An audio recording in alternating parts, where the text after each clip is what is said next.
Alright, everyone. How's it going, everyone?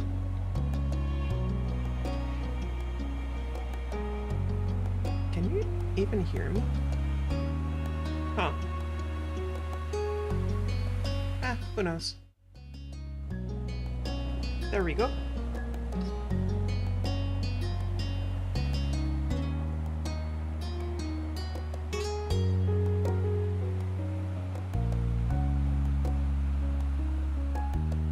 Alright, everyone. It's been a hot minute since I last streamed. So, let's go ahead and get started, huh?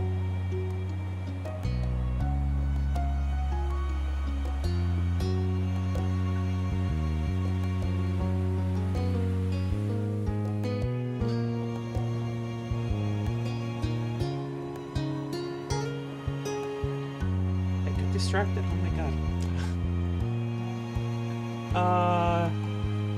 1 second.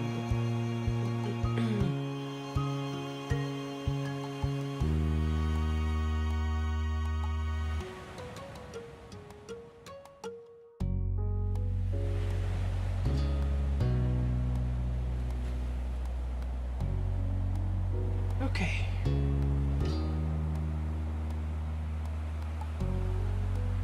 There we go. Save games.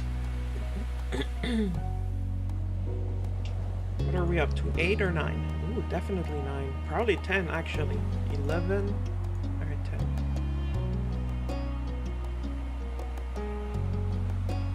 10. Baxter's here. Why? Oh, I think it's from when I started the next step by mistake. And saved just in case. I actually went back after the stream and redid the past step,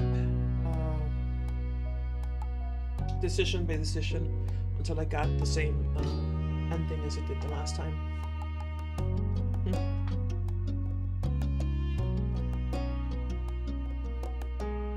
Alright. Charity or late shift? I'm actually not sure what to choose here. Hadn't thought about it. Charity, I remember ends in a dance sort of deal. So we could go with that one as the final one before finishing the summer. Or we could go with late shift as the final one for the summer.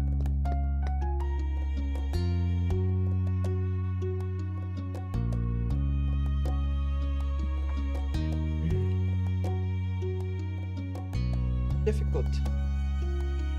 I'm gonna go with late shift. Oh, so this is where the Baxter save comes from. After lunch, you ran into Baxter. He was more than happy for an impromptu hangout in your neighborhood. He idly spoke about the first time he brought his shirt online. Apparently, the website hadn't been in English, so he had made do with automatic online translations. His unique fashion sense was eclectic in more than one way. Finding out how he filled out his wardrobe answered some of your questions about his look. He smiled in fond remembrance. I measured myself multiple times to make sure I could order the correct size. It wasn't as if I'd be able to ship it back if there were problems. Where were you buying from? But, to make a long story short, it arrived in one piece. Multiple months later. At that point I wasn't going to complain, it was a physical object in my hands. He gestured with his arm for emphasis. As he did, Baxter glanced at his wrist at a watch that wasn't there. Anyway, I hope I'm not taking too much of your time with this. You were currently taking it easy for a bit before you had to get ready for work. You had an unusual closing shift at your job today. Ah, waiting mode. Powerful thing that... Well, I would have the time right now. It's just I have to work later. It's kinda weird. I unusually close today. But what can you do? Cope's already working. He's server at the tropical place. It fits him. He's lucky he found such a nice gig in this town. Cobb likes having his mornings and early afternoons free, so he always takes the later shifts. So I guess after I get to work, we'll both be at our jobs for pretty much the rest of the day. Baxter nodded understandingly. He was more interested than you had expected him to be. Mm-hmm. What do you do? Alright. Library. Tropical Place restaurant.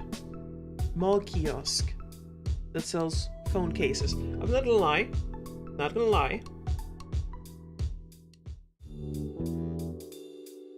Library. Of course it's the library. But come on, you guys. Is there an option here?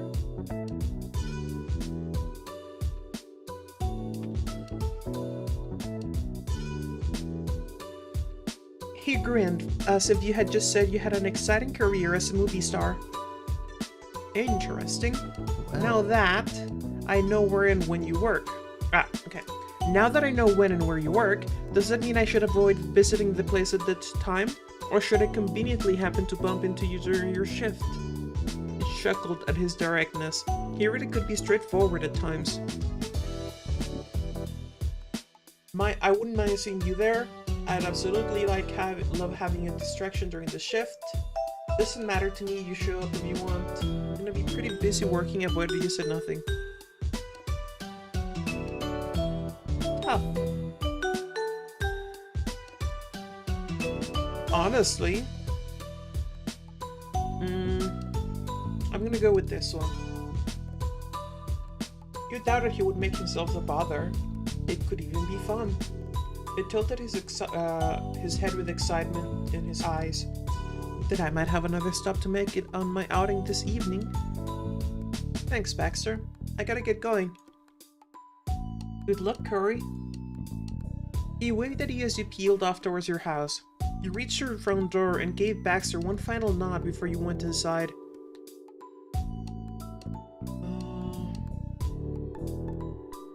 Finished, preparing early, prepared on time, late and rushing to keep up. You were late but still relaxed. I'm sorry guys, but this is me. I would prepare so that I would be early.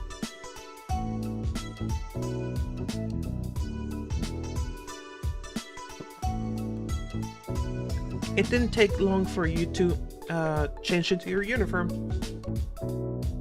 You made sure your hair was clean and gave your professional looking self a thumbs up in the mirror. You casually went back outside, ready. You felt satisfied at the time. If things went to plan, you would be at work with time to spare, just as you liked. Drove or walk? I'm sorry, as much as I dislike driving, I would drive to work. You unlocked the family car and climbed in. After you turned your key, you were off to another day at work. You arrived at the building and went in at a leisurely pace. Nothing seemed out of the ordinary that day. Before you fully settled into your shift, you sent a quick text to Cobb that you made it to work all right. Your phone buzzed with his response before you had finished stowing it in your pocket. Cobb sent back a positive "you can do it" with triple exclamation marks, message that made you smile. The first thing that you had to deal with was putting away some books that someone had left on a study table.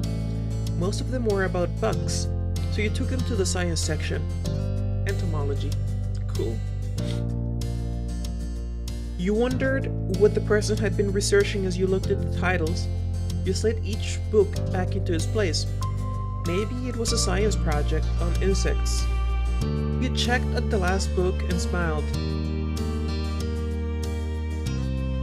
You suddenly had a pretty good idea. With the life cycle of lighting books safely back into place, you went on to your next task. Oh, okay. So, they're researching the extinction of lighting books. Cool, cool. Yeah, most of working at the library was like that. You put things away, organized, unpacked new arrivals, tried to keep the place neat. Sometimes, you answered people's questions. You did whatever you were told, really. You're really happy with your job. Yeah, I would do this. You enjoyed what you did. It made you feel productive. And it paid. A great job all around.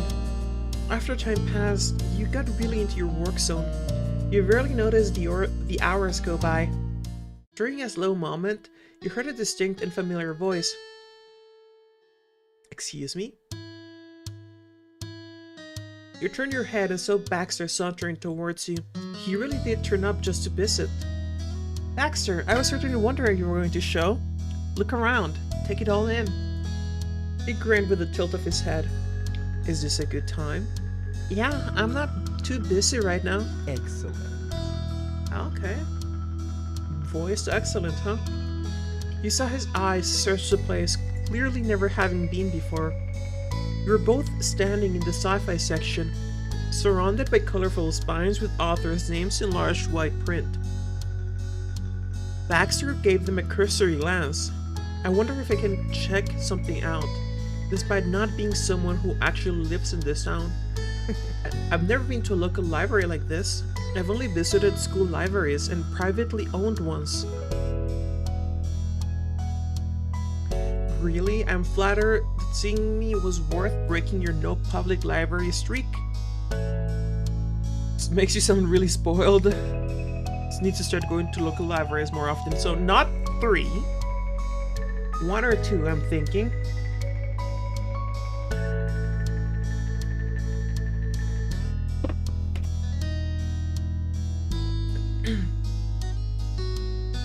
I'm flattered that seeing me was worth breaking your no public library streak. Of course, it was well worth it.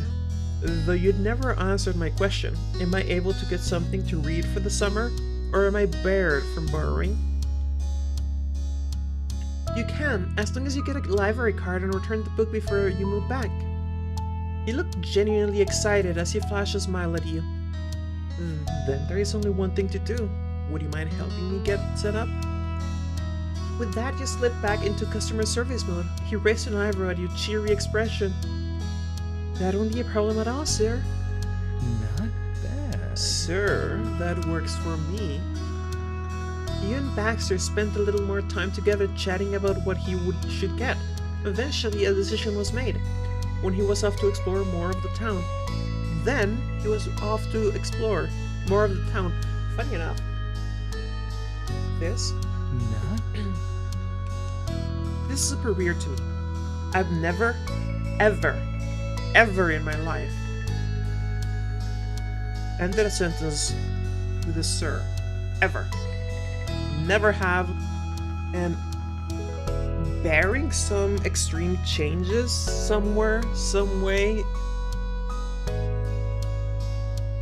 I never will.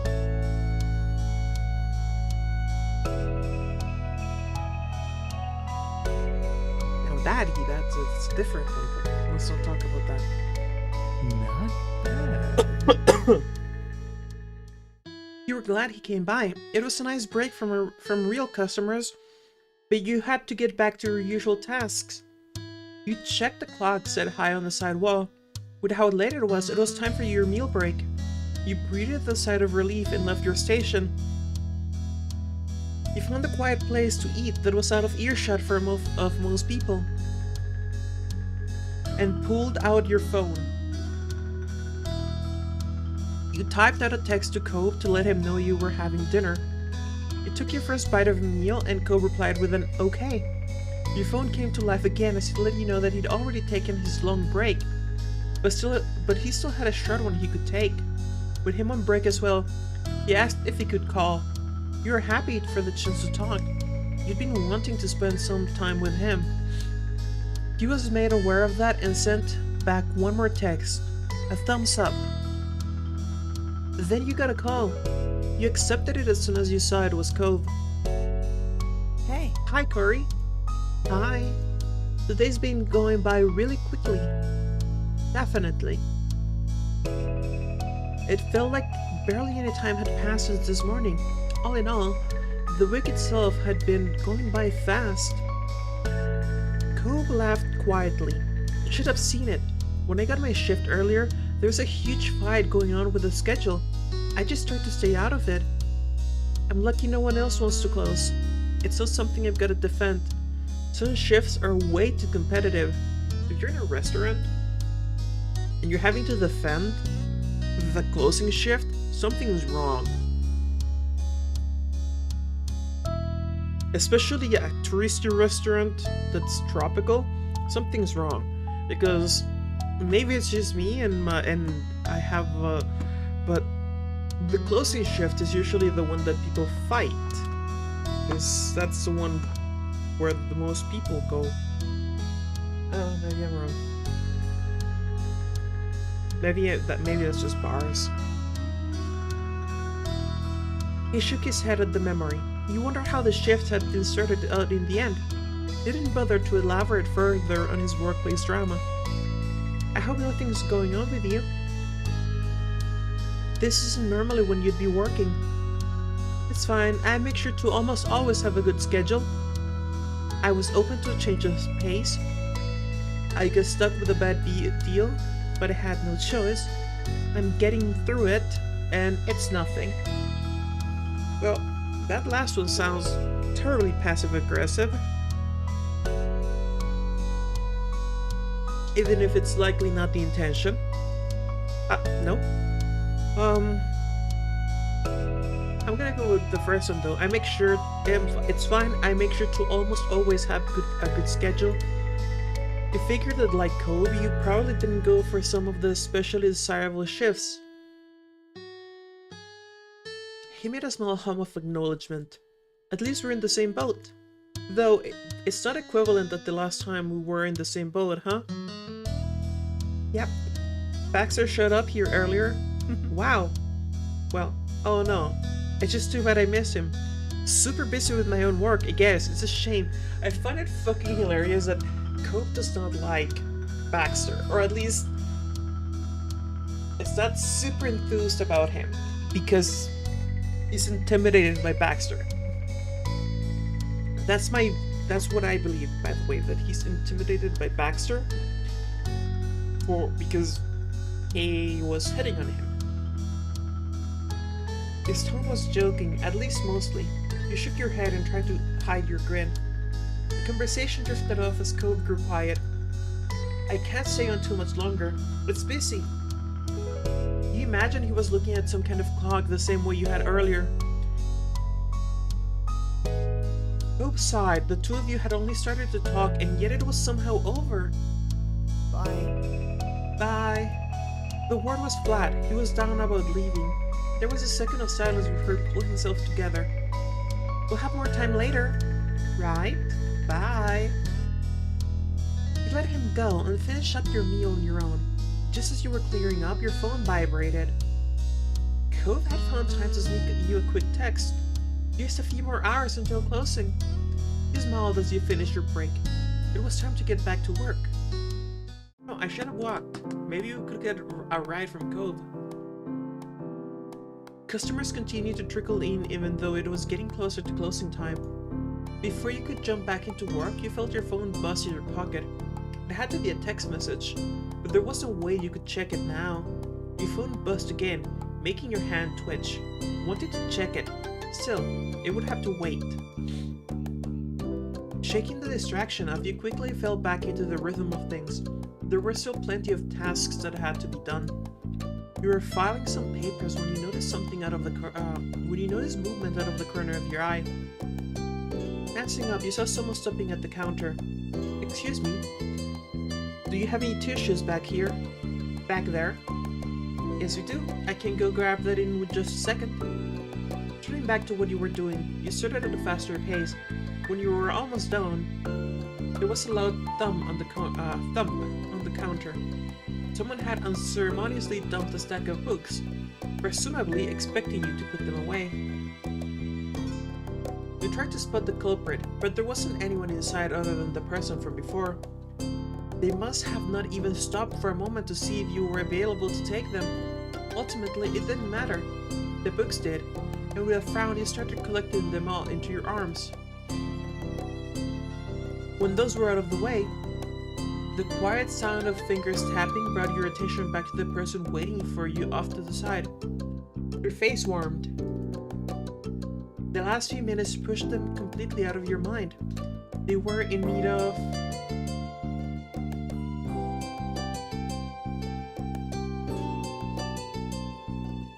tissues? I mean, I know it's tissues, right? The box of tissues was in plain sight when you slid it into the nearby back room. Seconds later, you were back at the counter with your finest customer service smile. You went over to where the library patron was waiting. I'm so sorry about the wait. You held the box of tissues out to them. Their gaze glanced down to the box. Thanks. You took a couple of tissues and balled them up in their fist. Before you could ask if they needed anything else, they were already walking away. Soon enough, they disappeared between the shelves, and you were already trying to push the whole event out of your mind. You were just glad that the interruption hadn't made you forget what you were doing. Your body was starting to tire out from the busyness of the day. Pretty sure that's not how you spell busyness. Is it? Huh. I'll have to check later. Luckily, you had one more short break. You took a seat and finally checked those messages from earlier. There was one from Mom. Would you mind stopping by the grocery store on your way home to pick up some asparagus and peppers for dinner tomorrow? Can't make it myself. Deadlines are tight right now. Thank you and have a great day. You didn't mind the request, you were happy to do it. I'm happy to do it. Asparagus are great. I love them. It wasn't that what you were expecting to do today, but it was totally fine. Your mom was always working hard. You wondered how her day was going. It's fine.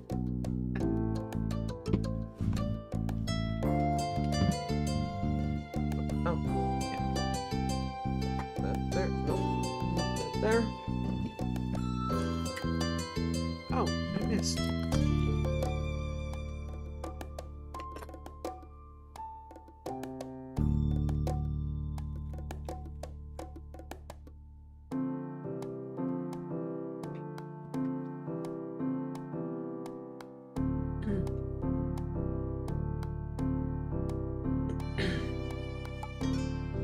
You weren't expecting her to text back anytime soon, but you did already get a thanks for it. There was no reason at this point not to check the other message you got earlier. A fond smile spread across your face, and your heart fluttered in your chest when you read it. It was from Cove. Just a few more hours to closing, you can do it. You knew that Cove was supposed to be busy working too, and yet he still found a moment to sneak a text. And not a bit of that surprised you. You smiled and shook your head.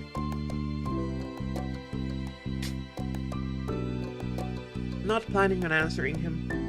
You messaged back, you were so gonna get fired. And you messaged back saying, 2 or 3, they're very tempting.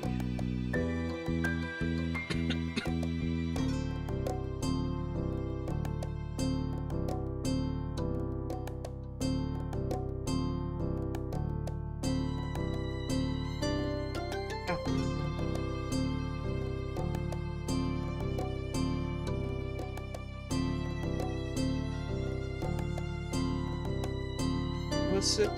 Do it. I'm gonna go with... You're so gonna get fired. Cope responded briefly seconds later. That's cool. You had to slap a hand across your mouth in an attempt to hide your laughter, but it was in vain. You planned on sneakily sending him messages for the rest of your shift. You decided to leave the conversation there, then you told him you could talk after your shift. Come on, of course. A second wind of energy washed over you the moment you settled on that thought.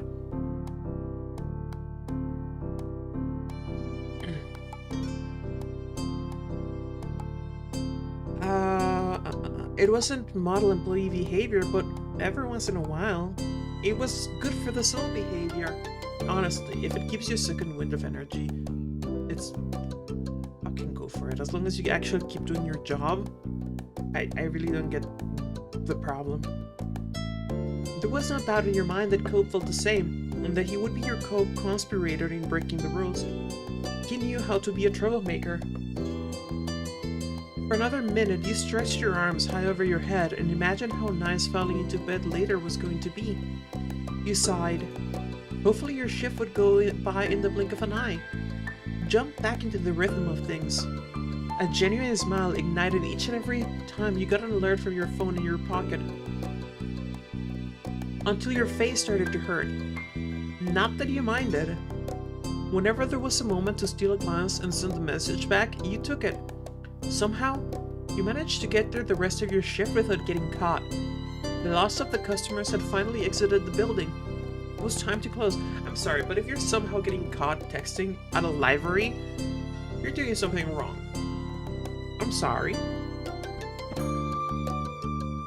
The last of the customers had finally exited the building. It was time to close. When all the doors were locked, you exhaled loudly. The whole place was officially closed. Worn down, relieved, pumped that you were done, stuck on the incident, none of the worst you've seen. Relieved. You felt relieved. It was like you could finally reach the light at the end of the tunnel. There were too many moments where you seriously questioned if you would ever reach this moment. Repetition. There were too many times where you seriously questioned if you would ever reach this moment. In this case, substitute this moments for times. Or something similar, rather than keeping moments and moment in the same sentence. Is repetition bad? While you were shuffling around in the closed-up shop, you had a call come in. It was Cobb. You knew that he spent the majority of the day working overtime. You hadn't been sure if you'd hear from him. You picked up his call immediately. Hey, just finished, you? Yeah? You wiped your brow, you yawned, you survived another day. I have successfully gotten that money. Yeah, this is me. I have successfully gotten that money. The words came out as you stretched your free arm.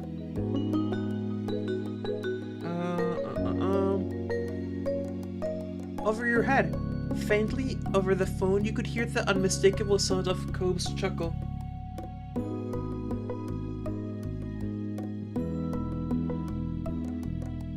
That brought a fun smile to your face. You were sore and tired, but knowing that there was a paycheck waiting for you made all your troubles worth it. Yep, money. Makes the world go round. Know what you're gonna spend your millions on? Not yet. Too bad. Are you heading home now? Actually, I have to run an errand for my mom. Where to? The grocery store. Mom texted me earlier asking if I'd pick up a couple of things. Oh. You should come with me. It was late and you knew that Cobb wanted to go home. But admittedly, you wanted company. He isn't concerned by speaking softly. Sure, yeah. I can go shopping with you. It's nice of you to do this. Not really. I like spending time with you. Thanks. I like that too. Moments later, you had your things together and were ready to swing by the store. You were out the door within minutes.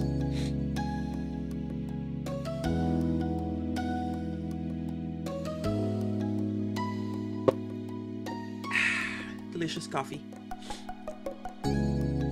My nose is all stuffed up. I hate it. Moments later, you had your things together and were ready to swing by the store. You were out the door within minutes. You pulled into one of the many free parking spots at the neighborhood 24-hour grocery store. You waved at Cobb when he parked next to you. There was a salty smell in the air as the two of you strolled through the dim parking lot. The local burger joint on the other side of the pavement guaranteed the place always smelled like fries. Your eyes squinted at the change of lighting when you made it inside the building. The automated doors shut behind you. With you truly having arrived, Cove raised his brow curiously. So, what are you here for again?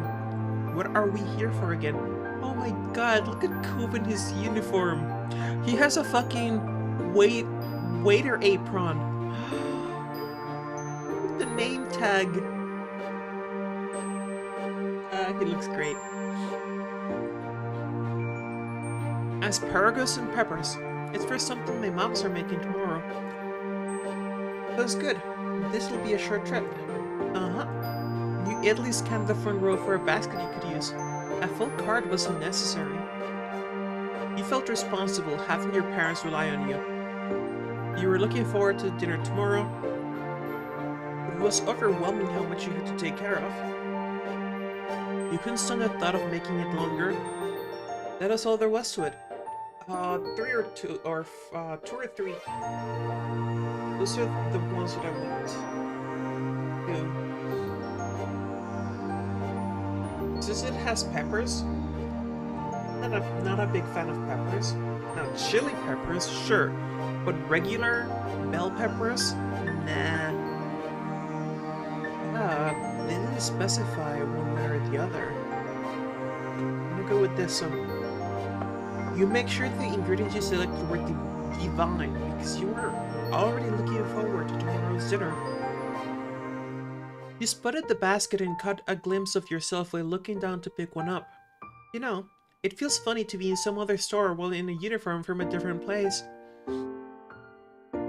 Cove snickered while saddling up beside you. Right? It's like we're wearing a costume after Halloween is over. But I just hope no one thinks we work here. The uniform is totally different. But you never know. Right? Too many butts in the short order. Also, you shouldn't start a sentence with but.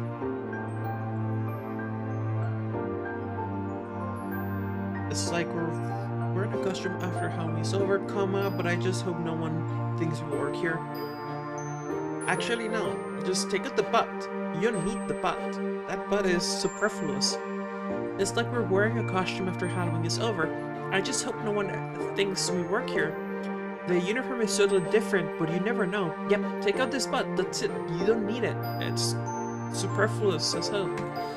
Ow. Yeah, people. Right? Basket in hand, you ambled towards the vegetable section. It was set near the back, but visible right from the entrance. Cove matched your pace, keeping at your side. The asparagus was simple enough to select. You simply picked up a bundle that looked fresh. All that was left was the peppers. There was a wrinkle in that plan. What color did they want? She didn't say. Then what are we gonna do? The color definitely matters. It does?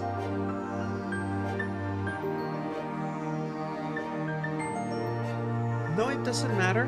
You toss a few of the closest peppers in the basket. Mission accomplished. Okay.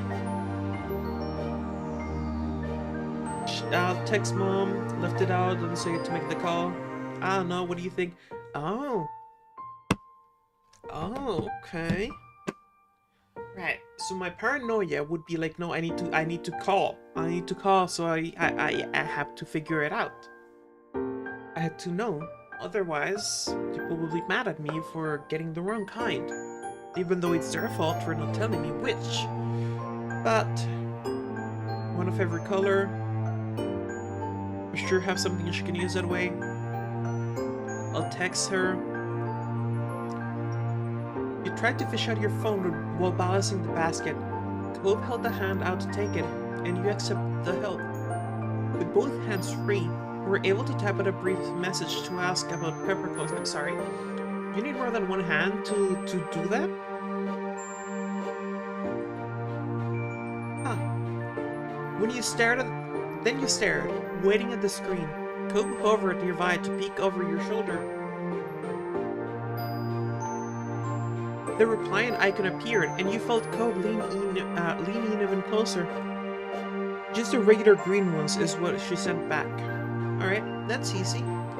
And he was right. You picked up the requested green peppers, tossing a few into the basket. Okay. If that's the case, She left it out. That means I get to make the call. You have a point there. Lead the way, Miss Pepperpicker. That sounds dirty. That sounds weirdly dirty. You and Cope went down the row of pepper pallets as you selected whichever vegetable called to you personally. Cope chuckled approvingly at the way you took charge. Produce acquired, all that was left was to go through the line. But as you approached the cash register, Cope stopped in his tracks. Oh, well, we're here. I want to get something too. I need fruit for breakfast tomorrow. But what should I have? He glanced back unsurely at the section you just left. Whatever it is, you better hurry because I'm getting in line. I can't go back to look with you. That coaxed a smile from Cove.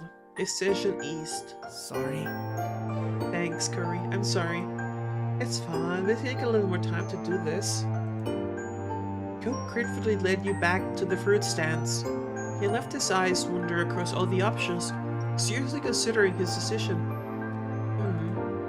Not bothering to rush, you walked up and down the produce aisle for the second time that trip. Finally, finally something caught his attention. Transparent cases containing fresh blueberries. Cope grinned. That's it. It'll be perfect for tomorrow. Great. Despite the suddenness of how it happened, you were genuinely glad Cope was able to get something nice for himself during the visit to the store. It made the trip even more worthwhile. Cope carried his food himself, and the two of you went back to get a spot in line. After that, you completed separate orders for what you were getting. The produce was packed away into paper bags. There was one for you and one for Cope. You both had what you needed in hand. The errand was finished. You walked across the length of the store to reach the doors closest to where you had parked. You and Cope stepped back into the night. Cope lightly swung his bag. Cope lightly swung his bag back and forth in his grip as you peered, squinting into the dark parking lot.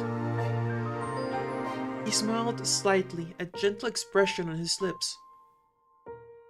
Thanks for inviting me into the grocery store. You don't have to thank me for that. Thanks for keeping me company. Thank my mom. You're welcome, you quietly smiled back. Thanks for keeping me company. You're welcome. We should do this again. After a moment of walking further into the parking lot, he sighed mildly. As nice as Cope was about this, he had to be tired after working a full shift. It's been a long day. Yeah. That very brief exchange really summed it up. Cope shook his head to himself, amusement replacing his worn-down expression. When did a busy day go from having way too many ways we wanted to play, or having some extra homework, to having to spend all day at a job and then running errands after? Adulting, am I right? I don't know. When we became grown-ups, I don't know, but it sucks. Still better than high school. Didn't have an answer. I go with still better than high school. High school was unbearable. School in general was unbearable. Not because I didn't like learning. I liked learning. But it was just extremely overstimulating. Too many things. Too many people talking at once. Too many things going on. And then I had to walk home. To walk to the bus stop, which was like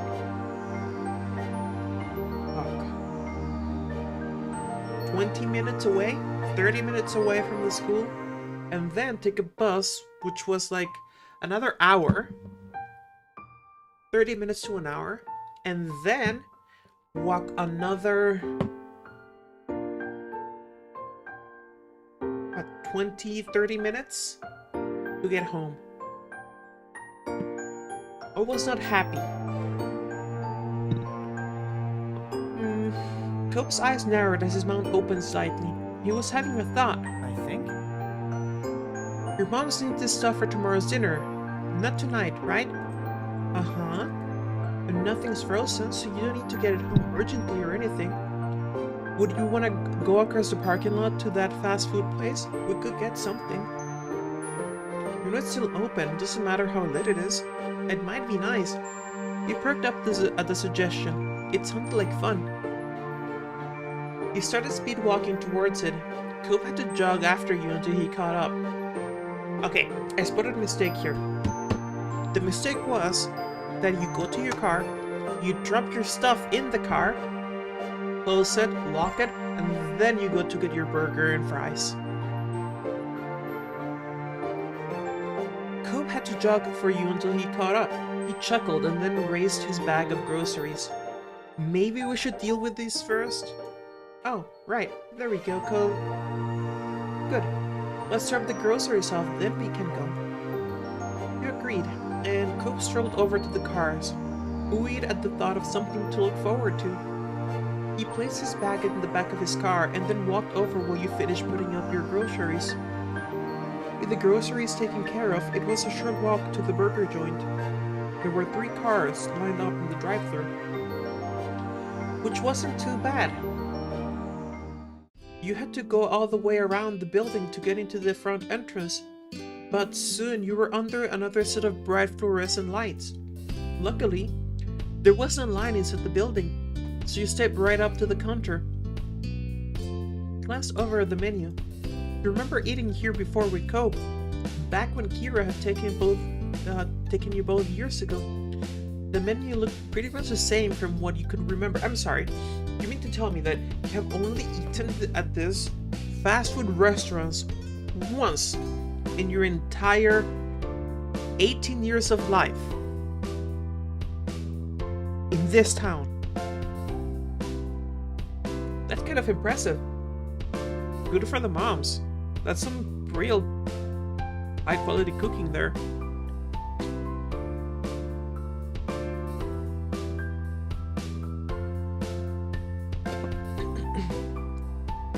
Also the local restaurants.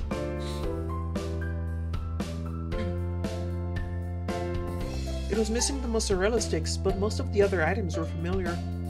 Hello, what would you like to order?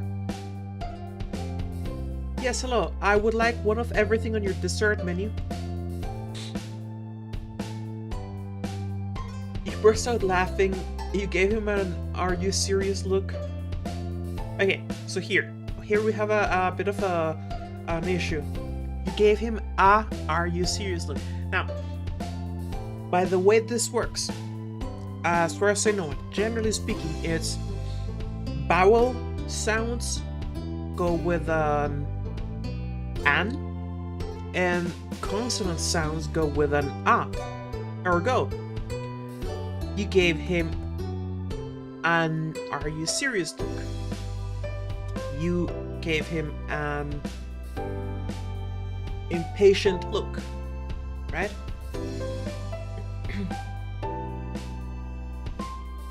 You went to... Sorry.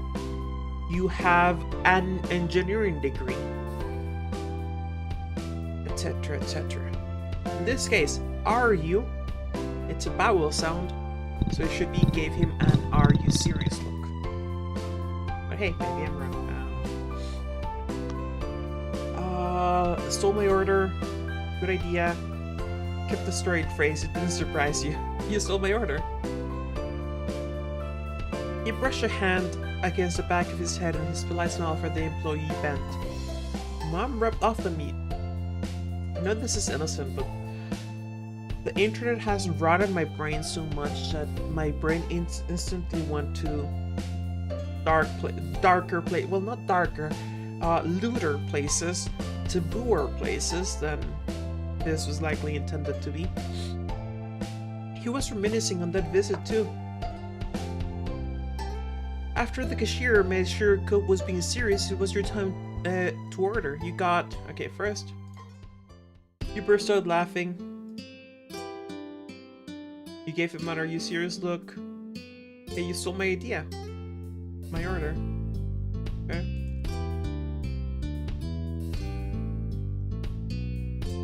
Okay. So a hamburger. With cheese, of course. French fries, of course. Chicken nuggets, of course. Chicken nuggets. I know. I said it nuggets. A chocolate chip cookie. A milkshake. Apple pie is great, but this is just like meh apple pie. A salad. A spicy chicken sandwich. And that was and a soda, of course. I know I have a milkshake, but is it the same? And that was all. Coke gave you a little thumbs up. He wasn't the only one indulging. He wrapped up the ordering process, paid, got the number 264, then claimed the table. He sat down across from Cove in a booth where he had a good view of the front counter. It was nice to have the pick of the place. Thanks for doing this, Cove. I'm looking forward to this. Too bad the mozzarella sticks are gone. I'm not worried you're gonna finish all that. You didn't start any conversation. 1, 2, 3 or 4. Oh, I didn't even notice. I wonder when they got rid of them. But neither of you had an answer to that question. I'm looking forward to this. Me too. I really want that apple pie. I'm not worried you're gonna finish all of that. You eat so much. You joked with a smile on your face. Yeah, well, I can't not do it. I have a reputation. He tilted his chin, taking it as a light challenge.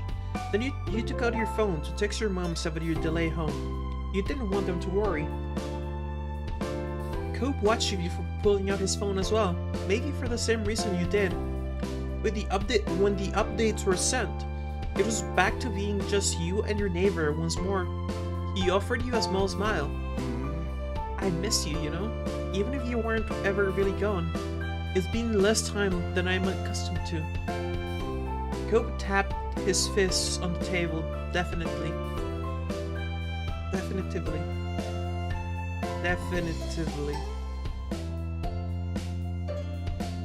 Yeah, okay. He paired that action with a childish pout. If someone saw him like that, they might have assumed he was throwing a fit over not getting a toy that comes with a kid's meal. Hey, if I order a kid's meal, I better get the goddamn fucking toy. Even if I'm, like, 60, I better get that fucking toy if I order a kid's meal. That's it. You're so spoiled? And how did that happen? I missed you, you know, even if you weren't ever really gone, it's been less time than I'm accustomed to.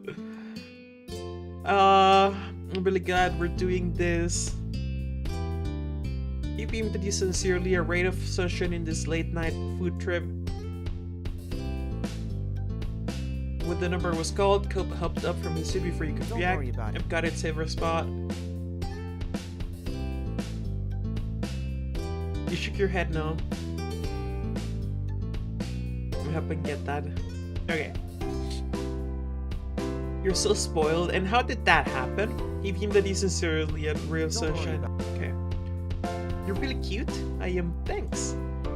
He's adorable. We demand more time with each other. He chuckled mid-tantrum. You drop your pass onto the table for added emphasis. Exactly. I like this one. He's so... Look at this. Look at this. So fucking adorable. He beamed at you sincerely. A ray of sunshine in this late-night food trip.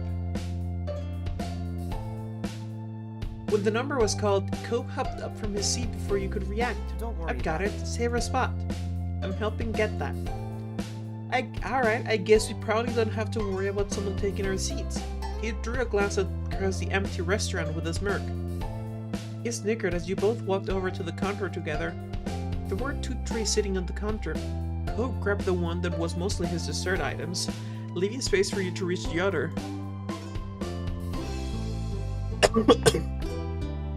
Cope picked up the drinks and passed you them.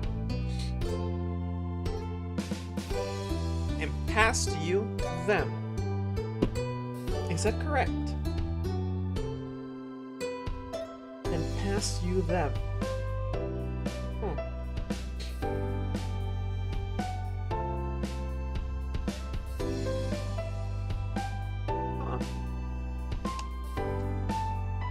Like, my instincts are telling me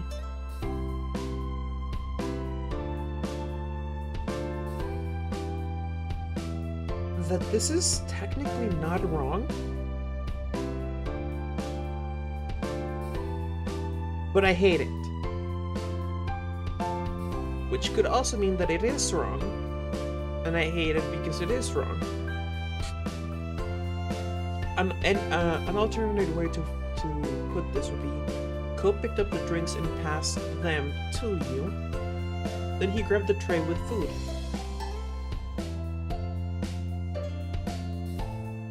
This way we didn't accidentally spill, right? You agreed to Cope's plan and worked together to bring back the food. Once you had everything situated and placed on the table, the two of you returned to your seats. Cope didn't hesitate before digging in. He took a large bite of his cookie and immediately sipped his milkshake. Look at this adorable dork. He's so cute. Then he took a spoon and sampled his sundae with an approving hum. He made an attempt to follow that up with a bite of his apple pie as well, but bailed with a distressed look on his face. You tilted your head on us in a silent question. Hot. Ah, poor baby, he burned himself. He switched back to the milkshake, taking a dedicated slurp.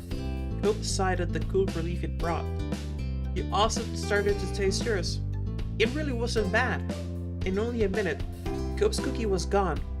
You wouldn't be surprised if the milkshake wasn't far behind. Hey Commander, welcome back. Milkshakes are always good, yes. He smiled as he enjoyed himself. You flicked the straw wrapper at Cope. You teasingly offered to give him his remaining snacks. Oh, these were good. You found the paper discarded from the straw Cope used for his milkshake. You squished it into a ball while he was distracted and then very deliberately launched it at Cope. Your aim was true. It hit him square in the nose. Cope was shocked when it struck. Once he looked from the paper ball on the table to your mischievous smile, your attack finally dawned on him. He pouted and drank his drink with the feel of a great betrayal. He snorted at his reaction when his lip wobbled. He broke into a smile and shook his head at the silliness. He scooped up the tiny ball and lobbed it back to your side. Look at this fucking adorable dork. He's so cute. You felt so glad Cope agreed to come along with you on the initial grocery trip, and equally happy you accepted his invitation here. A little time of your feet, a little something to eat. You felt more energized than before. Alright, let's see what happens if... You teasingly offered to feed him his remaining treats. Do you want me to feed you? You picked up his pie and held it out to him encouragingly. You scooped up some of his ice cream sundae on your finger and held it out to him encouragingly. Okay. Good. Great. Fucking amazing. He's gonna blush so fucking hard. It was at a no. You picked up his apple pie, offering it to him encouragingly. He bit down on his milkshake, on his straw, and his eyes went wide. He slowly took his mouth off of his milkshake. Okay? You were pleased and wiggled the pie towards him. It was so warm, but didn't feel burning hot anymore to your fingers. Lush. Cope leaned closer, eager to take a bite. He mumbled happily as he bit into the pie. You chuckled at his delight, and he giggled nervously while trying to swallow. You felt so glad. Cope agreed to come along. Okay.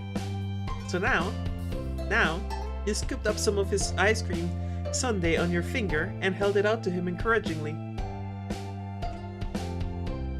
He started choking on his milkshake and coughed. He sputtered ungracefully, trying to explain himself. Sorry. I'm fine. He He shuddered more, showing just how fine he was. When he finally stopped hacking, he took a deep, heavy breath. It's okay. What? You had no idea if you wanted to ask him or if he was just saying things were okay in general. At your inquisitive look, he blushed and dropped his gaze to the floor. A pause. Then he looked back up to stare at your finger. The ice cream was starting to melt. A white drop splattered down to the table. But you wanted to give him a chance, so you didn't move. Ko gripped the table's edge and nodded. It's okay. This time you knew what he meant. He was serious. Ko cautiously leaned over and you felt tingly as he brought his mouth to your finger. He put his lips around your fingertip and you got goosebumps at the touch. He dragged his lips over the tip until there was nothing left on it. Your face had to have risen several degrees.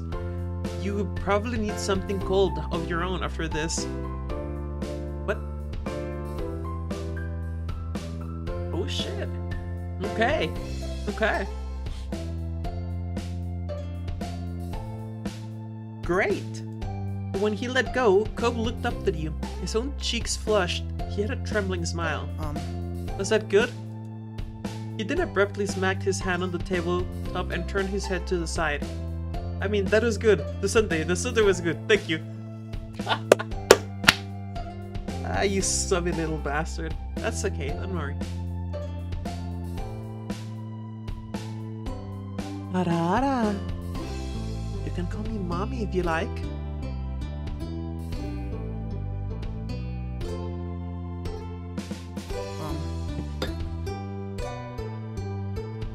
Was it good? Yes, it was, you good boy.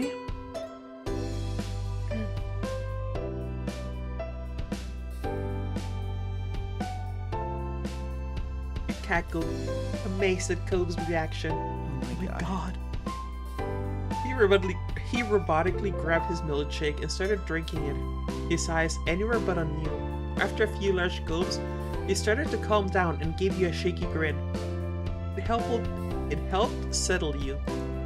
You felt so glad Kobe agreed to come along with you on the initial grocery trip, and equally happy you accepted his invitation here. The little time of your feet, a little something to eat, you felt more energized than before. A little weirdly fragmented. A little time of your feed, a little something to eat, comma, and you felt more energized than before. Would probably be better. I don't think it's great, but the long shift at work that couldn't have been more than an hour or two in the past seemed like it was a lifetime away now. Absolutely not. You continued to chat, mess around, laugh, and enjoy yourselves. For the first time that night, you felt like you weren't totally grown up after all. There we go.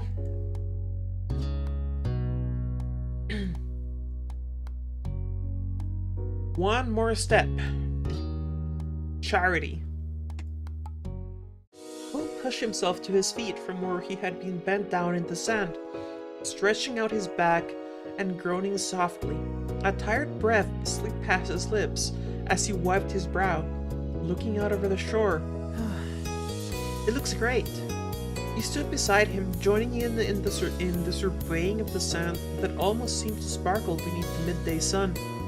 The two of you had been out on the beach since sunrise, flitting up and down the beach looking for various debris, and the work had paid off. So debris. I know. Weird pronunciation. It looks like it should be pronounced debris. It's not, it's debris. Using a hand to shield your eyes from the blinding rays, you glanced across the way where the other volunteers from Orca were gathered. They were easily recognizable by the high-vis vests they wore, high-visibility vests. It looked as though everyone was about ready to wrap things up for the day. I'm happy to see it in a better state. I'm just glad it's almost over. You did great, Cove. Okay, this is true to me. This is also true to me. And of course, praising the good boy.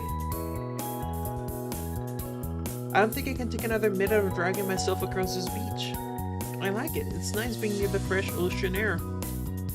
You rolled your eyes and gave him a small smile. That was typical Cobb, enjoying his time on the shore despite the work. For you, it had been quite another story.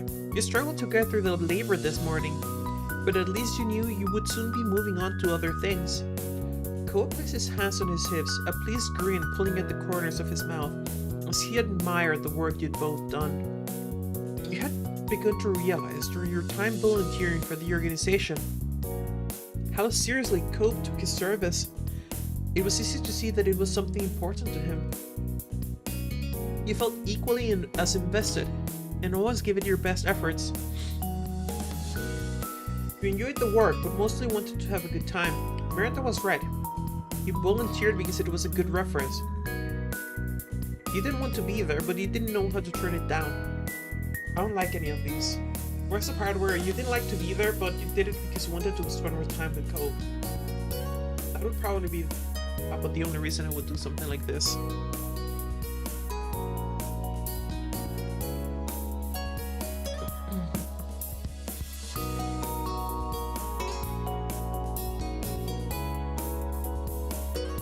Two or three, I'm thinking.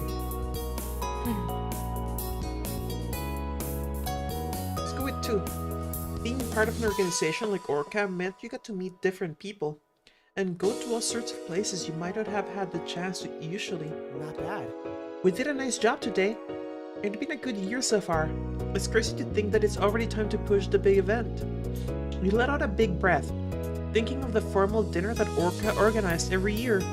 Being a completely fundraising focused event for large donors, it was crucial for the organization's projects in the year to come. You had to be over 18 to attend, so this was your first opportunity to actually see it in person. All you had heard about it so far was that it was a prim and proper occasion, with speeches and everything. Didn't know what else to expect from it, as you weren't a part of the group who planned the evening. Before the big night came around, the volunteers would have to sell the tickets for it, and that's where you'd be helping. I'm so excited to go. Don't even really want to go. Curious, shrug. I'd be curious. I wouldn't necessarily be excited. I'd be curious. It might be fun. I've never been to a professional type party.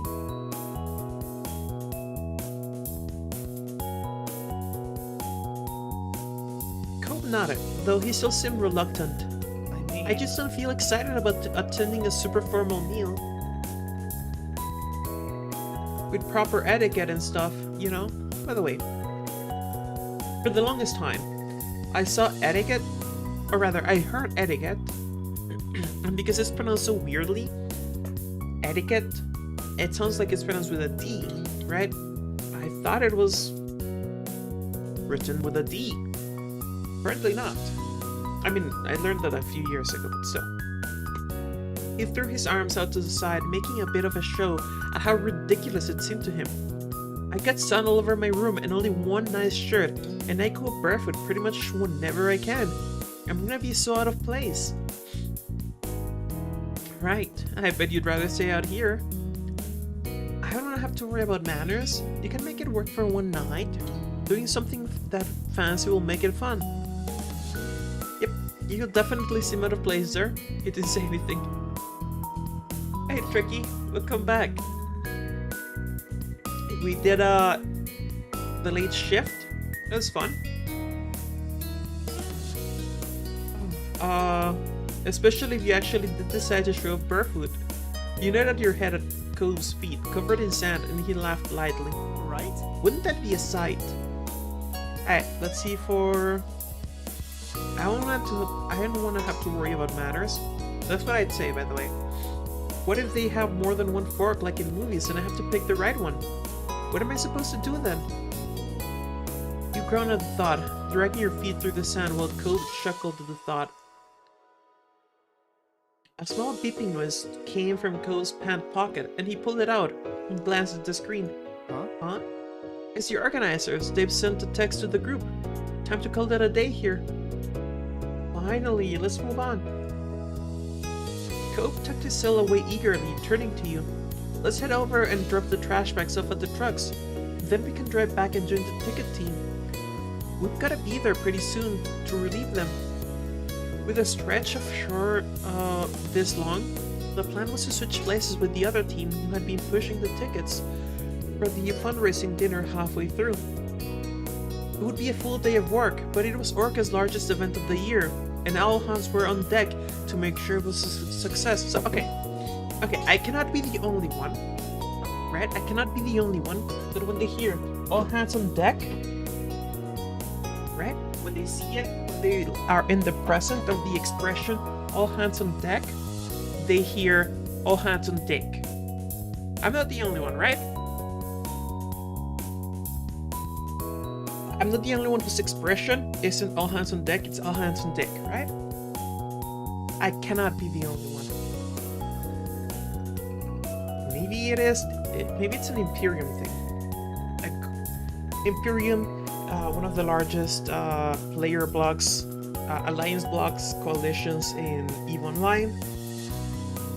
They use all hands on deck in their things.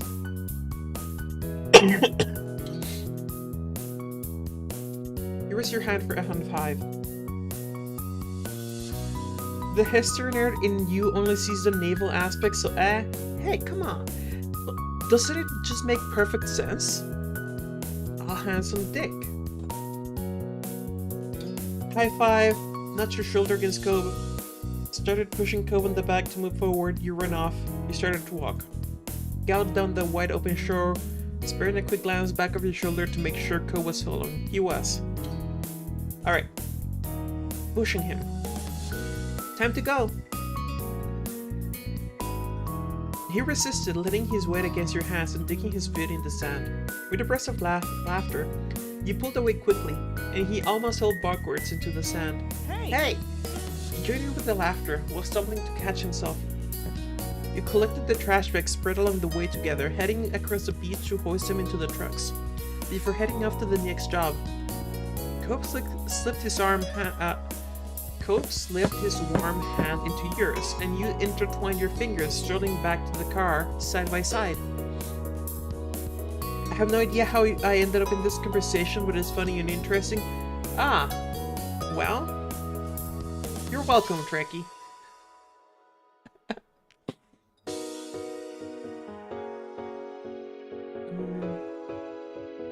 The drive back to your neighborhood and making your way to the shopping street was fairly quick, though Cope stressed a little about being late. Luckily, he was able to find a parking spot nice and close to where you needed to be. You jumped out of the car and quickly went towards where you knew the group would be. Finally reaching the stall that was set up to sell tickets, you stopped for a moment to catch your breath. That was quite the flurry of activity. It would be your job for the rest of the afternoon to help sell tickets for the fundraising dinner.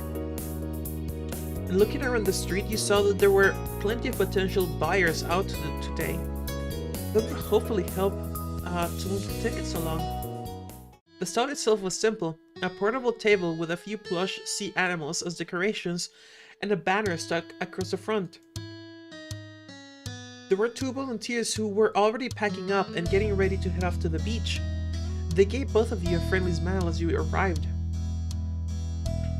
Hey Cope, Corey, how did things go at the beach? Not bad. It was good. The place is looking great. We're lucky to get a 2-for-1 when it comes to you guys. Cope cleared his throat awkwardly from beside you, and you noticed his cheeks flushing pink.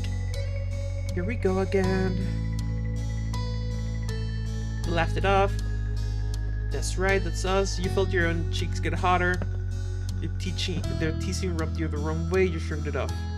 That's right, that's us. Rejoined at the hips, some might say.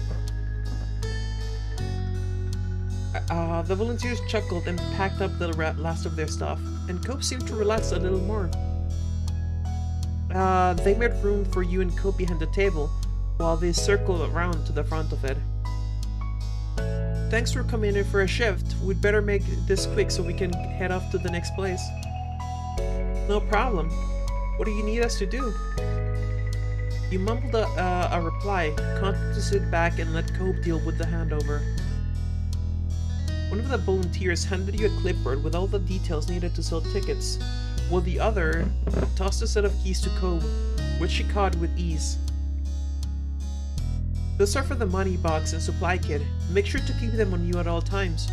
Aside from handling the cash for the tickets, there's also a form on the clipboard for the guests to fill in their info. That way we know how many tickets we've sold and who will be attending the event. There's a small script beneath that if you get stuck for what to say, and that's about it. Pretty simple, huh? I think we got this. Satisfied that you knew what you were doing, the volunteers said their goodbyes and started walking away, leaving you and Cobb to manage the stall alone. The keys jingled in his hands. As Cobb waved them off, we heard he stuffed them into the pocket of his pants for safekeeping. We'll bring in a lot of money. Have fun at the beach. Once the volunteers were out of sight, Cobb dropped down into a chair behind the counter with a sigh. We made it here just in time. It's cool we traded places with nothing happening. They might have been late getting to cleanup duty. He leaned back in his seat, getting fully comfortable in the space, and gave you a small smile. You took the other seat, or you stayed standing? You stayed standing. With clipboard in hand, you thought it might make you look more approachable to the people heading down the street. We got things under control. Stress getting there. Things could still go wrong. Had this words let us at least rest in one place. You returned his smile. We got things under control. Look at how well we did with the beach cleanup. I'm sure this will be a piece of cake. Cobb grinned wider, his gaze pleased as he smiled at you. I like the way you think. Cobb rummaged around the station a little, picking up a stuffed toy orca and holding it up in front of his face.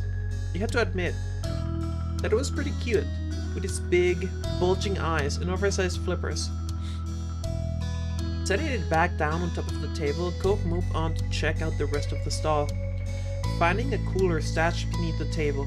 When he pulled it out and opened the lid, you could see that it was filled with half-melted ice cubes and about half a dozen bottles of water. Grabbing one of the plastic bottles, he unscrewed the cap and took a long drink. You watched the condensation running along the side onto his fingers. So? Do you want one? Cobb set his water on his side of the table before pulling out another, holding it out towards you. You accepted the water bottle? Thanks. After opening it up, you took a drink and let out a satisfied sigh. You hadn't realized how thirsty you'd been, and it was always good to stay hydrated. He'll hydrate.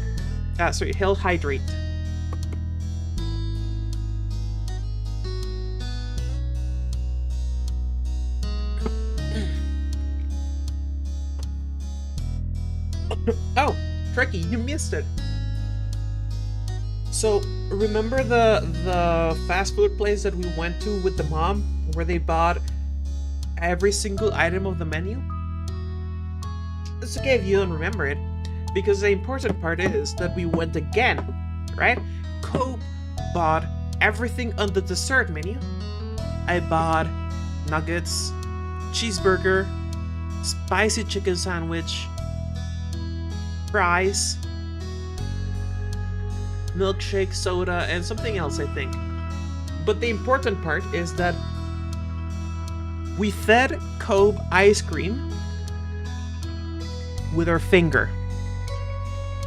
And he sucked the finger clean. Or licked it. So, yeah. Yeah. It's about, call it,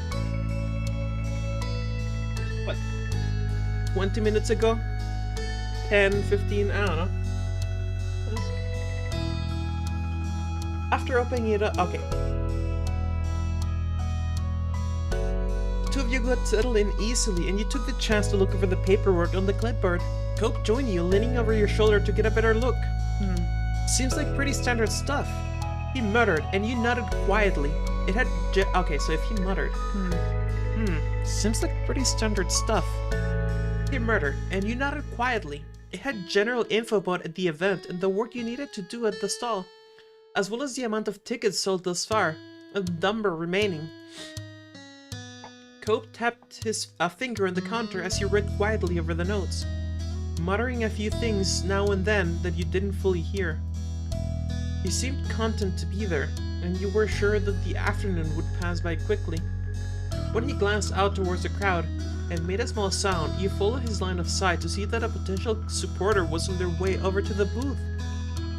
You sat yourself up, getting anxious, tried to relax, this is gonna be a pain. Continued checking over the papers.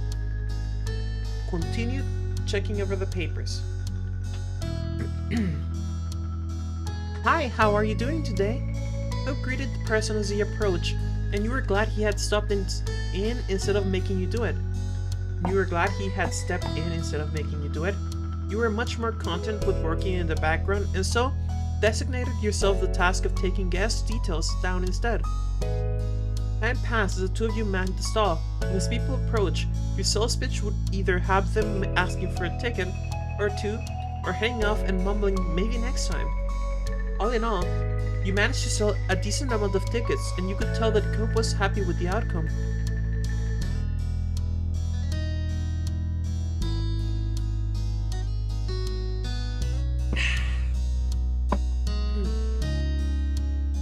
As the afternoon drifted along, 6 p.m. arrived. Time to pack everything up and head home for the evening. Your work with Orca was far from over, but right now there was only one thing left to focus on: attending the actual event. The days continued on in a normal flow, and before long, the night of the Orca fundraising dinner was upon you. It was early evening, and you were in your room getting ready as the minutes ticked closer and closer towards the time you needed to leave. You wanted some privacy, so you had locked yourself on your own. Liz was helping you pick out an outfit, Cope was on speakerphone, or both. Both is better. Liz was helping us get ready, and Cope was on speakerphone. We're currently in the midst of picking out an outfit, which Liz was helping with, while Cope gave his input from the phone. Of course, Cope couldn't see any of the items you and Liz were choosing between, but he was trying to help all the same. The event had strict guidelines, and you wouldn't be let in unless you were dressed to code. That meant having to find a truly professional outfit, but one that you were also happy with. You were happy to have the chance to dress fancy, wanted to be practical. You weren't happy about having to dress up. Where's the meh, whatever. Let's go practical. It was going to be quite a long evening, so you wanted to make sure you were dressed comfortably while still sticking to the letter of the code. Okay, but what about here? Oh. There were a couple of outfits that didn't get nearly as much use as you would have liked, and now was the time to show them off. You smiled as you picked your way through the items, your excitement shining bright. That's fine. You didn't need to get too into your head thinking about the look, but you did to hurry up and pick something. At this rate, you're gonna have a better time picking out your outfit than at the party itself. But whatever you go with, it'll be great. Oh, aren't you helpful, Liz? Don't push me, Liz. Thanks for talking through with me. Oh, I never thought I'd see the day when Cope Holden would encourage me to wear something formal. You laughed a little and shook your head. A quiet chuckle came from your phone, and you smiled at the sound. Yeah, this is really a once-in-a-lifetime event. Taking a deep breath to refocus yourself, you looked over the options one last time. It was time to decide on an outfit, and quick. Just a dress, button-down shirt and pants, blouse and pants, button-down and skirt, blouse and skirt.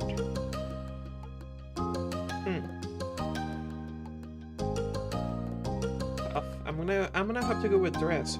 Normally I wouldn't.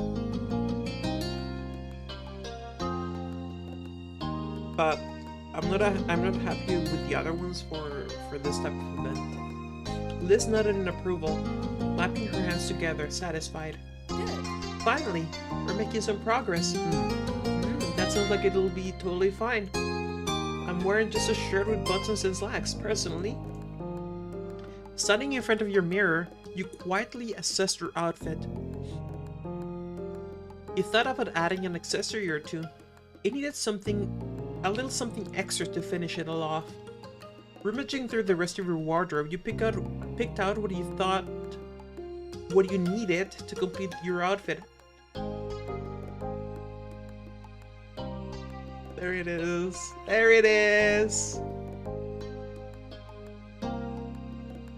An anklet. You had to quickly remove your shoes to slip on the anklet before stepping back into them again. A necklace? Sure. Turning back to the mirror, you let Liz drape your best necklace around your neck and clasp it together at the back. Okay.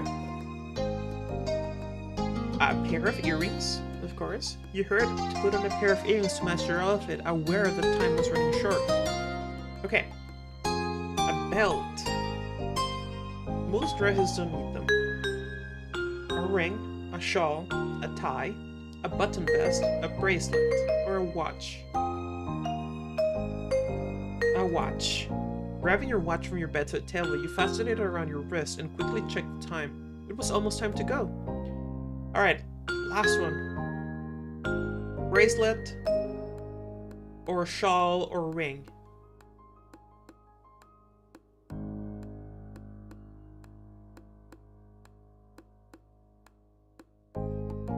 So bracelet, cool. You slipped on a bracelet on your wrist and made sure it was sitting there properly. Oh.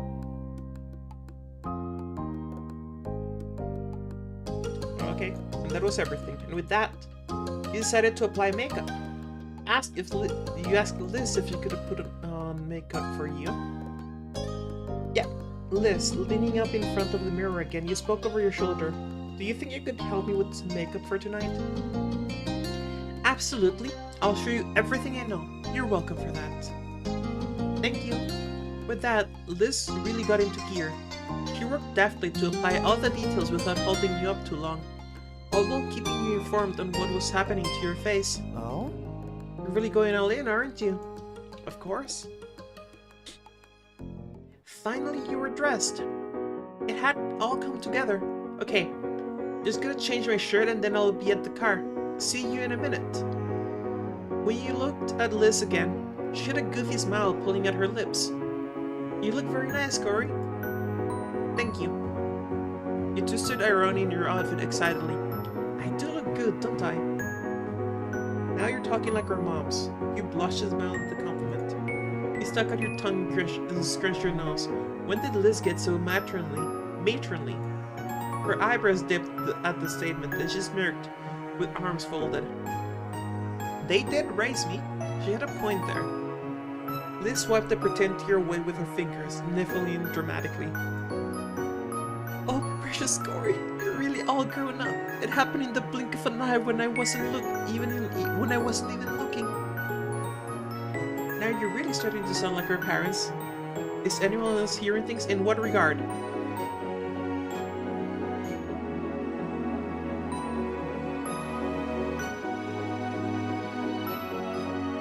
When you say hearing things, in what regard?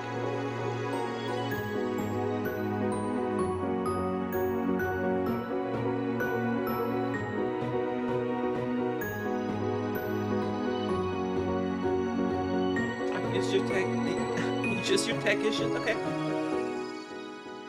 Alright. Okay. She chuckled to herself, nudging you towards the door.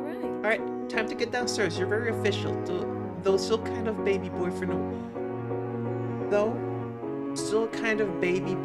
Oh wait. Okay. You're very official, though still kind of baby boyfriend awaits. Okay. It's odd phrasing, but I get it. It do look good, don't I? To sit around. It look good, don't I? You admired your reflection in the mirror, happy with the outfit you'd picked out. Liz swiped a pretend tear away with her finger. Alright. Alright. You carefully headed down the stairs and into the living room, where your moms were waiting for your appearance.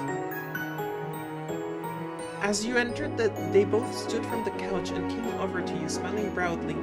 She looks way older than the other mom. Like, way older. As you entered, they both stood from the couch and came over to you, smiling broadly. You look so wonderful, Corey. Nice. And very mature, too. Are they calling me old? I am not old. I am young, okay? I may be the sixth son, but that's a very big gig, okay? I'm still young.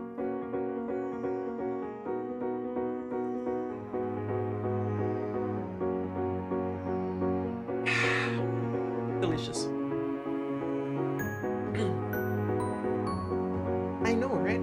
They continued to coo and fuss over you until you managed to brush them off. Matt took Mom by the arm and held her close, the two of them admiring you proudly. You enjoyed the attention. Thank you, you sighed dramatically. I already got this from Liz.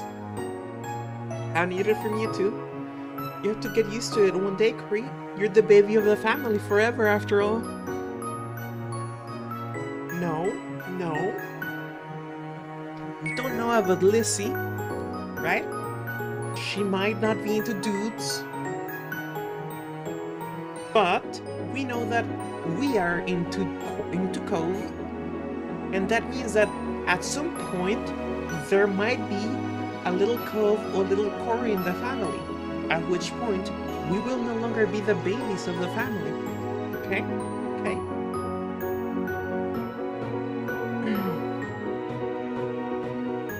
Okay, so that's one. You sighed dramatically. You were going to be running late if you didn't get going. Liz came over to you and smirked, as if she were reading the very thoughts in your head. Hey, you enjoyed the attention. How do you like my outfit? Another round of praise began, and you smiled happily to yourself. It was nice being so lauded. Yeah, that fits pretty well for us. Cocky little bitch who knows she has it going on. Yep. Ma came in to give you one last hug, and before you knew it, another pair of arms was wrapped around you, and then a third. Both Mom and Liz giggled as they hugged you tight. We hope you have so much fun tonight. Have fun. We won't wait up for you. Stay out as long as you need. You're old enough now.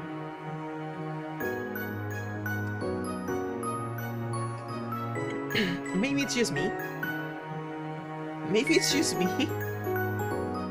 Right? Me being terminally internet poisoned, right? But this, I see this and it sounds like good luck,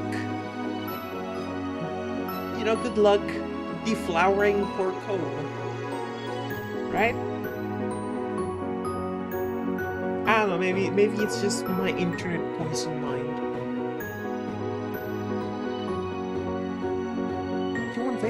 We won't wait up for you. Stay out as long as you need. You're old enough now. With the last wave goodbye, you left your family and approached the front door. It was time. Stepping out into the night, you closed the door behind you gently and looked out across the street. Cope was standing there in the street. His eyes met yours immediately, as if he had been watching your house for the moment you would come out. He smiled bashfully. Hey, Curry. Hey, stranger, I barely recognize you. You took the chance to check over his outfit as you walked across the way to meet you. It was formal for sure, though didn't feel overly posh. It made sense for him. It was honestly a sight for sore eyes. He was always beautiful for you. To you.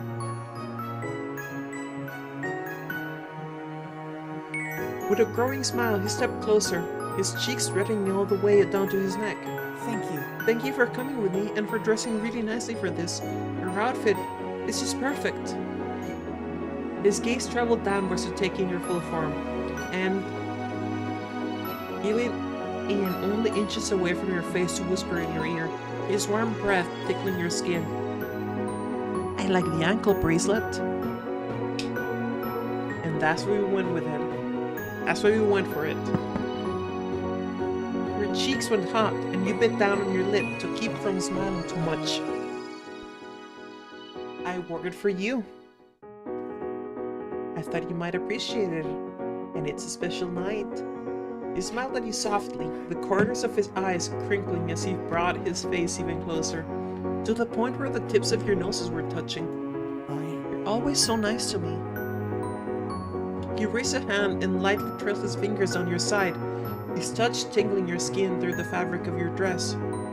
You started to wonder if it was a good idea after all. Cove acting like that was killing you, and you hadn't even started the trip to the dinner yet. It took a great amount of effort to focus your thoughts and react to his overall assessment to your look. Thank you, you felt shy over it. You look amazing tonight. You're so hot right now, you said flirtatiously. I'm gonna go with this one, I'm sorry. Cove hung his brighter face in embarrassment after that. He wrapped his arms around his torso bashfully, as if trying to protect himself and the outfit from further teasing. Come on, Corey. He laughed at the reaction. Then he shook his head and glanced back towards the garage and, throwing a thumb over his shoulder, spoke. We should probably get going. Wouldn't want to be late to such a grown-up event, right? Yeah, let's go. You headed over to Cove's car together, hopping in and strapping on your seatbelts. You were on your way. The event was being held at a place you had never been to before. You brought up the location on your phone to help Cove navigate there. It took some time to find the right address, and once there you were met with the task of finding a parking spot. Though you were on time, it seemed like everyone else had already showed up and claimed the spaces. Eventually, you found a suitable place. Before realizing that it required payment, Cove covered the amount, taking a ticket from the machine and leaving it on the dashboard of the car. I'm sorry. What? You leave the ticket on the fucking dashboard of the car, the one for the parking. Excuse you? Are you crazy? Am I crazy? Am I crazy for reacting this way, you guys? You take the parking, the ticket for the parking, right? You take it with you, the little piece of paper they give you. You take it with you, or at the very least, you make sure to hide it in the car so that it is not visible or easy to find should someone break into your car to steal it. Right? I'm not crazy, right? And better, of course, you take it with you, and that way, even if they break into your car, they can't leave.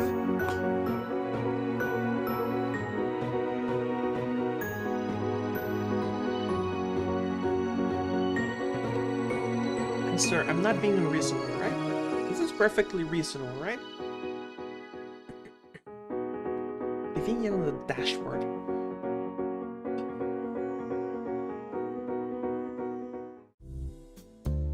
Despite the small holdup, you managed to ultimately make it to the event and confirm you were on the guest list before being shown into the dining area. And those chairs take me back. Those tables too. They feel like generic event chairs and generic event tables.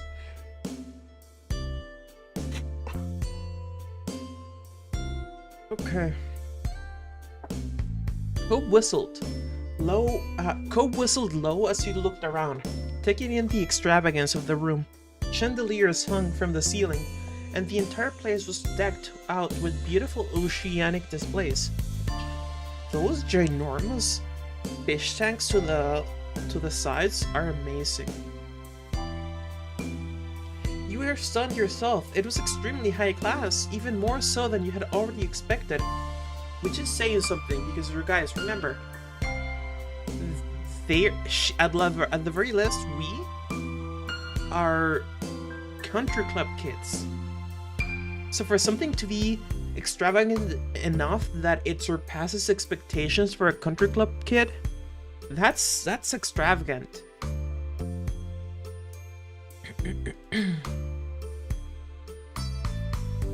So nice. This is the best looking event I've ever been to. Way too freely, overdone, could be worse, you didn't comment. What do you think, guys? Personally, I'm thinking 2. Yeah, 2.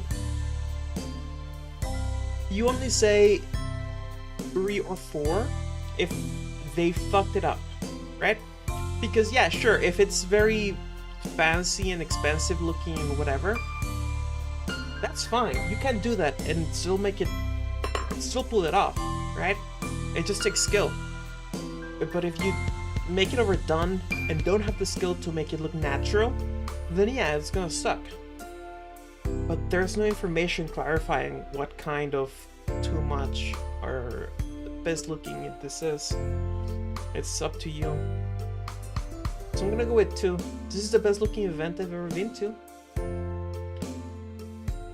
Your lips parted in a wondrous smile as you took in the decorations and the guests, all dressed to the nines. Kolb met your eyes with a similar look on his face. You got the impression that he felt the same way about it all. The sound of your name being called out echoed over the din of the room. When you looked over, you recognized a couple of the organization leaders looking your way. They approached you both in greeting, giving you a welcoming smile and a hello. Corey, we're glad to see you could make it, especially after all the hard work you've done to help make this happen. Of course. Definitely, I wasn't gonna miss it. Hi. You said that as if we had a choice, you joked. I wouldn't miss it either. Thrilled to have made it. Soft nod. 2. You said that as if we had a choice, you joked. You grinned as the leaders laughed at the jest, and even Kolb smirked from beside you. Well, thank you for being part of the team. You're our best power couple, that's for sure. You're always welcome to participate in more activities when they come up. Kolb let out an awkward, breathy laugh, and rubbed at the back of his neck. Me and the boyfriend would be happy to. Kolb shrugged, then eyes darting around the place with an awkward look. So... I guess we should talk to more people. There isn't much else to do at an event like this. Okay. I'm probably not the best person to to give experience of these sort of fancy events, because my idea of what to do at an event like this is enjoy the food, enjoy the alcohol, people watch, or in this case, watch the ginormous fucking fish tanks, right? Preferably while enjoying the food and drink. And plug in some headphones, right? Or put in some headphones, listen to good music while watching the fish tank. Or a YouTube video, or a podcast. But maybe that's just me. Maybe some people actually do socialize and talk to the guests. You found your way into groups of people who were standing around, chatting while some light music played in the background. Servers with large silver trays were gliding between the guests, offering drinks and... How do you pronounce it? Canapé? It is canapé, right? I'm pretty sure it's canapé.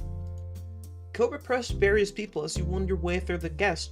He managed broaching new conversations well. You were enjoying talking to so many different people, both guests and members of the organization alike, and found yourself enjoying the company. The sound of a microphone crackling came from the podium at the other end of the room.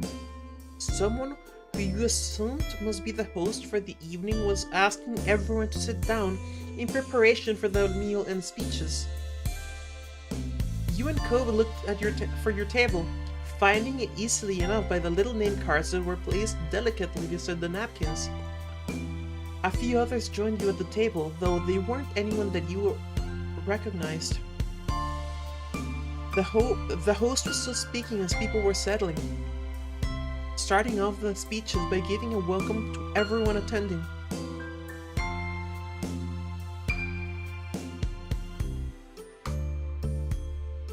She went on to provide some more information about Orca, which she supposed was for the guests who weren't part of the organization, and the purpose of the fundraiser tonight.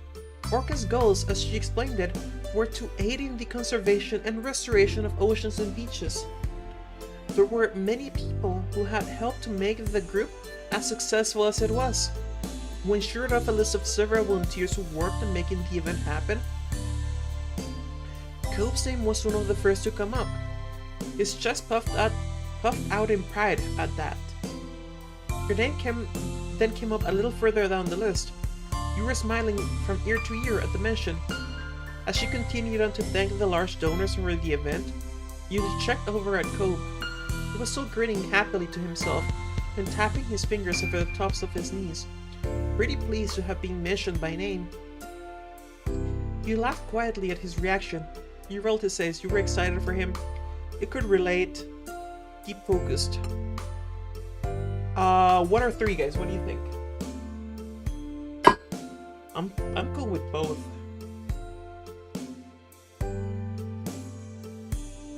You laughed quietly at his reaction. It was good to see all his hard work paying off, but his giddiness was also funny.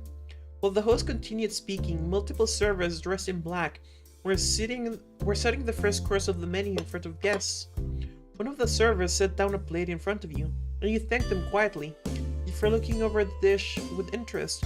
You recognized it as a simple Caesar salad. The host quickly wrapped up the end of her speech, thanking everyone once more before inviting you all to begin your meal. Anyone who had included a special dietary note when signing up for the event received a vegan or vegetarian version. And there were also small baskets of bread set around the table. Delicious bread. Bread is the best, you guys. You ate both the bread and the salad. Cove wolfed down his salad before munching into a breadstick, quickly devouring that as well. I hope the next part comes out soon, and is bigger. You could hear him mumbling to himself as he reached over for another piece of bread. He glanced around the table, and you followed his line of sight with curiosity, noting that everyone else was still eating the salad. Stopping his hand mid-air, he quickly pulled back and rested it on his lap, without taking another breadstick after all. It was clear that he was starting to feel unsure of himself, and he looked a little out of place here. Poor baby. He folded his arms and turned away from them to you. Hey, did you like the salad? I love Caesar salad, you guys. It's so good. It was really good. I can't wait to see what else they serve. His gaze remained purposely tunneled on you, as if he was trying not to even think about what the rest of the table might be doing. He gave Cove a pat on the hand. He made silly faces at the other guests while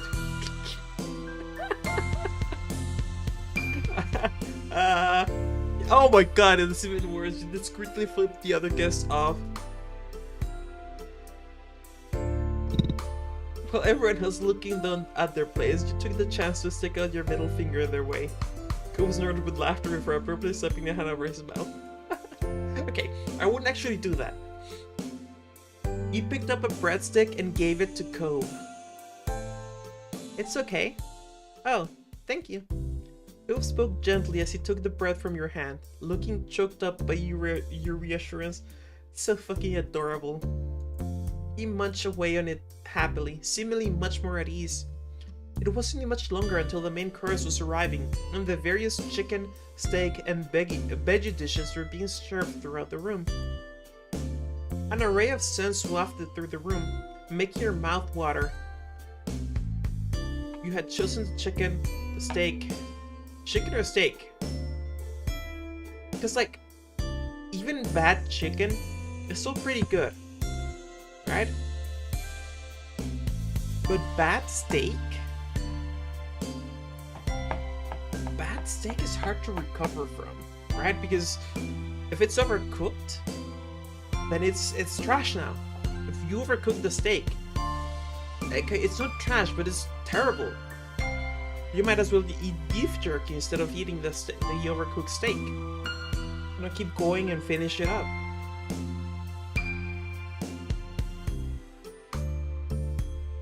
Whereas even overcooked chicken is still okay. But this is a fancy event, so chances are the steak is really good. You had chosen the steak. It was nice that you had been given the option of how you liked your steak cooked. And the meal on the plate in front of you seemed perfectly to your taste. There we go. They got a good chef or cook. Bo had gone for the steak, and once he started to dig in, he was completely absorbed by his meal. You're gonna choke if you keep inhaling your food like that. You kicked him under the table teasingly. You put a hand on his thigh under the table. You flicked something at him while he was off guard. Okay. 3 or 4. Maybe 1. Let's start with 4. You flicked something at him while he was off guard. You centered a pea in a clear spot on your plate, taking the time to get the angle right. He wasn't going to notice what you were doing as long as he had food right in front of him. The meat was perfect. You struck the tiny thing and it hit him directly in the side of the cheek. He bolted upright in shock, almost choking on his mouthful of food. The look he gave you was far from impressed, but his eyes still held a glint of amusement. You threw your gaze from him innocently, as though you hadn't done nothing at all.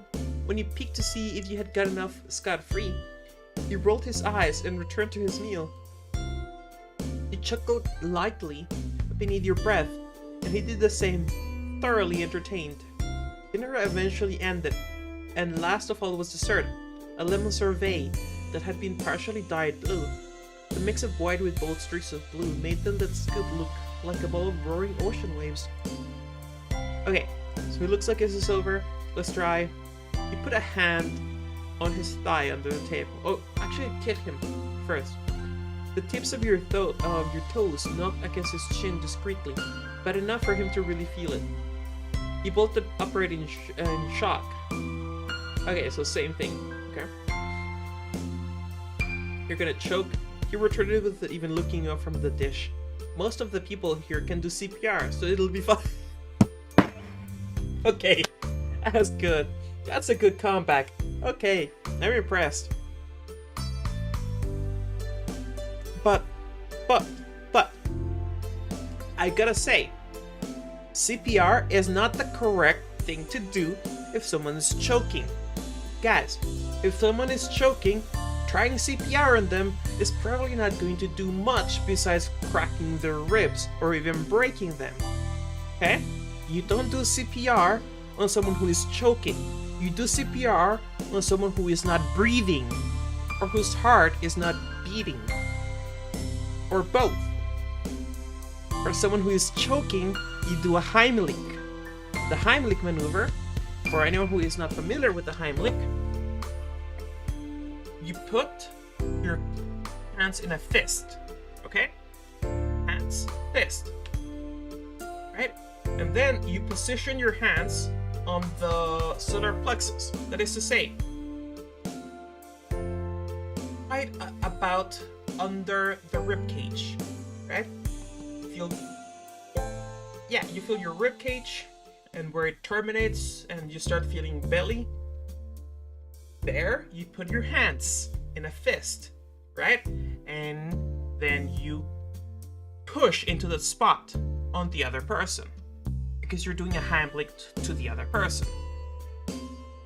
You push, push, push, and eventually whatever is in their throat will dislodge. I am not a doctor, don't take this as medical advice. Go take a first aid course. They will teach you how to do the Heimlich maneuver better than I ever could. And, actually get certified for it. But that's the gist. Similarly, if you are ever choking and there is no one around to help you with a Heimlich, you can do the Heimlich by yourself. Just putting your fist in the same position on yourself, but instead of pushing into your own chest, which is kind of difficult, you do it against the surface. So you push your body and your fists into like a table or a countertop or a wall, and that way you achieve the pressure of that's required. Again, I'm not a doctor, I'm not a medical professional of any kind. Don't take my word for it. Go get for first aid class and get certified to do first aid at your local, I don't know, Red Cross. I'm sure if you have a YMCA, is that the place where there's like community centers and classes and shit? You can probably get a certification for first aid there as well. Probably, I don't know. University. Anyway, I used to have a certification for that, but I never renewed it when it ran out. So like, eventually it expired. Anyways. You shook your head in amusement as he continued fervently eating at the same pace. Okay, so the final one. You put a hand on his thigh under the table. You couldn't resist a little teasing while he was distracted. Her arm reached forward out of view of everyone else, hidden by the heavy tablecloth. You let your fingers lay to rest on the center of his nearest thigh. Cope stopped eating immediately, his elbows banging against the top of the table in shock as his face slowly turned red. The tableware next to him rattled from the impact. When he settled down, he spoke creakily without moving to face you directly. Yes? Oh, this is marvelous. Perfect. Nothing. Is something the matter?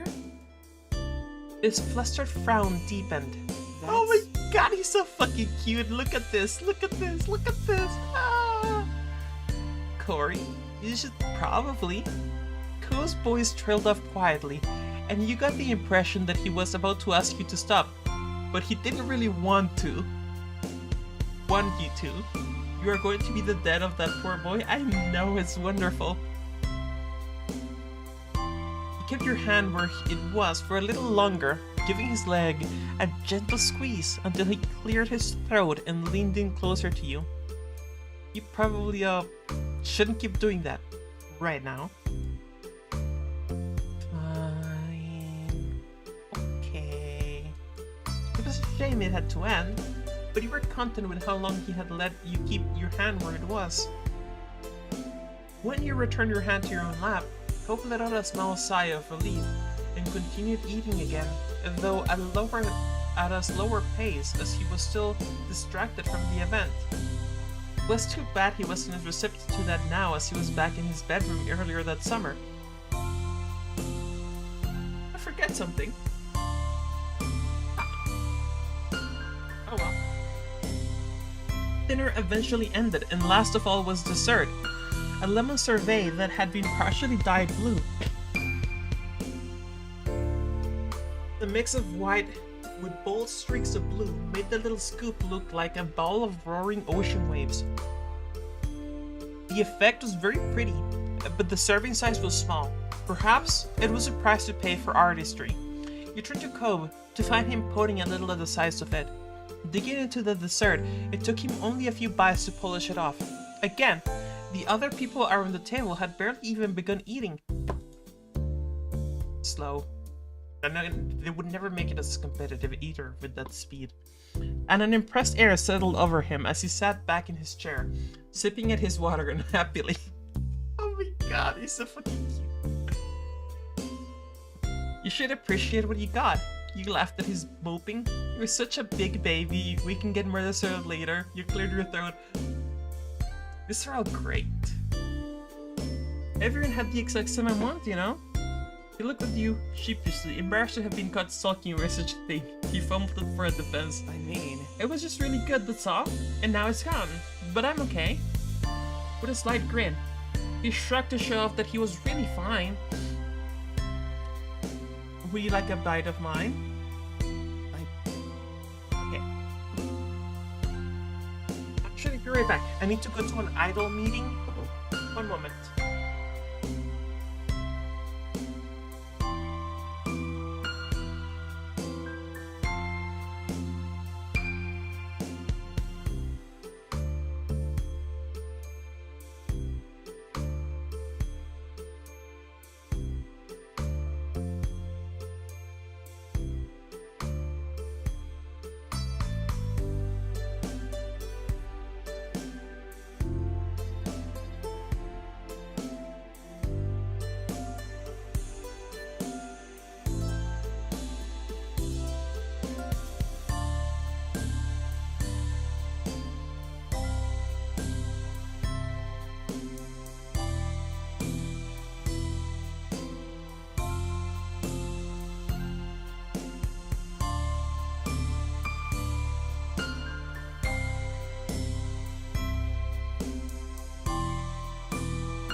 return! The idol meeting was successful. We negotiated for better drinking conditions and made extra space for more of that drink.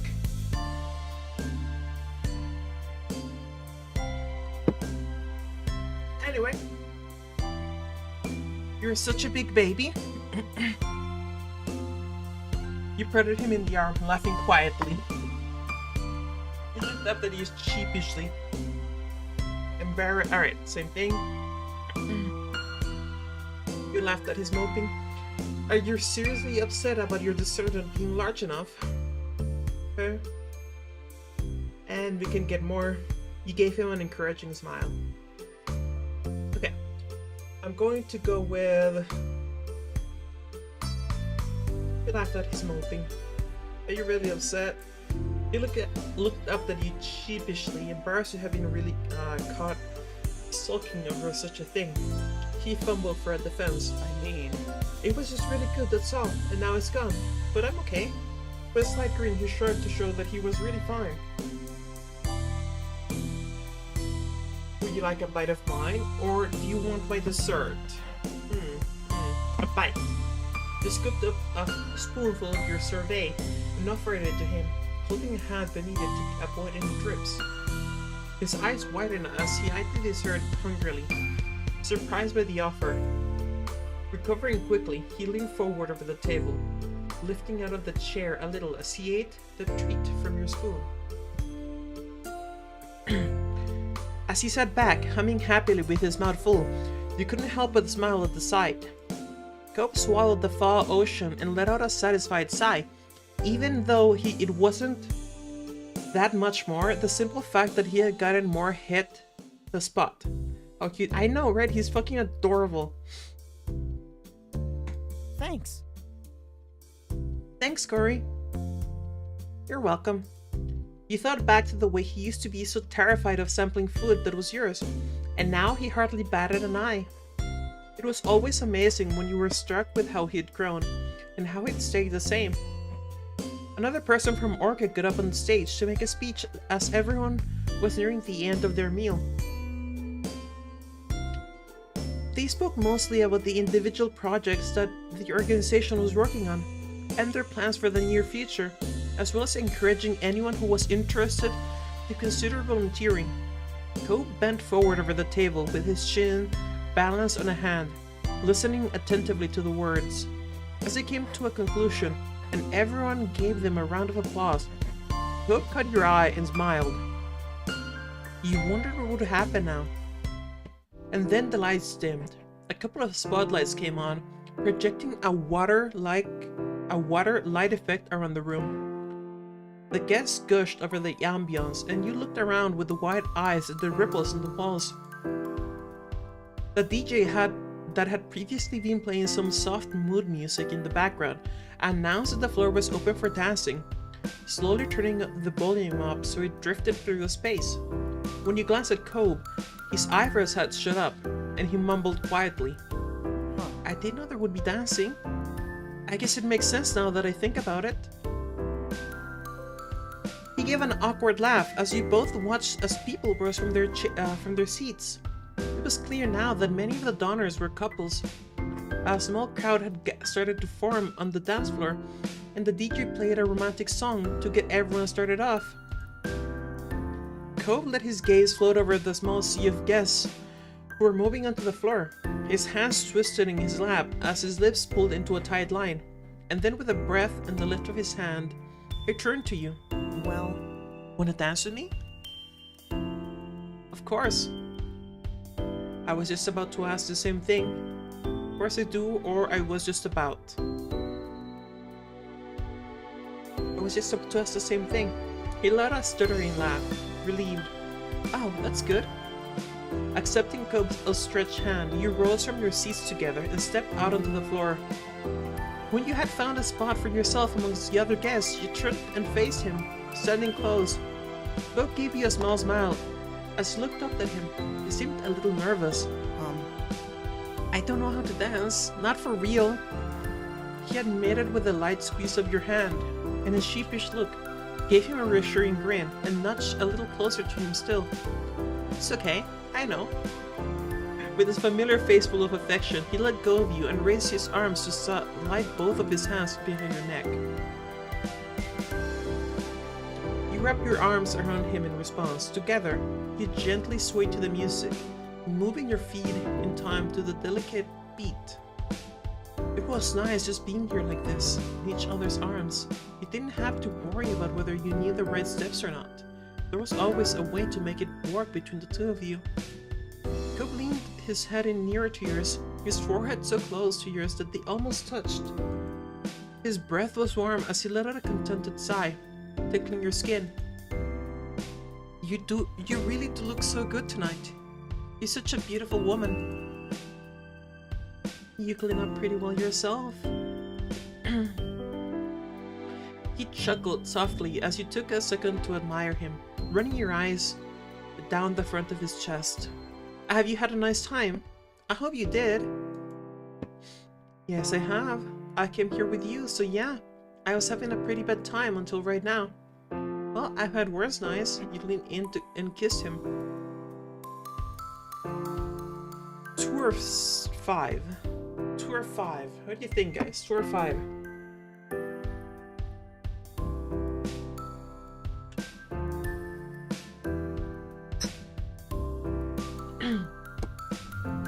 Both are great. Don't get me wrong.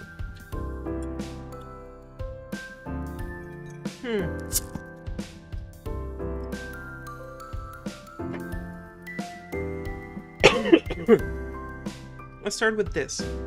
I came here with you, so yeah. He let out a breathy giggle. His bright eyes stayed locked on yours, studying you with unmistakable adoration. Thank you for staying. You're still here, just like you promised you would be. Your heart felt light as you continued to sway whilst holding your most beloved person. So glad to be able to share a moment like this with him. His smile suddenly tilted unexpectedly. You couldn't guess the thought that crossed over his face. Alright, let's look at the other one. You leaned in and kissed him. His eyelids fluttered closer to your close as your lips met in a soft kiss, and when he pulled back, he smiled at you gently. His bright eyes stayed locked on yours, studying you with unmistakable adoration. No. Okay.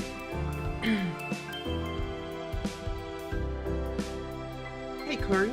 Yes? His voice, a gentle whisper, he let you in on his small secret. You know, I like to complain about things and that other people can stress me out, but It's nice. coming here with you tonight didn't make me feel bad. Not even a little.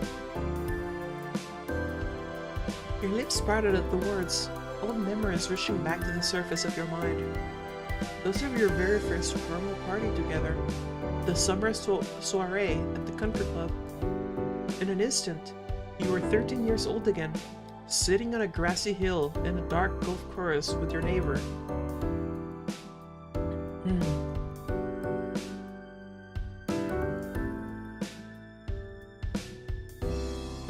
Second.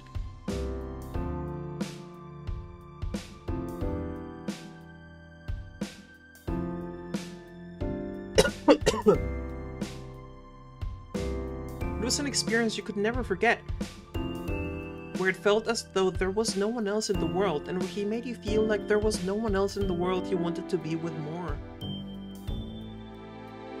That was a night Cobb tried so hard to enjoy with you, but had been plagued by his anxieties despite it all. And now, Cobb, I'm so glad, you began to cheer up happily. It was probably the water theme of this party that put you at ease. You're speechless, okay. Nodding to the fault of humor when feeling emotional, you nodded towards the coral centerpieces on the tables, and as the ripple of the lighting cast everything in a watery blue glow. Cobb's hand caressed the back of your neck, making you feel truly treasured. Okay, let's go with the other one. You began to tear up happily.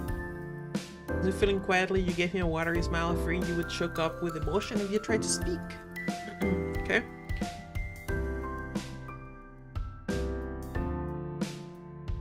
Your words were delicate, but as earnest as you'd ever been. I'm so glad. Okay, and Kobe. Feeling it emotional though, so you could choke out, and you find yourself holding onto him tighter. Tough. I'm gonna go with this one. Even though I still get like that sometimes when there's other stuff in our lives that's too much for me to deal with. But being with you, that's not one of those things. You make it so easy to do. You make me happy. I'm more than happy. When I'm with you, I feel safe. His voice wavered ever so slightly, his feelings getting the best of him. I want more than anything to be able to do that for you. He broke on the last words, tear glistening in the corners of his eyes. You already have. You wiped away his tears. I'll always be there for you, I promise. Or you kiss him. God damn, those are some really good lines. Let's start with this. His skin was warm and as you gently brushed your fingers beneath his eyes and smiled at him softly. I'll let us happen, huh? Okay. You already have. Whispered securely, he stopped moving to the music, taking a moment to look at you. With nothing else taking focus. He tried to speak, though there was nothing he could manage the first time. He tried again, but still couldn't say much. Then I'll keep doing it. He was overwhelmed. Okay, I'll let this happen. You kissed him, closing the gap between you. You leaned in and pressed your lips to his. His hand took up the back of your head as he kissed you deeply in return. Then he pulled back slowly, a smile never leaving his face. I'll let us happen, huh?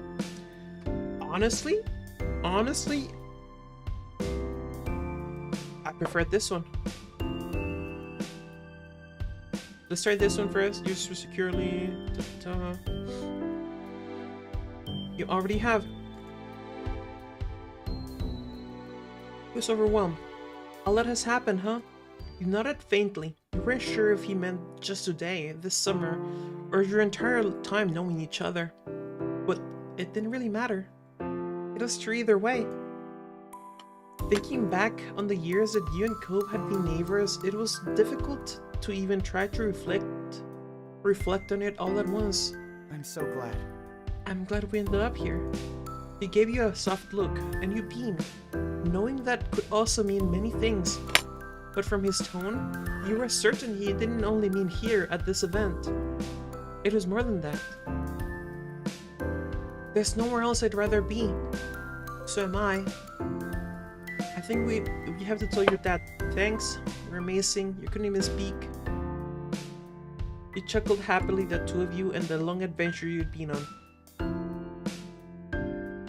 1, 2, 3, and 4.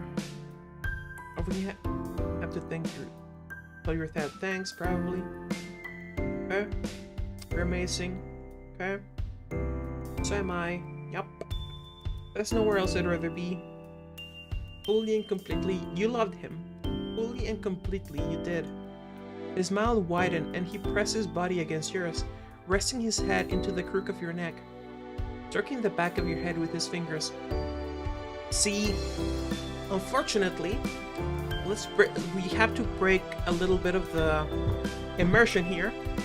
Our character is way too short for him to be able to do that. He would have to actually bend over to manage that. Probably exaggerating, but still. You tighten your grip on him and let your head fall against his shoulder. As night drifted on, you held each other tight, swaying to the music as if you were the only ones in the room. Hope was sweet the entire time, his warmth brushing against your skin as he whispered words of affection in your ear. He was extremely good at making you feel special. You couldn't have hidden your bliss or smile, even if you wanted to. The party eventually started to wind down, and at last it came to an end. When the main lights turned on, you blinked against the brightness of them, making sure you still had Kobe in your sights. One final speaker came up to the podium on the stage, thanking all the guests for coming, and wishing everyone a good night. It was bittersweet to see it come to a close.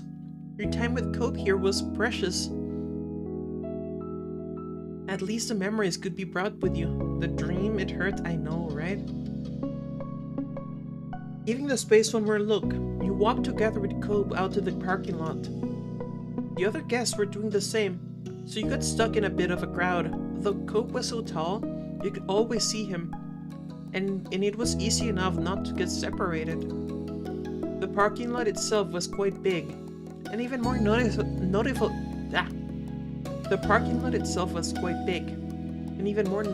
now with fewer cars blocking the way. It took a little while to actually locate Cope's car across its expanse. Eventually you found it, and the two of you bundled inside the vehicle and buckled up. The trip home was quiet, as you both silently reflected back on the experience. The event had been the biggest night of the year for Orca, and now it was all over, just like that. Outside your window, the surroundings soon became familiar, and you found yourselves back in your neighborhood. Cope pulled the car into his driveway and put it in park before letting out a relieved breath. Home sweet home. Yeah. After climbing out of the car, you walked slowly down the road. Cope coming over to stand beside you. You stopped in the middle of the street, right between your house and his, and turned to him, finding him in the process of opening his mouth to speak. Strangely, he clamped his lips together, as though he had suddenly thought better of it. You also stayed silent. That was quite a night. Good night, Cope. Thank you for taking me tonight. This is kind of awkward.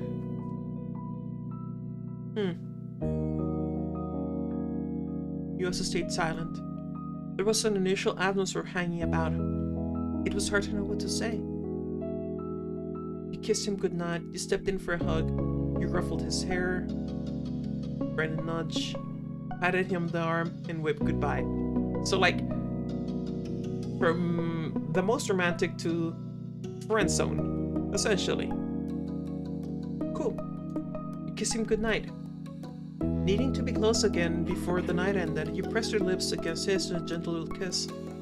He smiled as you separated, running his fingers over the side of your face. Night. Night, Corey. With the last wispy smile, he left towards his front door, figuring you wouldn't linger in the street for much longer.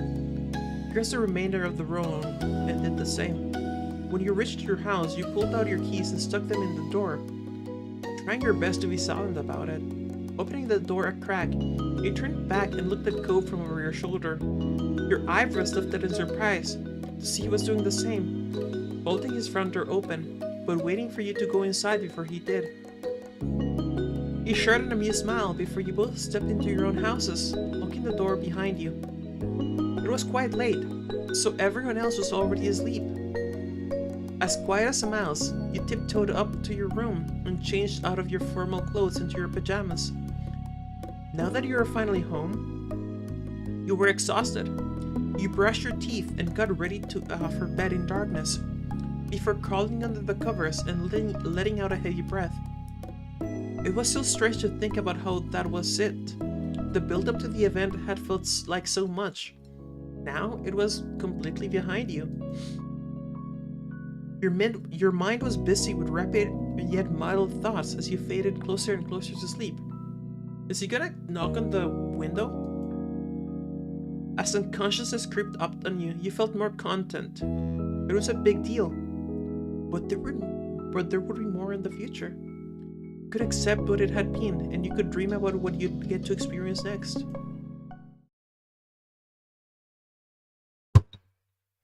Fucking called it. Fucking called it. Ha ha ha ha ha.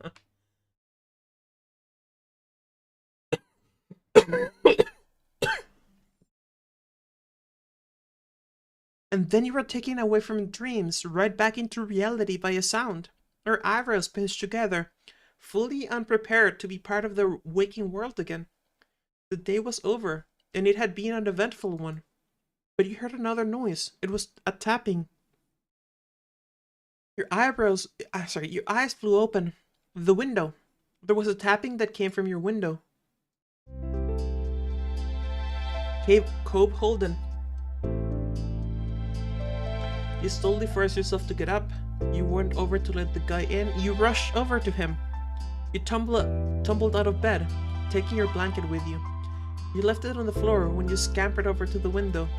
You saw through the glass that Cope's eyebrows were raised, and you suddenly realized that in your rush you hadn't taken care to be quiet. He had probably heard you crash to the floor. But that wasn't the matter at hand. You flung open your window and faced him completely, with nothing separating the two of you any longer. You had not been surprised to find Cope awkwardly crouched on your window ledge. However, you were taken aback to see that he was a little overdressed. Cope hadn't changed out of his formal clothes. You also noticed that he was perched clumsily. You didn't know if it was because he was trying to keep his fancy clothes clean, or if he felt weird about something. His body was too stiff and awkward. Cope smiled sheepishly. Hi, Corey. Hi. Why are you here? How come you're dressed like that? It's nice to see you, Romeo. Have you looked at the clock? It's nice to see you, Romeo. Come on, come on, come on. It's nice to see you, Romeo. You moved aside and let him climb inside. He cautiously stepped down by stretching his legs over. Strangely, he didn't use his hands for support. It was clear to you now. He was holding something.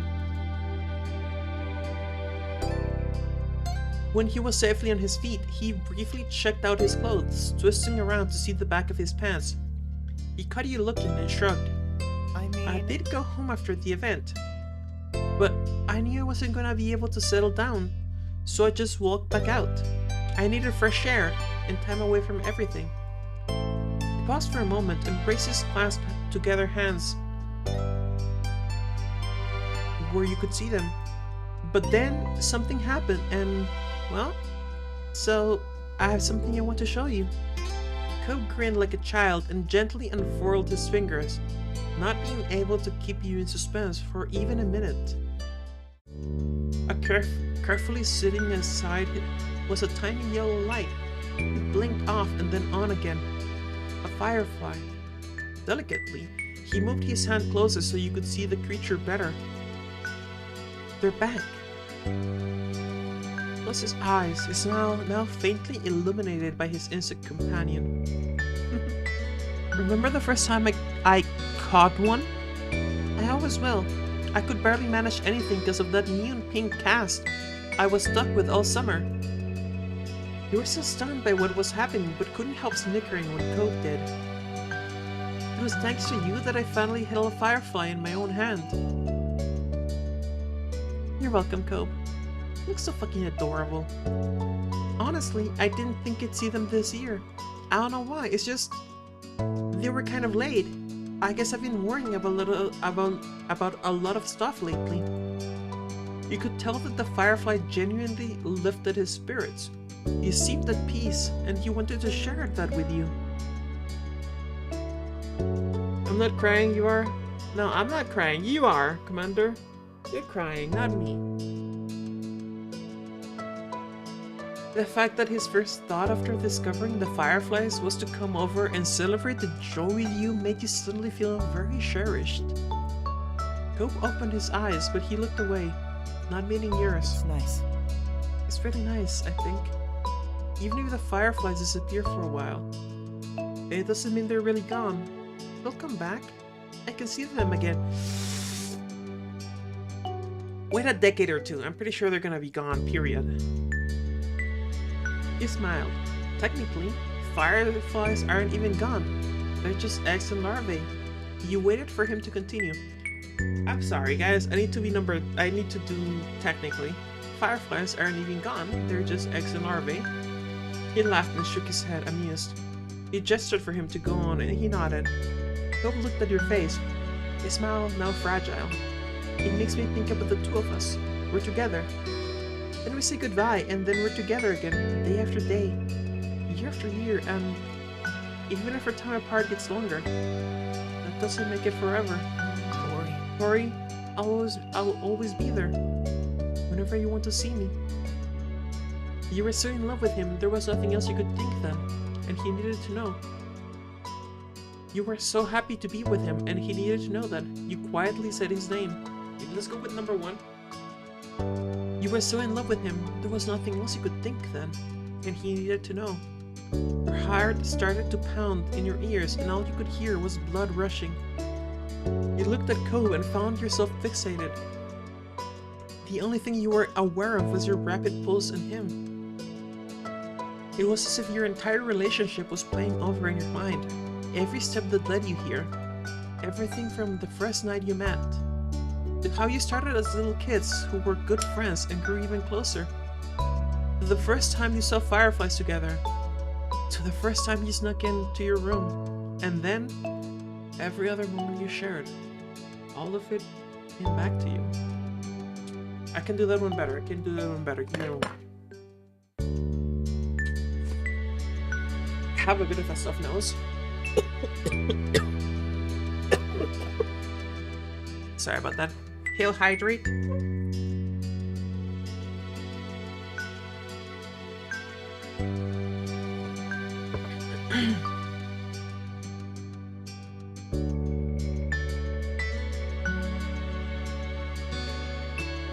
looked at Cove and found yourself fixated. The only thing you were aware of was your rapid pulse and him. It was as if your entire relationship was playing over in your mind. Every step that led you here.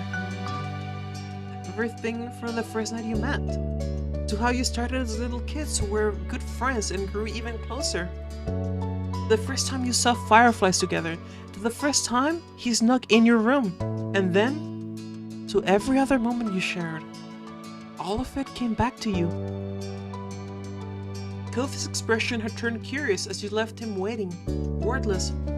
He tilted his head in a question. His lips parted to speak, but he went first. I love you. I'm in love with you. I love you, Cove. And I love you so much. Huh. What do you think, guys? 1, 2, 3, or 4? They're all great. Obviously, they're pretty much the same message.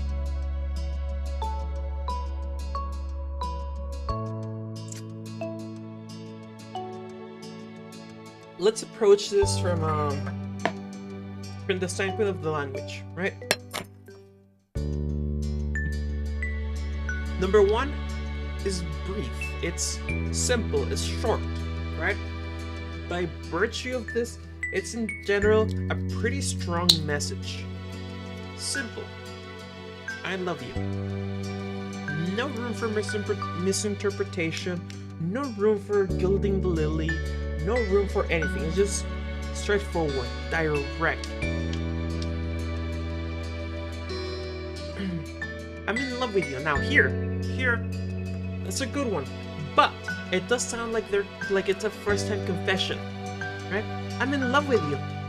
Like it's the first time you've ever said it, which is not. It's absolutely not the first time we've ever said it, right? I love you, Cove. Now this gives you the impression that you're overwhelmed. That slight pause between the eyes. I love you, Cove, right? Emotional. And there's your I love you so much. Overwhelmed, I would think. Or like lacking words to express it beyond using a repeated intensifier in the so.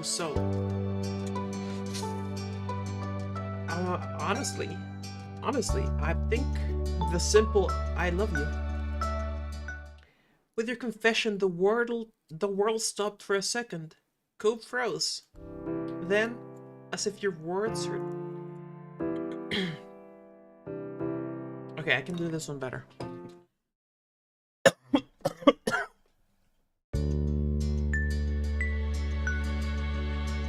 I love you. With your confession, the world stopped for a second. Cove froze. Then, as if your words had turned a faucet, tears began to fall down Cove's cheeks. He silently mouthed something, but he couldn't make out a word. Cove stepped closer and closer, removing the distance between the two of you. He covered his mouth with a hand. He must have forgotten about the firefly resting there. and it flew off into the night with a twinkle. He used the other hand to shakily reach over and interlaced his fingers with yours. He gripped you tightly as you started sobbing harder. You cried with him. You wiped his tears. You squeezed his hand back. You smiled at him, and you chuckled affectionately.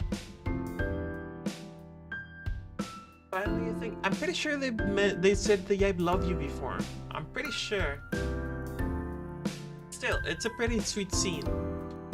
Cried with him, wiped away his tears, squeezed his hand back, smiled at him.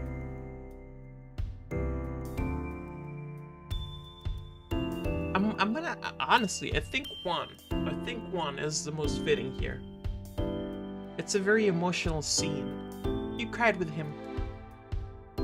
Tears streamed down your face, and he looked a little alarmed when you started crying into his shoulder. I love you, Cove. It's okay, Cove. It's okay, I promise.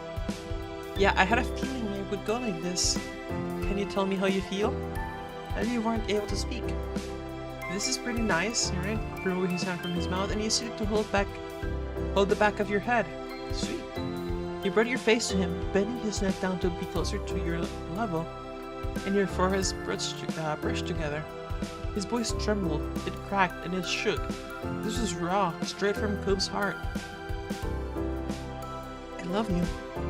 He closed his eyes tightly and repeated himself, but now he could say it firmly. I love you. Okay. Yeah, I had a feeling it would go like this. Cove removed the hand from his mouth and used it to hold the back of your head. Alright. No, it's okay, Cove. It's okay, I promise. Okay? Okay? Can you tell me how you feel? Okay.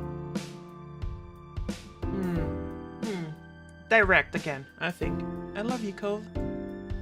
Cove removed the hand from his mouth and used it to hold the back of your head. You brought your face to him, bending his neck down to be closer to your level, and your foreheads brushed together. His voice trembled, it cracked, and it shook. This was raw, straight from Cove's heart. I love you. He closed his eyes tightly and repeated himself, but now he could say it firmly. I love you. His aqua eyes sparkled when he opened them again. Fresh tears poured out with a burst of emotion. Sorry. I'm sorry. I'm sorry I can't get it together. I try so much to love you quietly, secretly, and that being it, but I really want you to feel the same. I want you to love me back. I wanted to hear you say it. I just kept thinking, what if you didn't? Maybe what I felt was too much, and I didn't know how to handle that. I didn't know what to do. But I didn't want to put any of that on you either. You weren't doing anything bad. Everything you do is right and wonderful. It was your fault. I had to be like that and just like that. He leaned in closer, hiding his face from you. His lips trailing over to your ear, he whispered, "But you love me. You love me." He moved his head back, so his forehead was centered on yours. And then he closed his eyes. He shook. The hand you still held was trembling. I'm so sorry. I'm really always like this. You kissed him, you held him, you gave him. What do you think, guys? I'm thinking. Honestly, there are great options.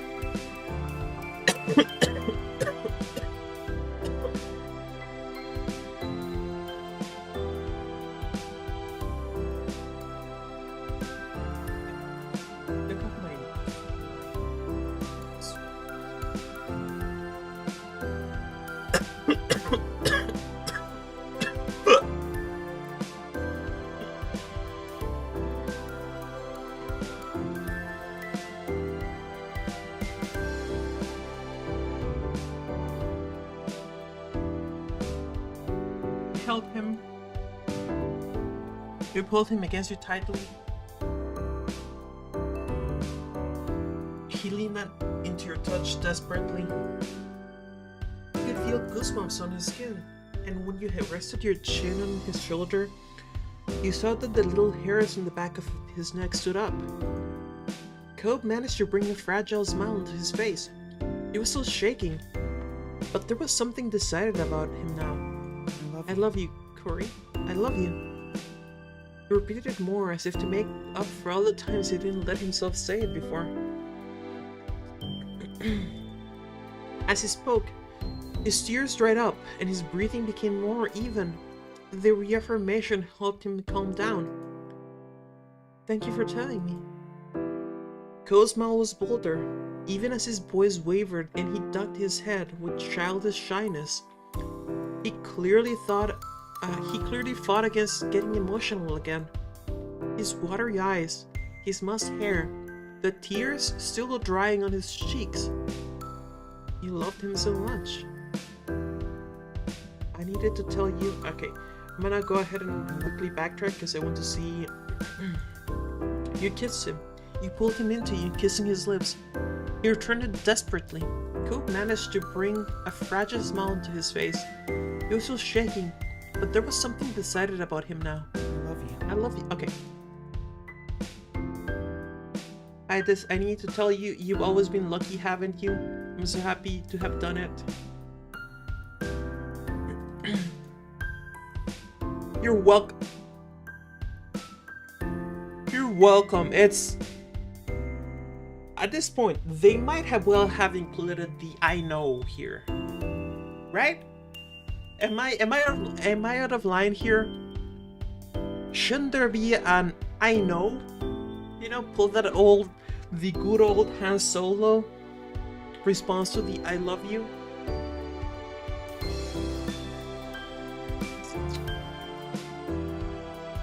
It was only the truth. I love you. Okay. You're welcome. Okay. I'm so happy. You've always been lucky, and I needed to tell you. It doesn't make a difference which one you do. I'm a smug cunt, so you're welcome. Coop held the size of your face, would move his thumb down to softly brush your lips. It was exciting. He wanted to keep touching you, and you wanted that too. Oh, okay. Okay. We're getting some spice now. Some interesting choices. What do you think, guys? Lips, neck, face, hair. Cabedon? Cabedon? We can do the cabedon, guys. Chest? Butt? Or whispered his name? What do you think? These are some impressive options we have here.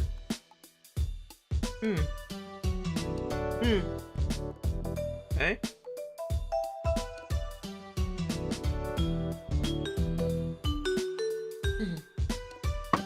Okay. Let's go with... You grabbed his butt. You slid your hand down his back, skimming the muscle underneath. You could feel them tightening the lower you got. You passed the base of his spine, fingers tapping with intention, but giving him time to voice his agreement with your course of action. He did quietly murmur something. It's okay, I don't mind. I mean, it's just that I want you to... He couldn't muster the last word. Still feeling validated, you let your hand cup his butt and squeezed it. Cope took a sharp breath. Hurry. His voice was laced with embarrassment, but not dissatisfaction. Okay. So, you moved your hands down to his chest. You brought one hand to the nape of his neck, and while you ran the other along his chest. His shirt wrinkled, but neither of you cared. His body was firm to the touch. Okay. He kissed your ear long enough to heat it up and down to your jawline, letting the warmth spread while you touched him. Now the cabedon. You pressed him up against the wall. Then you stepped forward with purpose and pressed your hands against his shoulders. You kept walking. His eyes widened, but he let you lead him, stepping back at the prompting. Cope was quick when he made contact with the wall. He stared up onto his flushed face. Cope's body was tense being in such a position, but you knew with complete certainty that it wasn't in a bad way. You could feel one of his knees rubbing against the inside of your leg, encouraging okay. Against the inside, you say. Okay. Right.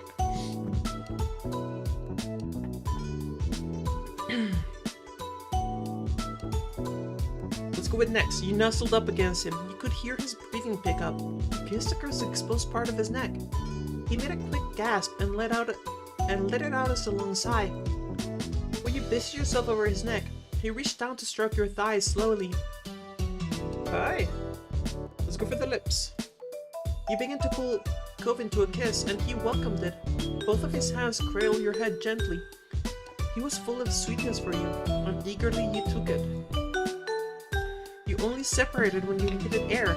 You huffed, getting oxygen back into your lungs, all the while grinning at your boyfriend. Cope beamed at you, and then kissed you back once more, a brief but solid stamp of his affection. Kissed all over his face, ran a hand through his hair, whispered his name.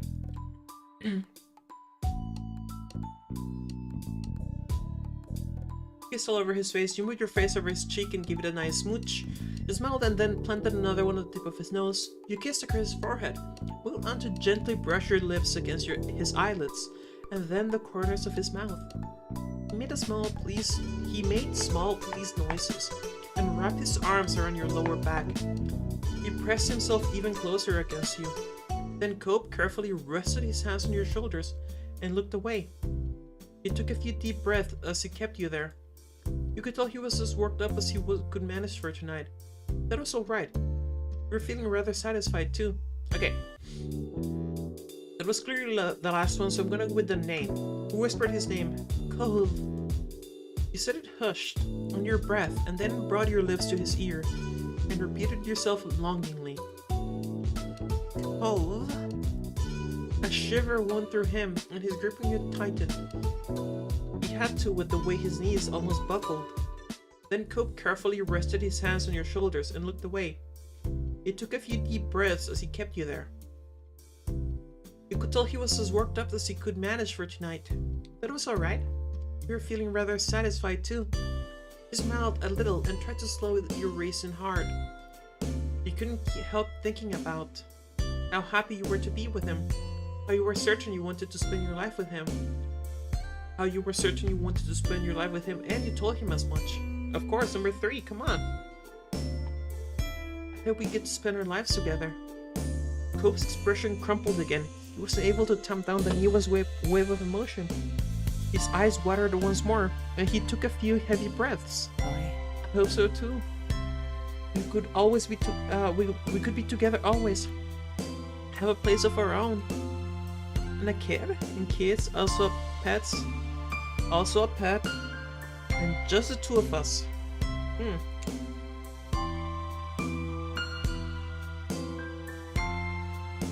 Tough.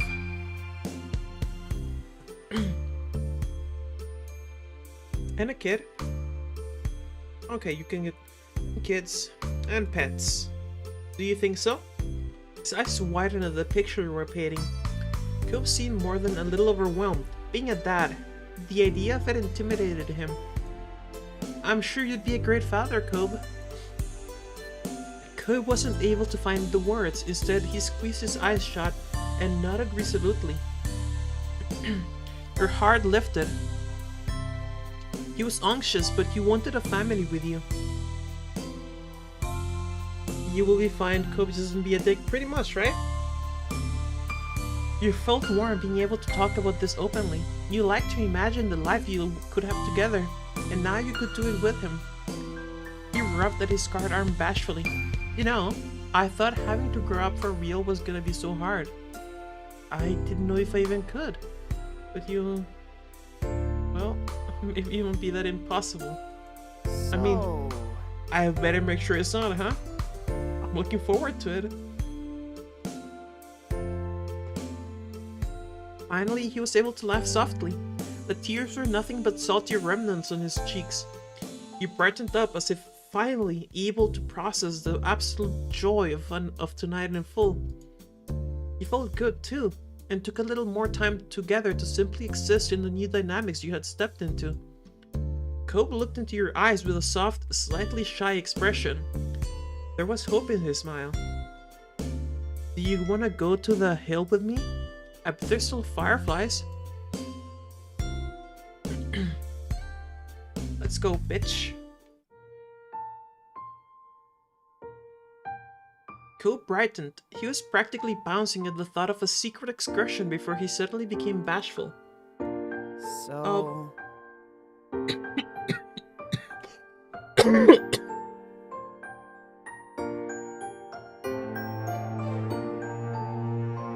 So how should we leave? We could just try the door. We don't have to do the window thing. But maybe that'd bother your family? He both chuckled at how awkward it would be for moms, or worse, Liz saw you going on a midnight firefly catching trip. You'd be sure to avoid that. But you wanted to use the front door. You could leave from your window. Both options are great, to be perfectly honest. Right? Both options are interesting. Let's see the window. Let's see the front door first. The door should be fine. My moms don't wake up from people in the living room. As long as they're quiet. Cope nodded in understanding. You grabbed some shoes and readied yourself for an adventure. You were glad that there was no way you'd run into another soul outside. Cope could be way overdressed and you were still in your jammies. Creeping closer to your door for the trip out, Cope whispered one more question. Should I follow behind you? No, just don't make any noise. Yeah, follow me. You outlined the optimal route to keep your car the farthest from your parents' room. Yeah, follow me. Okay. The two of you huddled together and exited the room. You quietly tiptoed down the stairs. Winston when your knee popped and then froze. Neither of you heard anything further, so you continued to the front door. You unlocked the door slowly and tried to minimize the click of the lock. Took a deep breath and then turned the knob. You let Cope out first and then snook out into the brisk night air. It was surprisingly cool, but not at all unpleasant.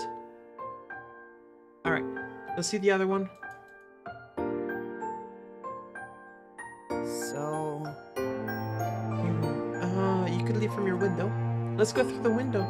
Cope nodded in understanding. You grabbed some shoes and readied yourself for an adventure. You were glad there was no way you'd run into another soul outside. Cope would be way overdressed, and you were still in your jammies. You let Cope go first. He stepped back on the ledge as you carefully followed. He shuffled along, and soon, you reached the garage. You planned to use the fence from there to reach the ground. Cope jumped to the garage, then the fence, and lowered himself down. It was easy for him. He leaned against the fence and projected hushed words up to where you were waiting. Are you okay? Do you want help? You shook your head no. You reached the ground with ease. It wasn't difficult, especially with the fencer to help you. Or, yes, you got to the edge and let Cope spot your descent. He grabbed you about halfway and brought you to rest firmly on the ground. I like this one better. Cope gave you an encouraging smile, but neither of you risked speaking yet. You briskly snuck behind the house and up to the old white poppy hill. And Cope was right. The entire hill was lit up. Insects twinkling here and there with their pale yellow light. Cope let out a contented sigh, finally able to relax in full. He started further up the hill to better enjoy the view. You walked along as well, letting yourself be surrounded by the twinkling display. Then, without warning, Cope plopped onto his back. He paid no mind to making his formal attire. He paid no mind to smacking his formal attire in the grass.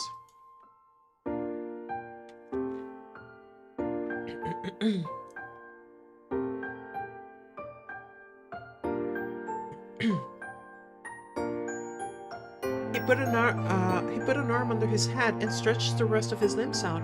He was clearly getting quite comfortable in the dirt there. I'm pretty sure it's not the dirt. There's a lot of grass.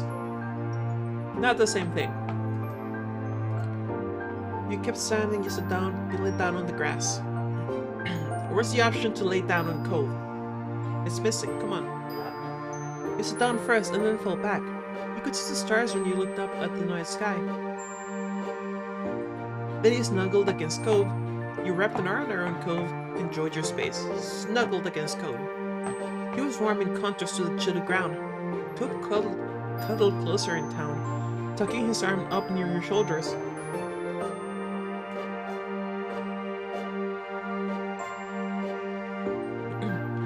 He was, I wonder if Dad will be mad about the grass stains. He tugged at the collar of his shirt. It didn't sound concerned, just idly curious. Considering you never use it, it probably will not matter. He might not even notice it. Unless they're dark, if you're lucky, he won't be able to tell. His mouth bent a little, and it went silent between you. The only sounds were the rustling of bugs in the breeze, and the faraway crashes of waves in the sea. You couldn't help but reflect on what happened only a brief time earlier. Between this and your room, this almost felt like a different world. Was it even real? What happened between you two? You could almost be convinced it wasn't, and that you had never actually stopped dreaming. You saw a glance at Kobe. He caught you and blushed. A little reddening reassured you. Kobe remembered, same as you. What you had was real. You continued watching fireflies. You wanted to catch some fireflies. Because Kobe. If you wanted to catch fireflies, you challenged him to a rolling race on the hill. You asked Kobe to dance with you. Holy shit, these are some nice callbacks. The rolling down the hill thing from step 1. Catch fireflies, step 1. Dance with you, step 2, I think. Kobe Holden may have this dance. He started in shock at the invitation. Understandably, he had not expected that. He felt obligated to try to say more.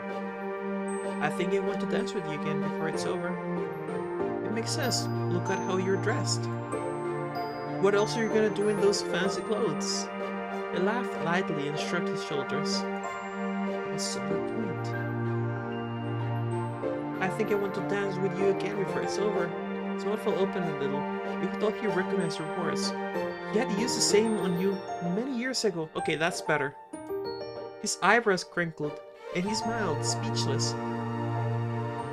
You got up and brushed your clothes as best you could.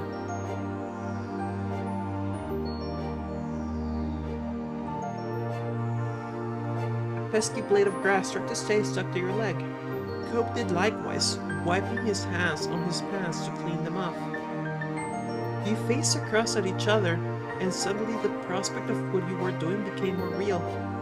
Cope hesitated a moment as you both tried to decide what move to make now. He smiled as he wrapped one arm around your waist and the other across your back. He pulled you closer, near enough that your bodies were touching. Odd accent there. He pulled you closer, near enough that your bodies were touching. They're different. Then you began to sway together amid the floating lights. Despite the lack of music, you found a rhythm to your movements.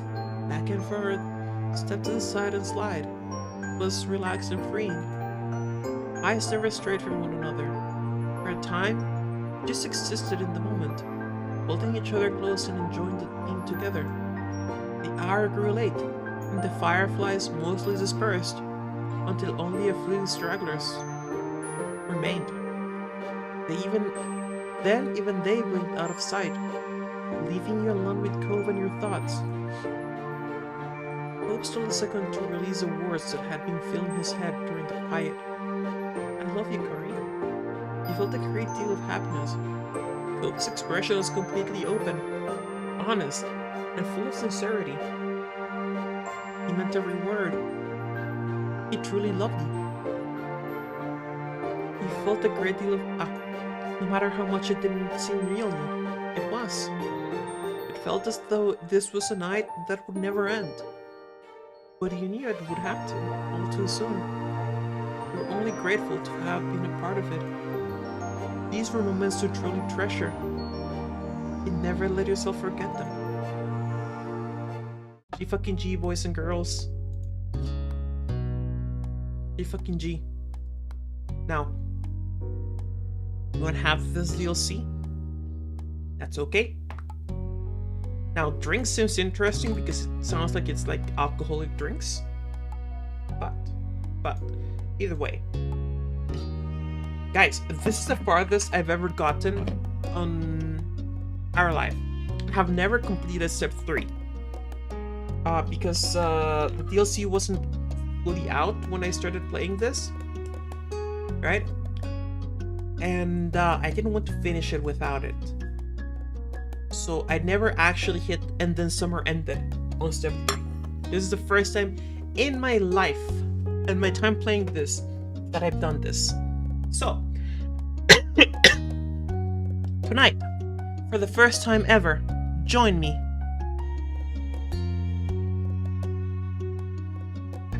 in finishing step 3 of our life, beginnings and always. There, what about now? What do you think? I fucking loved it. This was great. It was worth it. Like, I already loved this visual novel the first time I played it. It was amazing. It was great. I played it a bunch of times and did a lot of different routes. And then I stopped thinking about it for a long time. Didn't play it, didn't think about it for years and years. And here we are again. And I'm honestly quite happy.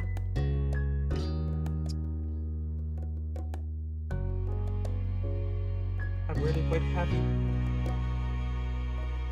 And then summer ended. Move to the next step. Moths bounce against your window. For me, the pain is real though. Yeah. It's very much hit you in exactly what you want sort of deals, isn't it? It's very good at that. If you want it. Hell, you might even have the one that got away moment. That dream we can have. I mean, you can have the exact same dream for sure, but something like it, you probably can. Just gotta find the right person, right? Gotta keep hope alive. Moths bounce against your window, attracted by the light of your room, a siren call in the slowly darkening sky. Just as the sky was coming to an end, so too would summer. Liz would be moving back into the dorms before long. Luckily, Lee had been able to stay for a short trip before her own new journey began. She'd officially been accepted to her first choice college a few weeks ago. This was her last chance to see you all in person for... You flicked through the plans for the next few months, realizing that you didn't even know when you'd next have the opportunity for everyone to be in the same place again. It was hard to think that you'd likely be seeing even less of your cousin going forward, but you were delighted that she was pursuing her dreams. While you were still with each other, your family was going to have dinner together. As ever, the Holdens were tagging along too. Chinese or tropical? Honestly, I'm thinking Chinese. I fucking love Chinese food.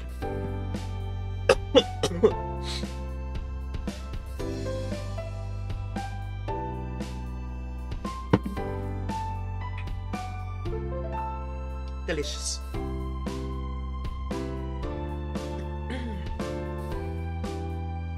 We were going to the Chinese restaurant. It was somewhere your family had always enjoyed going, ever since you and Liz were tiny. The long-standing connection made it a fitting location for a family meal out before Liz and Lee set off again. Technically, You were getting ready to go out, though your mind was only half on the task. It was a pleasantly warm evening, the kind that epitomized the vacation feeling, and you were in no mood to spoil it by rushing around. While idly gazing at your room, you spotted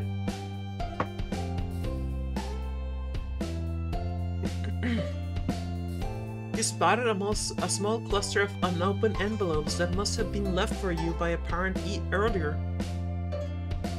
You headed over to the table to flick through for anything of interest.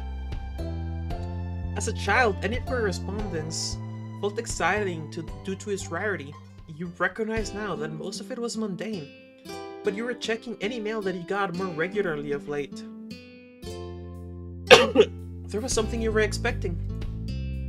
You stopped at a crisp, white envelope. The logo proudly proclaimed the sender as school you'd applied to. You took a deep breath and read it. You opened it instantly. You hesitated, worried about the lack of... You hesitated, worried by the possibility of bad news. Good grief. My tongue is fucked up. Opened it instantly. I don't like any of these. All of them are giving it too much hype. The correct one for me would be like, okay, let's check it out. Instantly, you had to see what it was going to say, regardless of whether it was good or bad, as soon as you could.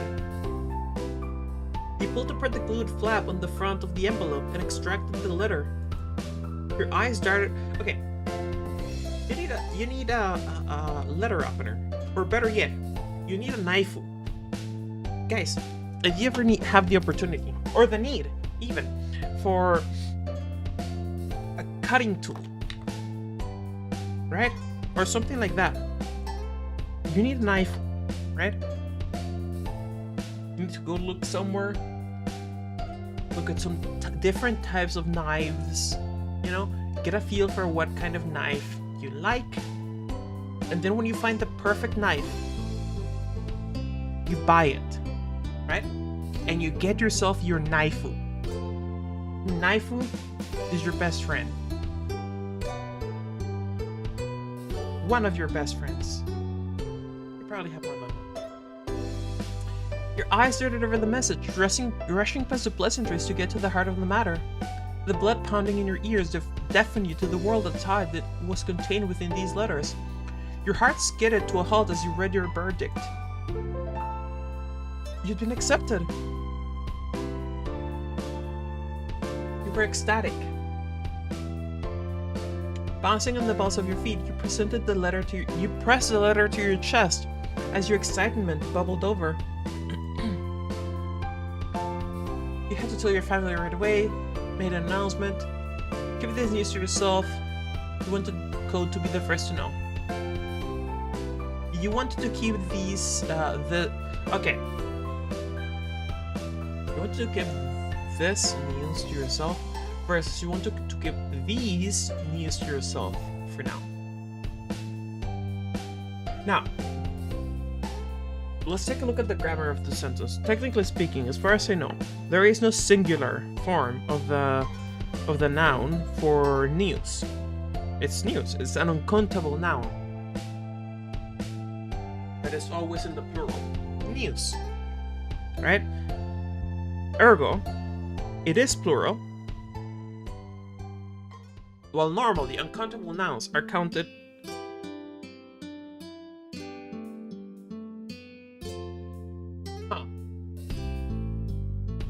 Yeah, uncountable nouns are generally used in the singular, right? This much coffee.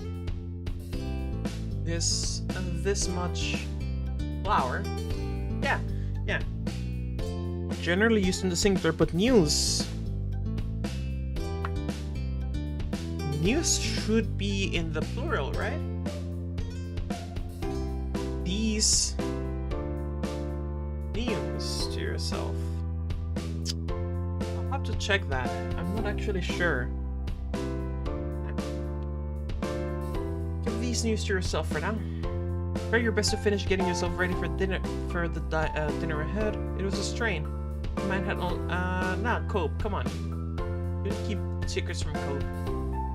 You wanted Cope to be the first to know. Wasting your time, you pulled up his number on your phone and rang your boyfriend.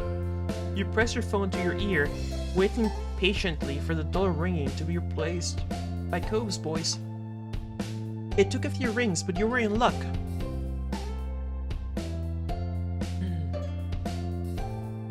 Cope picked up the call. Hi, Corey. You blurted your news without the customary preamble of a greeting. Cope, I got in. I'm going to college. Seriously? What?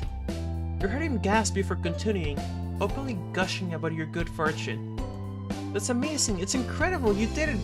Congratulations, Corey. Is it just... Maybe it's just me. Maybe it's just me. But the idea of not going to college because you weren't accepted to any universities seems rather alien to me. Right?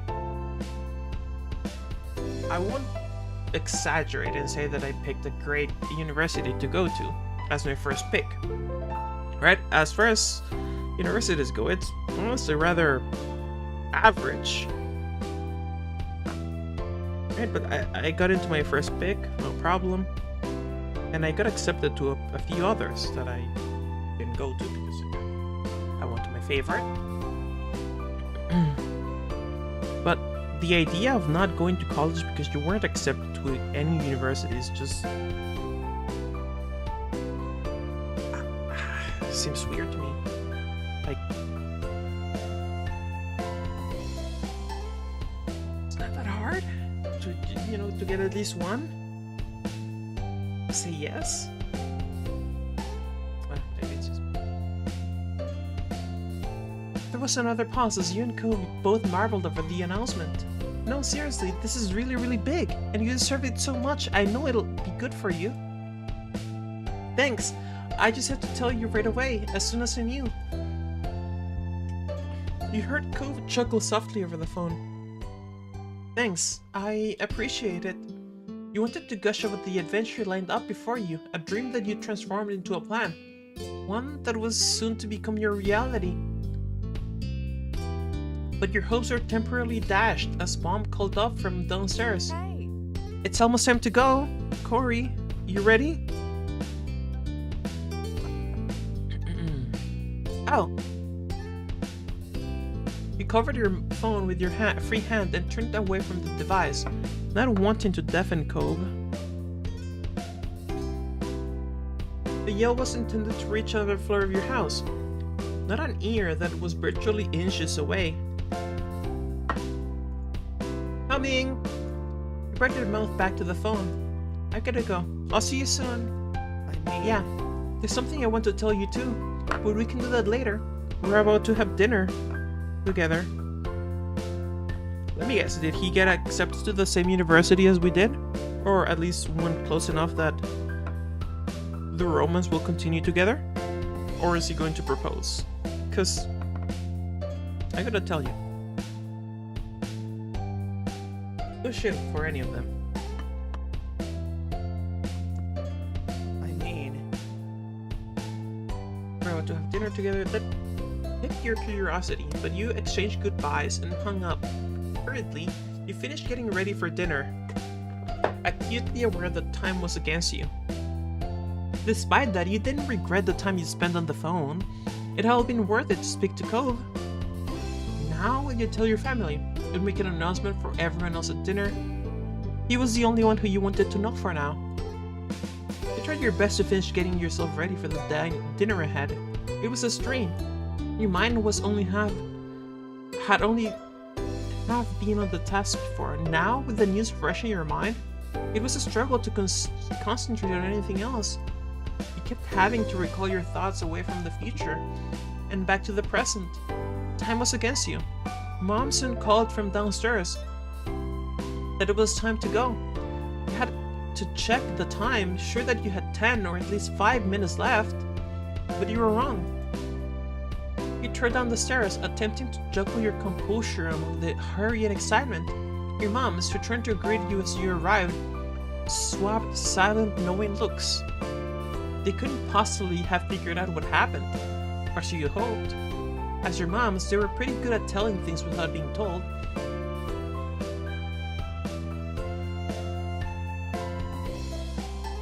Is Cove actually going to propose? And if so, do they know already? We watched them, hunting for any further signs that they were on the case, but none came. For now, it didn't seem like they knew what was happening. Not exactly, at least, but things were definitely happening, and even if they didn't know for sure what they were cooking up, they could smell something in the air. Everyone piled into the car. While it was marketed as being suitable to hold 5 people, in practice it made for a very tight fit.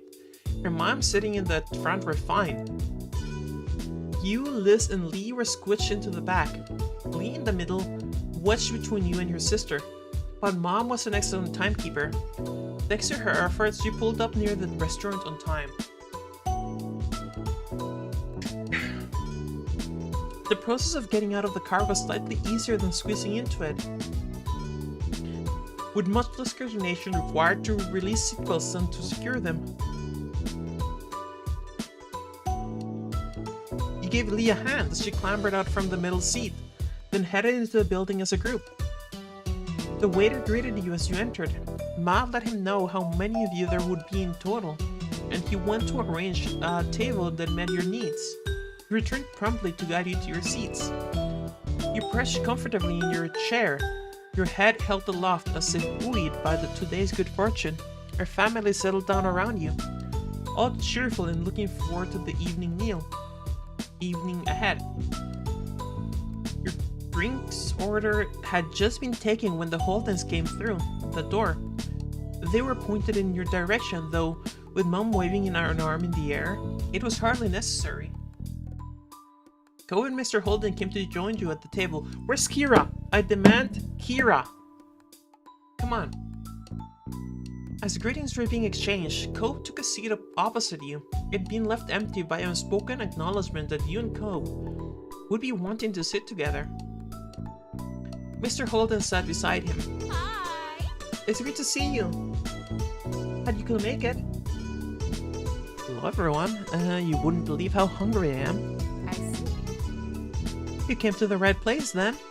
There was some laughter though. Liz groaned playfully, shaking her head at Mom's sense of humor.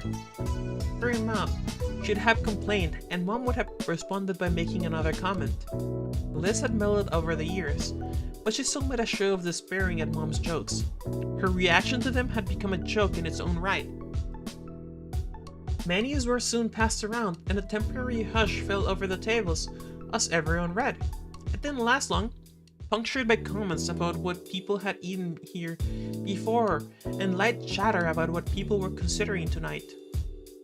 Once the waiter had disappeared with your orders, Cliff piped up. Okay. So, I've got some good news. Kira's making a trip out here tomorrow. Ah, there's Kira. Good. Cove nodded, turning from his father to the rest of the table. Yeah, we talked about it and figured this was a good time for everyone. Very nice. That's great. Everyone reacted positively to the news, though Ma looked wistful. It's a shame. If only we'd known. Here we are, having a big meal without her. If we'd waited one day, she could have joined us. Mom patted Ma on the back, gently nudging her from the realm of possibilities and what-ifs, and back to the evening that was going so well. Chin up, listen, Lee and Liz will still be here tomorrow. We'll just have to throw another get-together and keep the fun train chugging along. Ma smiled warmly, taking Mom's hand in hers. That's true. There's plenty to celebrate right now, but there will be more good news and good times on the horizon. Right. Right. And speaking of, that's not all we got either. Mr. Holden's eyes were light as he sat up straight in his chair, face angled towards his son. He barely let a beat go by before nudging Cove with his elbow, pushing him to follow up on the announcement. It was the very picture of a proud papa. Cove shied away from the limelight, ducking his head down and staring at his lap as he spoke. Well, it's just I've switched over to working full-time instead of only part-time. Plus, I've been looking at apartments. There's a few I can choose from. He flicked his gaze up at everyone around the table, a smile creeping over his face. I'll be pretty busy going forward. Apartments, he was moving. He was going to move out of his dad's house. After 10 years, he wasn't going to be your neighbor anymore. Mr. Holden gripped one of Cope's shoulders and gave it a loving shake. His excitement couldn't be contained. Incredible. Cope's actually going to make it to adulthood. It's a miracle. Mr. Holden leaned back in his chair, staring up at the ceiling in mock wonder. I wasn't convinced I'd be able to recreate all the way to this point, but thankfully, I lucked out and got the best boy a dad could have asked for. Cope blinkered his vision with his hands on the side of his face, temporarily blocking his father from sight. Despite his genuine bashfulness, which left him unable to meet anyone's eyes after all the attention thrust his way, he was happy. Thanks. I was really lucky too. You're good at that. Aw, come here. Mr. Holden threw an arm around Cope's neck, pulling him into as close of a hug as the sitting allowed. He rubbed his cheek on the top of his son's head while Cope chuckled, accepting the affection with a good humor. He looked around the faces of the company here. He had been on this journey with everyone here for years, seeing them falter and grow, and they had watched you go through the same. Cope was leaving his family home. Liz was heading back to college, while Lee was starting at hers. You were staying close, but it was clear you were still heading in different directions, different destinations, some near and some far. But it wouldn't be long until you were all going your own way. Your heart swelled with pride for everyone. It was bittersweet. A thought troubled you.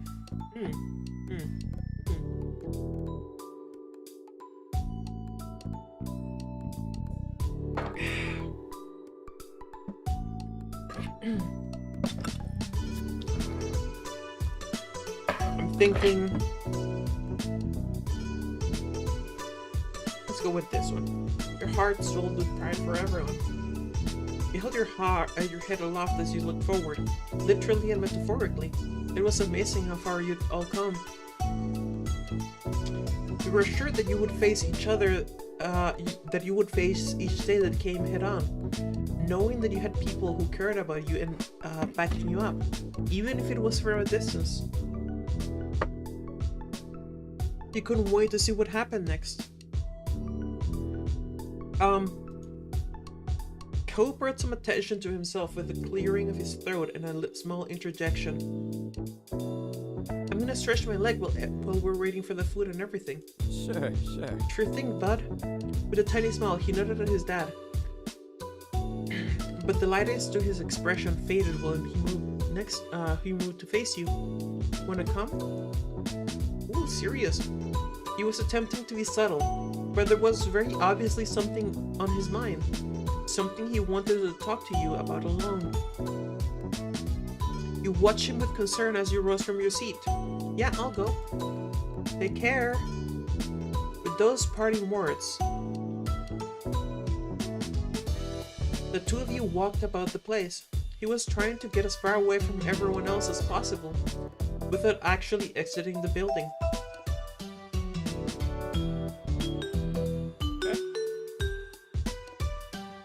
What did he need to say? He hadn't admitted that was what this was about, but he didn't need to. Cope started pulling on the hem of his shirt. He turned his head back to face you. But it was an awkward moment. Well, I wanted to talk to you one-on-one about all this, you know, my work, moving. That's what I meant when we talked before dinner.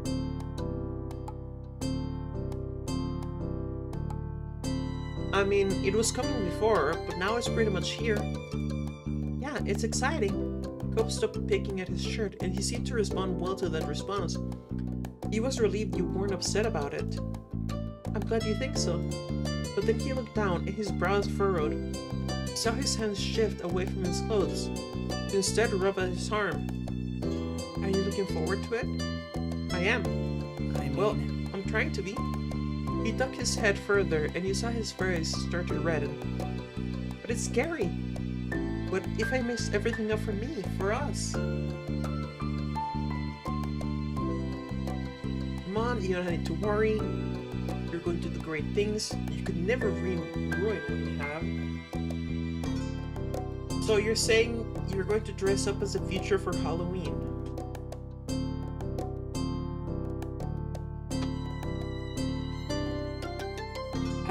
It's a little conceptual, sure, but you could probably make it work, you know? The future for Halloween. It's a good idea. Definitely not. I'd feel bad going around something that terrifying.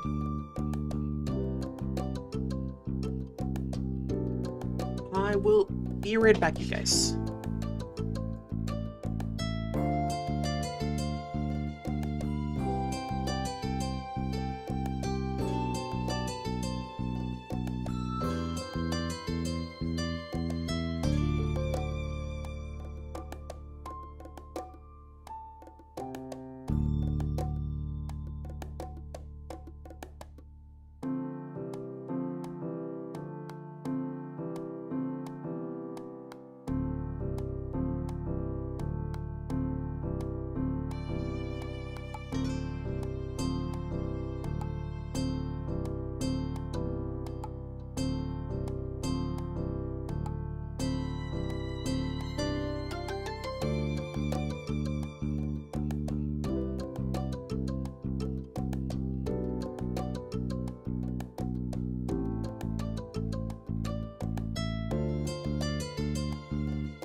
Alrighty, I return.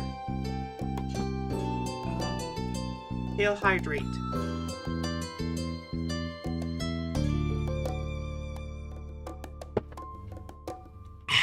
Okay. The mood felt a little better, though it didn't last. Okay. Come on, you need to worry. We're going to do great things. You could never ruin what we have. You're so nice to me. Hope then turned his head away and wrapped his arms around himself. He felt a sudden chill that definitely wasn't caused by the air conditioner. It's happening, you know? What I talked about earlier this summer, the world isn't going to keep us together anymore. It'll all be up to us now. But everything is still gonna be okay, right? We're still gonna be okay?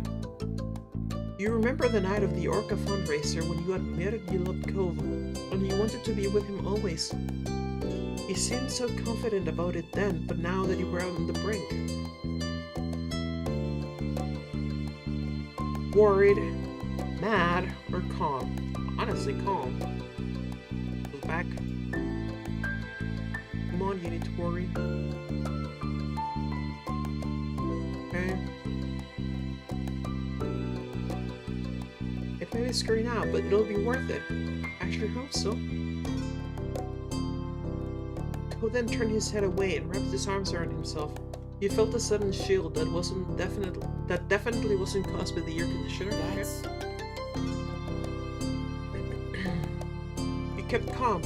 You understood his concern. It was definitely hard to imagine what would happen. However, you didn't let yourself get upset. I want it to be forever. Yes, Cove. No matter what happens, I want to be with you. I'm yours as long as you want me. Romantic. What do you think, guys? 1, 2, or 3?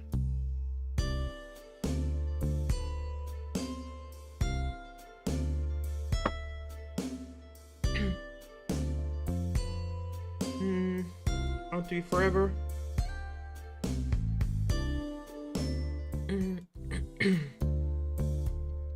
You were in love with him. There was no way you were going to let this fall down the wayside. I'm yours as long as you want me. You looked at Cove, who seemed utterly touched. You had a feeling that he couldn't imagine not wanting you. Okay.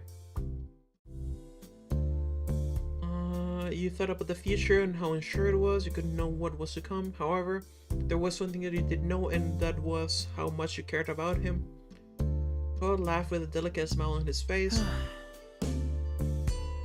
Okay, you win. I wanted to prepare myself for the horrifying unknown, but you're kind of giving me no choice but to be optimistic here. His eyes sparkled with mischief. Strong armor. That's right.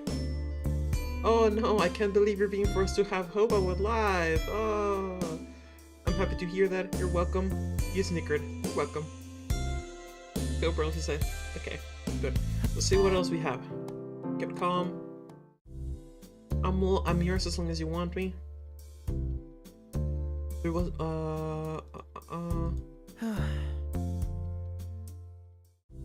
I'm yours as long as you want me. You looked at Cove, who seemed utterly touched. You had a feeling that he couldn't imagine not wanting you. Cove laughed with a delicate smile on his face. Okay, you win.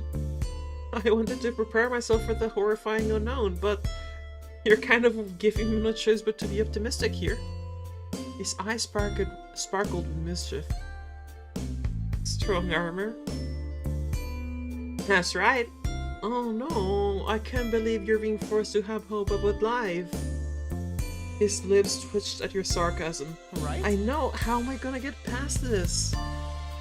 He gave a smile and then stopped joking around. Okay. Right? Right? I'm happy to hear that. His lips twitched up at your consideration. You're welcome, snickered. Hope rolled his eyes. You're welcome. Hope rolled his eyes and tried not to smile. Thanks for listening to me, Corey. It helped. He felt pleased that his anxiety had eased after talking it out. I think it's time to rejoin the party. Do you feel like heading back? Yeah. Oh yeah, I forget that we were doing what we were doing here. That'd probably be good. With matching smiles, you both reclaimed your seats at the table. Both of you felt lighter, and it showed. You seem happy. What was that? Yeah, it looked like you were having quite the conversation over there. It's neighbor stuff, sorry. I used to be your neighbor. You waved off their questions, and you didn't offer any explanations. They still seemed curious, but Cove wanted it to stay between the two of you and let it drop. Look at Liz's smile. Look at that smile. She fucking knows. She fucking knows. Things relaxed and you took a sip of your drink. Lee idly tapped the table and got your attention. I'm so excited to try this place. I haven't been here in a long time. I hope it's as good as I remember. All the restaurants in the area are pretty top-notch in my humble opinion. We'll see. It was a challenge issued. Liz carried herself like some sort of professional food critic, and Mom snorted. You know what? Lizzie would be an amazing influencer. Wouldn't she? Tough crowd, jizz. No, tough crowd, jeez. Liz. Matt giggled and chimed in as well, much to Liz's embarrassment.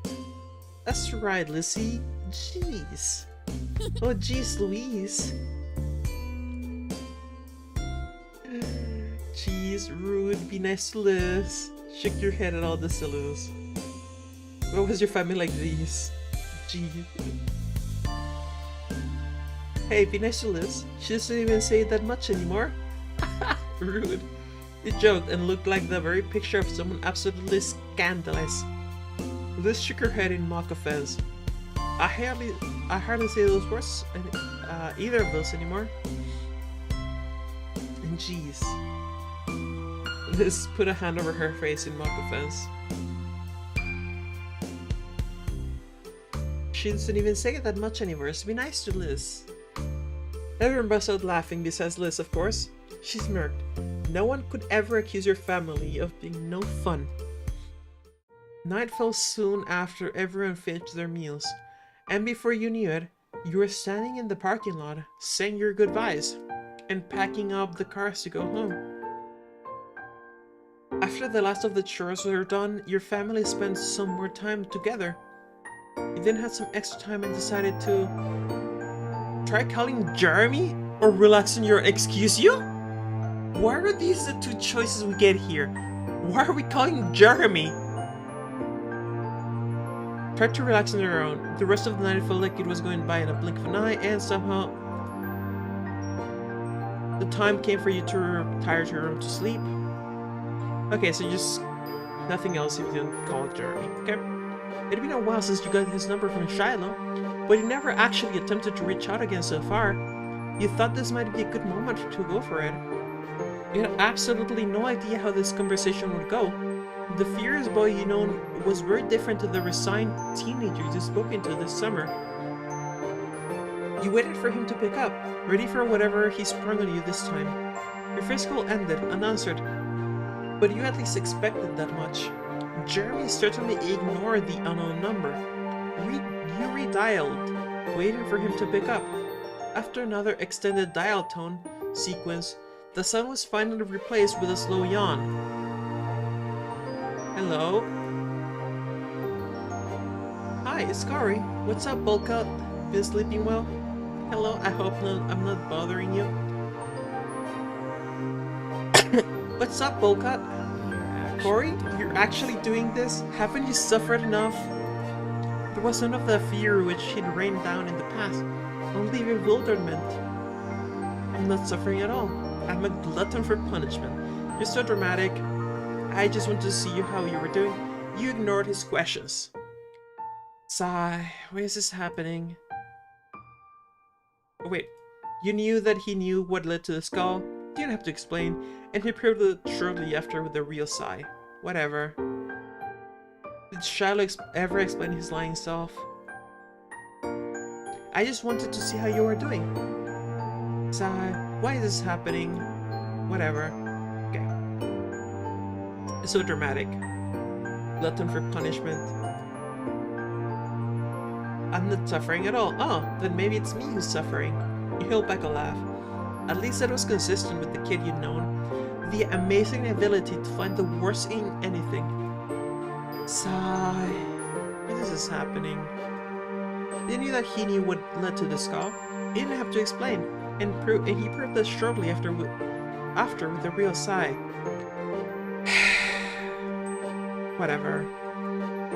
Did Shiloh ever explain his lying self? Yeah. I've kept my distance. I would too if I could. The conversation came to a halt. You ask him a question or you join him in silence. Let's ask him a question. How's your best friend Pran doing? Is everything going okay for you? Were you up to anything interesting before I called? Been on any dates lately? Anything interesting? Might have been asleep. You're not sure? Yeah. Yep. Been on any dates lately? Jeremy groaned in displeasure, cut through with embarrassment. I don't want to talk about that. Is everything going okay for you? Nope. Life is misery. How's your best friend Pran doing? He's hide somewhere, sitting in a tree, sketching stuff and stewing on some perceived slide from earlier. So pretty good. You laughed. To your surprise, Jeremy piped up with a question for you. Are you that bored, or do you honestly have some kind of interest in me as a person? I'm interested, bored, goodbye, I don't know, who cares? Sigh. And you heard another yawn coming down the line. Sigh. Fiona. Sigh. I want to say goodbye. I didn't have the opportunity before. Okay. Goodbye. Wow. Abrupt. I'm just bored. Find a new hobby. I'm interested in you. You're an interesting person. He kind of is, actually. Wow. Then you heard another yawn coming down the line. You better stop asking me why I talk to you now. You expected the call to end there. You even had your thumb hovering over the button to finish the call, but Jeremy's voice stopped you. Bye. I think it's weird we talk to each other yet again. It makes no sense. But it's not worth having a problem with. Bye. With that, he hung up. It had gone better than expected. And there was truth in what he said. Who would have thought that you'd reconnect like this? Sorry, who would have thought that you'd reconnect like this? Life was full of surprises. You didn't have a problem with it either. The rest of the night felt like it was going by in a blink of an eye. And somehow, the time came to retire to your room to sleep. You pulled your covers up under your chin and settled down for the night, getting warm and cozy. As your head sank into your pillow and you closed your eyes, your mind drifted back to everything that had happened that day. You could see it all now, behind your eyelids, as though you were experiencing it all over again. And then the image of Cope popped into your head, and you smiled softly to yourself. You decided to send him a text chat, texted him to come over, sneak into his room, snuggle deeper into bed. I'm sorry. Were we not going to sneak into his room? Come on, we gotta. At least once. If Cope could do it, then you didn't see why you shouldn't be allowed to. You made up your mind. As quietly as you could manage, you put on your shoes and slipped out of your room, closing the door behind you softly.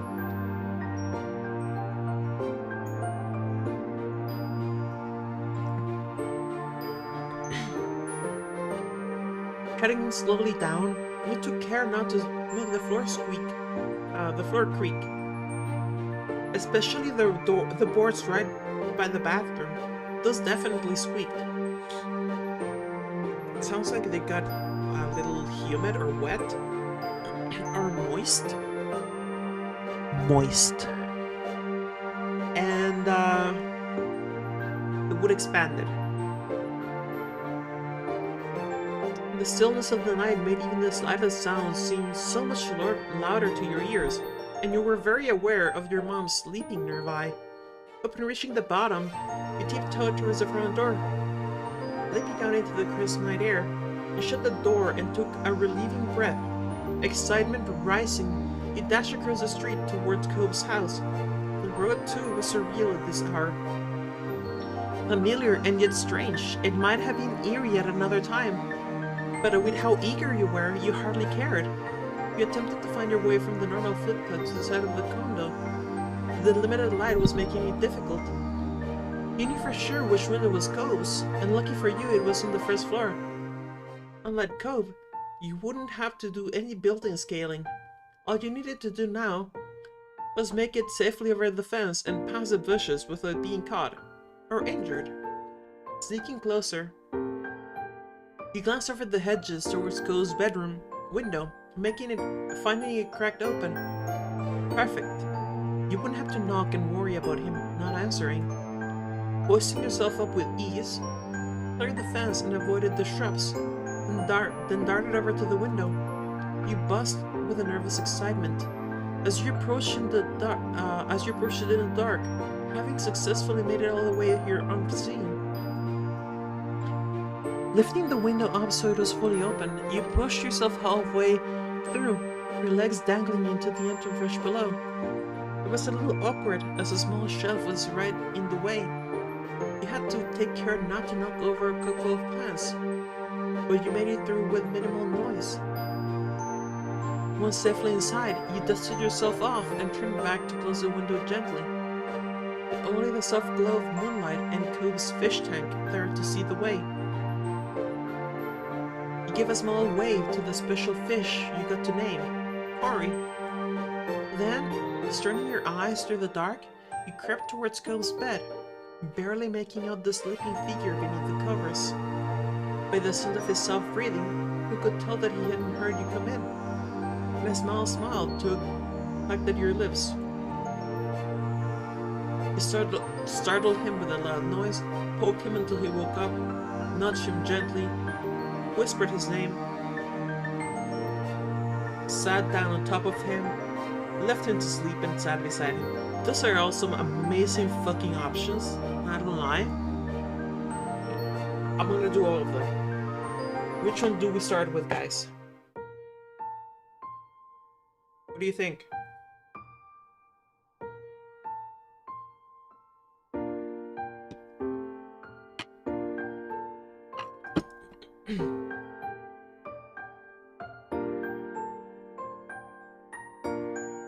I'll start with this one. You left him to sleep and sat beside him. He looked so peaceful as he slept. You decided you didn't have the heart to wake him up. Instead, you took a seat on the edge of his bed and watched him affectionately. Matching your breast to his own deep breathing and smiling down at him. You weren't sure what you were... Sorry. Hiccups.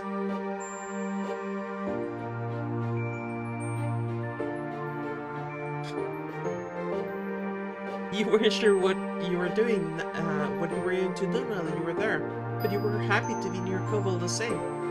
Even if he was fast asleep, your gaze drifted around the darkened room. Even though in the daylight hours you would recognize it, the darkness made it seem just a little bit different and intriguing. Your eyes stopped for a moment on the fish tank against the wall, and you watched his precious pets float around for a moment. Finally, you settled on the window. Maybe you should just head home? You contemplated it, trying to make up your mind. Until Cove stirred and rolled over, bumping right into you. Huh? You turned just as his eyes fluttered open. Still heavy with sleep, and he looked right at you. Oh, sorry. He pulled his covers up under his chin and rolled over again the other way, slipping back in. Okay. Wait for it, wait for it, wait for it. It's gonna be legend. Wait for it. Derry. She snickered quietly to yourself as you sat there. He could figure it out on his own, and after a few more seconds he did. Wait, Corey? Yes? Do you need something? He shuffled under the covers and sat up to stare at you in alarm. What? Why are you in my room? What happened? A smile slipped into your face as he finally registered your presence for real. You said nothing, didn't want to be alone, bored, hug, kiss. Clutching the front of his shirt, you gently pulled him towards you and met his lips with your own. He kissed you back softly before pulling you back too quickly, looking a little flustered. Was that the whole reason? He hesitated before whispering the next part embarrassedly. To kiss me? Is that a bad reason? No it's not. He let out a breath, feeling relieved that he didn't seem bothered by it. In fact, it felt kind of good. He thought maybe this enthusiasm was why Cove did it so often. He pushed himself up fully, swinging his legs over the side of the bed, and leaving a spot for you beside him. His hands shook where he held them in his lap. He was nervous. You sat beside him happily, waiting for him to speak first. You can stay as long as you want. Really? Yeah, really. Can I stay the whole night? How long do you want me to stay? Ooh.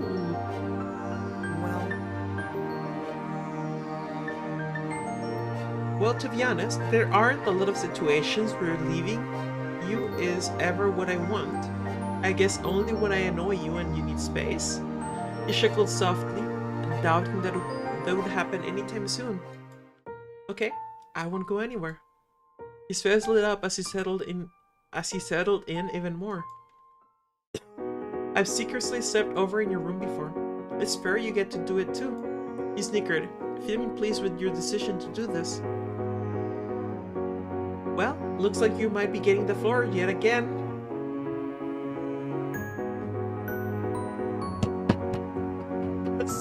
sick.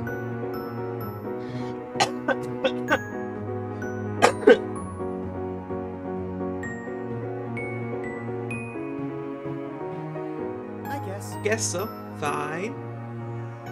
Kerber his face in several jams, stretching some over his head. Well, I should start putting down something to sleep on. I'll help you. He gave you a grateful smile. What? You're fucking with me. You're fucking with me. You actually kick him out of his fucking bed? Oh my fucking god, this is... That's fucked. Okay.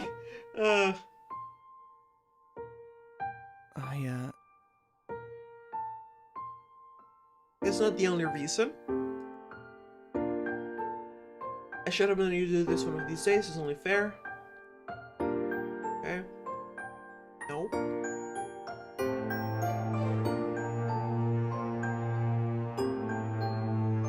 Sigh, okay. what? I need to be alone. We hugged him. He's bored. We're as person together and concerned. Is everything okay? Hitting hand on your shoulder, he looked eyes with you. Yep, I'm feeling better. Okay.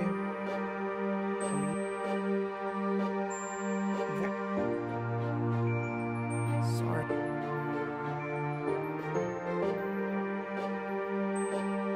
Sat on top of him. Titled him with love now is... Let's not open as though as he built it up, so okay. Hey! Shh, why do you have to do that? He turned to drive me crazy. He grumbled his hands went to his chest. Secret quietly to yourself as he sat there. He could figure it out on his own. That's fucking adorable. Hooked him until he woke up.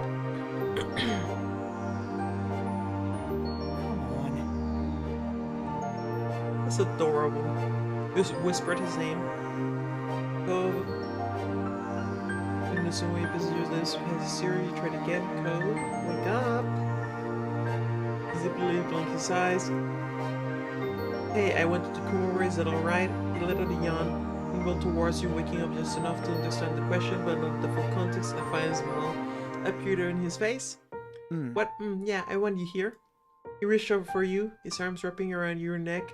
As he pulled you towards him, when your foreheads touched, he gave a satisfied sigh. Then, as if totally unaware of what he had done, he started dozing off again. You snickered quietly to yourself. Yes, do you need something? What? Ah, it's fucking hilarious.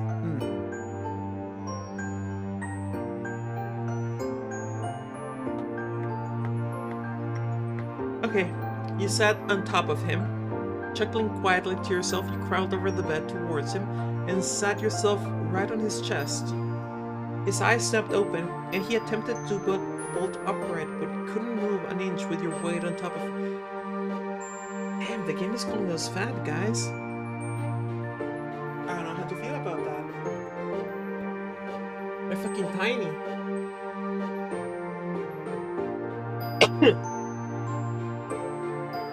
But couldn't move an inch with your weight on top of him. His head flopped back down with a huff. You continued smiling down at him, and he looked up back at you. Completely lost. What's going on? He watched you with wide eyes, completely unaware, unsure of what to do, before he whispered something croakily. You couldn't quite make out what it was, and when you leaned in closer, he attempted to speak again. Get up, please. Can you get off? Okay.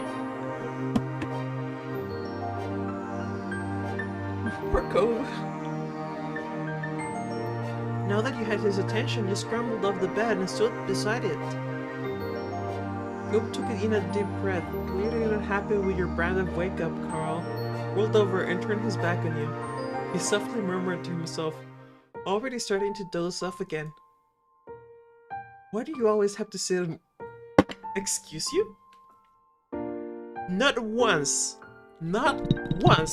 in this playthrough have we sat on Cove. Not a single time have we sat on Cove. Not once. Okay? Okay? Keep that in mind. Keep that in mind as I say this again. He softly murmured to himself, already starting to doze off again. Why do you always have to sit on me? You snickered quietly to yourself as you sat there. He could figure it out on his own. And after a few more seconds, he did. Wait, Corey? Yes? So you need something? He shuffled under the covers and set up to stare at you in alarm. What? Why are you in my room? What happened? A smile slipped into your face as you finally registered your presence for real. I'm keeping this one. Like I like all of the other ones. But the one where he says that he dreams of us sitting on him? He said nothing, you hugged him. You hugged him. Feeling him freeze, relax, let a small sigh. It doesn't really matter why you came, it's okay. You held him for a little while longer, letting himself relax you. As you pulled back and looked at him gently. You said nothing. He gave you a hurt smile as if to say, really, Corey? I should have made you, okay? I was bored. Kiss.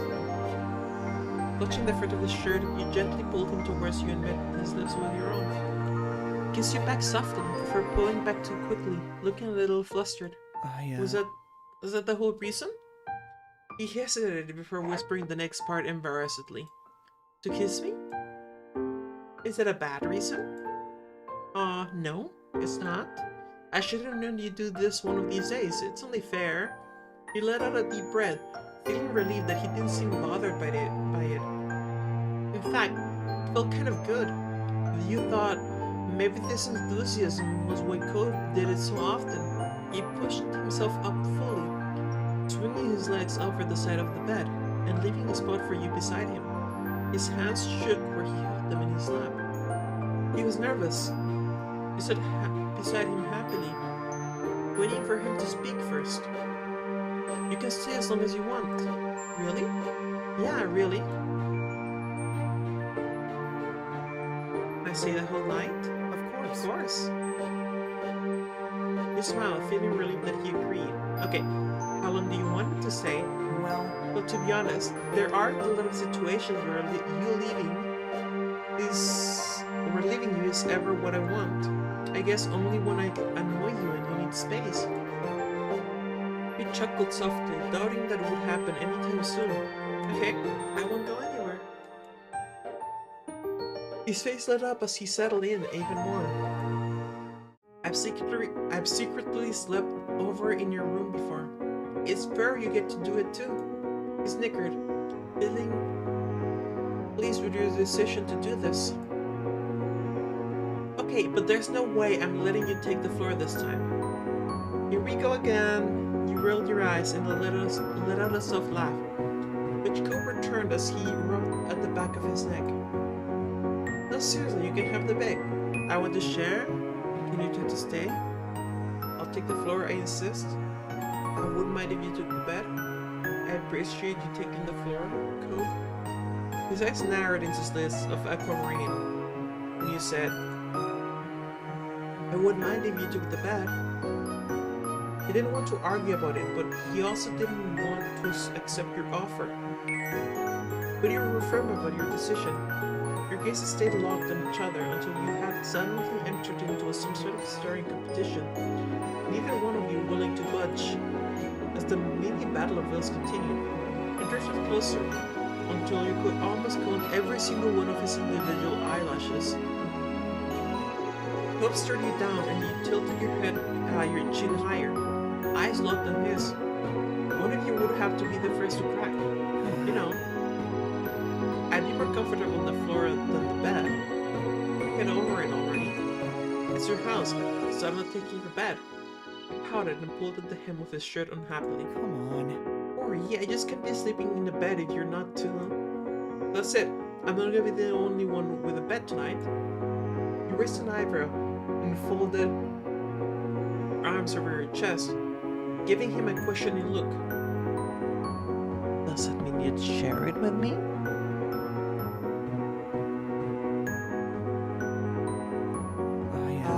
Yeah, this time we can share.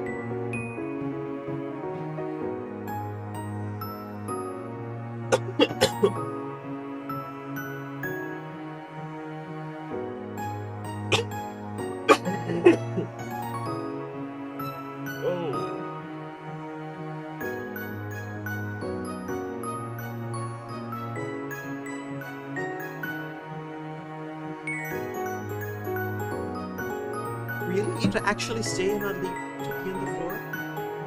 He nodded, holding back your delight. You tried not to grin at his sudden boldness. Eventually, your smile broke through, though Cope stayed completely serious, his face set like stone. There, I've made a compromise. If you won't take it, then you'll just have to accept me sleeping on the floor. Okay? I'll take the bed. We'll both have the bed. We'll both have the floor.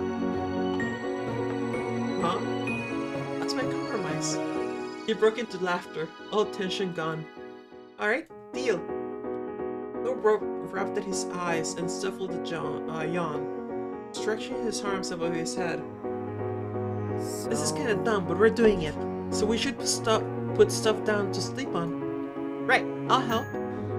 He gave you a grateful smile. The two of you took pieces from the not being used bed and gathered up a few spare pillows and blankets, then set them up on the floor. When you had arranged them enough to be comfortable to sleep on, Cope hummed happily. The two of you got under your own covers, laughing and joking around. Before remembering you should be keeping the noise down. Resting on your side, you fluffed up your pillow and faced Cope, who did the same. He sighed amusedly as he settled in on the floor. Make sure you don't get too close to me, otherwise it'll basically be like we're sharing the same sleeping spot anyway. Then all the sacrifices we're making will be for nothing. He scoffed quietly, hardly believing how ridiculous he was when it came to this. But that was Cope Holden for you. You flicked the tip of his nose, you nudged him playfully. You're so dumb sometimes. You shook your head at him. No way. You're so dumb sometimes, says you. You fake a look of shock at his indignant response, and Cope snickered quietly. Your neighbor looked over at you happily. He was honestly content. I love you. I love you. I love you too. Okay. You flicked the tip of his nose. You snickered quietly and attempted to do the same to you, but you quickly buried your face in your pillow, so he lightly took your ear instead. I love you.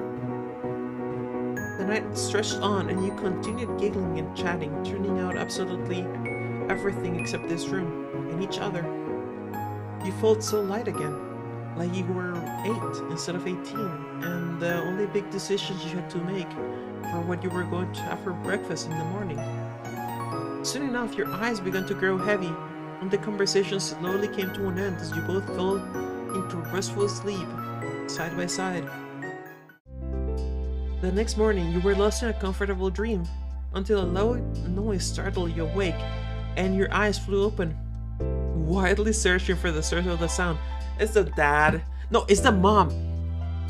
The mom, or her and the dad, finding them sleeping together on the floor. Watch it. Give me a second. I need to drink.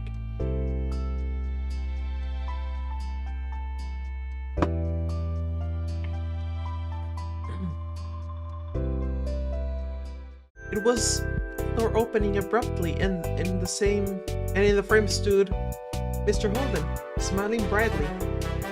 He didn't seem to have noticed you straight away. Get your butt out of bed, sport. Mom's here. Oh.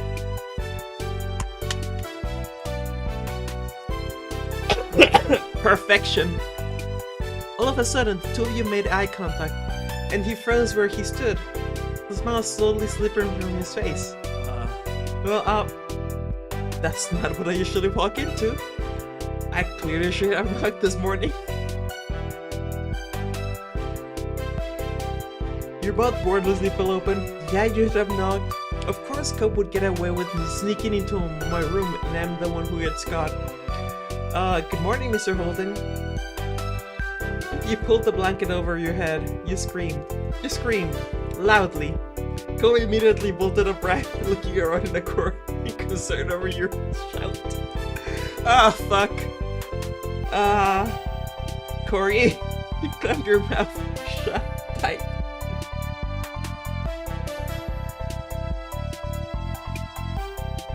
1 second, guys.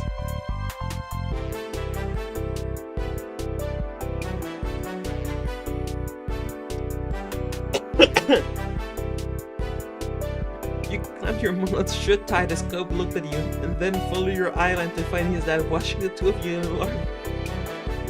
Cope scrambled up to get to his feet, tossing his covers aside as he pushed himself up. Unfortunately, in his attempts, his blanket slipped on the hardwood floor, and he went flying backwards. With a thump, he hit his head on the floor. Ow! He flopped back onto his pillow, pressing a hand to his head and groaning loudly. He laughed at the sight. You gasped in horror. You could only stare in shock at all of this. You reached out towards him instinctively. It was the second time sharing his face with him. That resulted in him hitting his head. Oh my fucking god! The callback to the RV trip. You felt really bad for him. Poor Cope. Cope, but are you alright over there? Mr. Holden stepped further into the room. His eyebrows furrowed in concern, and he bent down toward his son. Yes. Yes, please, just go. Okay. Yes. Lip held his hands in front of him in a calming gesture, even though Cope couldn't see it. He turned to make his exit, but stopped abruptly in the doorway, obviously deciding he has something more to say. Oh my fucking god. Okay guys, anyone who is here, who's still here watching or listening, or just, halfway listening, pay attention now. Okay? Listen now. I know we talked about this before, but I feel like now is one of those times to mention that I was barely older than you when I found out I was going to be a daddy, so just, if there's anything you need to say or ask about, we're not getting kids yet? He let out a heavy sigh, running a hand over his face before stopping himself and saying calmly, "You know what? It's fine. We'll chat about this later. Kira's waiting." With that, he stepped back out of the room, giving the two of you one last look before pulling the door shut behind him. Cope rocked at his face before dropping his head into his hands and mumbling between his fingers. Oh my god. Oh my god. You patted him on the leg. Well, that was fun. You covered your face in your hands. That was so awkward, you groaned. That's alright. Things like this happen. Oh, this is beautiful. Alright. Back. Pull the blanket up over your head. Did I pretend I didn't see you? Blinked his eyes tiredly and mumbled something coherent before turning towards the door. But you and Mr. Holden stared at him for a few moments, neither knowing what to say or do. Cope, who continued looking his dad docilely, was obviously having a hard time processing the situation. Then his eyes widened. Dad? Okay. Good morning, Mr. Holden. Your mouth wordlessly fell open, wanted to make a sound, or react at least in some way, but all coherent thought simply slipped from your mind.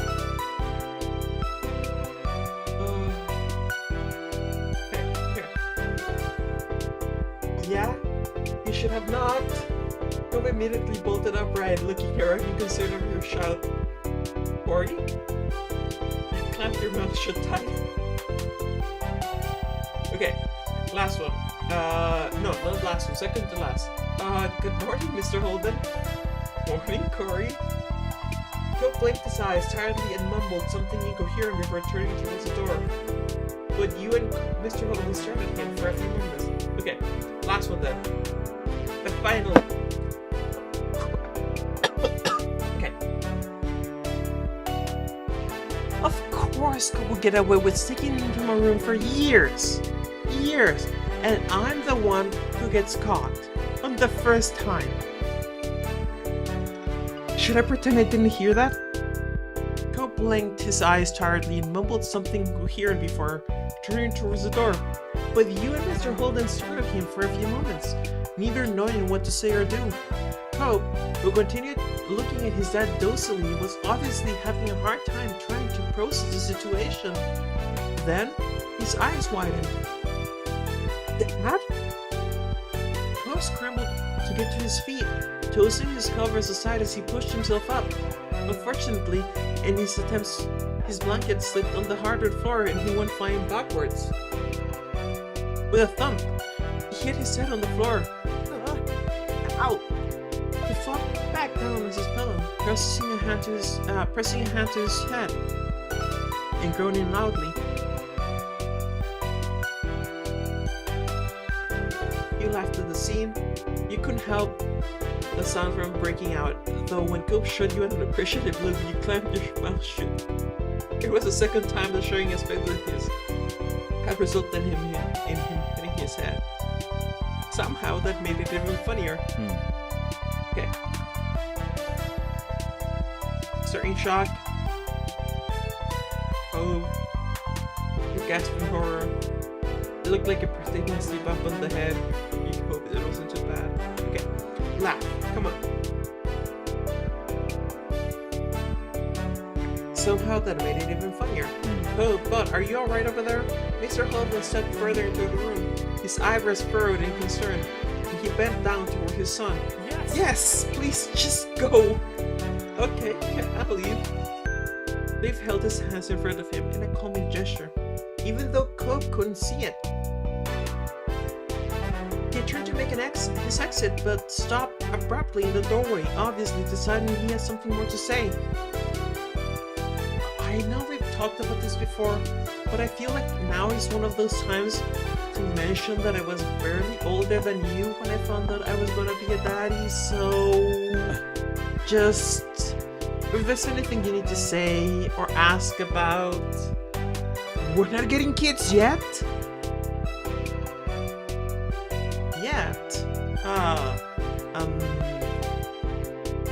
He let out a heavy sigh. Running a hand over his face before stopping himself and saying calmly, "You know what? Fine, it's fine. We'll chat about this later. Kira's waiting." With that, he stepped back out of the room, giving the two of you one last look before pulling the door shut behind him. By the way, I gotta say, you better pick up that fucking phone because I fucking called it. Ho rubbed his face before dropping his head into his hands and mumbling between his fingers. Oh my god, oh my god. He groaned. Wait, there's something that had to go ahead and happen. Okay, no? Oh my god. That was awkward. Tell me about it. Covered your face with your hands. That was immensely embarrassing. Well, that was fun. He said nothing and you get the impression he didn't appreciate your comment. You patted him on the leg. It's alright. Things like this happen. No. Well, that was fun. He said nothing, and you got the impression that he didn't appreciate your comment one bit. With a heavy sigh, Go forced himself to sit up again.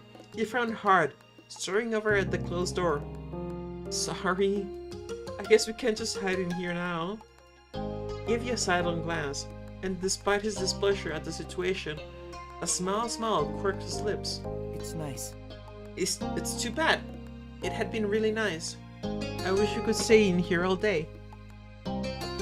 You found yourself smiling along with him.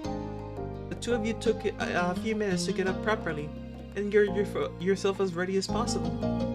Ko put his glasses back on before heading out to see Kira.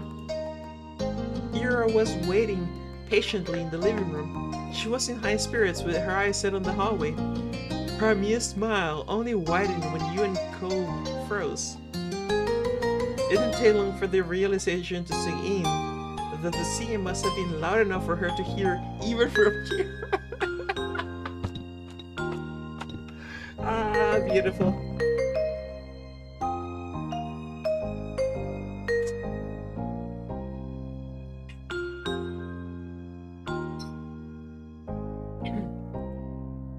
Cole tried to look unimpressed, eyes narrowing over Kira's smug delight, though his face was already turning red, and his mom hadn't even said anything yet. He squared his shoulders, lifted his head, and strode forward. Hey. Hi, Mom. Hi, baby. And hello to you too, Corey. Her tongue cracked in her greeting, and then she just gave it and laughed, unable to keep any of it in. Cole frowned at that, and his eyebrows furrowed. Oh. Sorry for the interruption. I didn't know you already had guests. Ah, she's fucking savage. I love Kira. I fucking love her.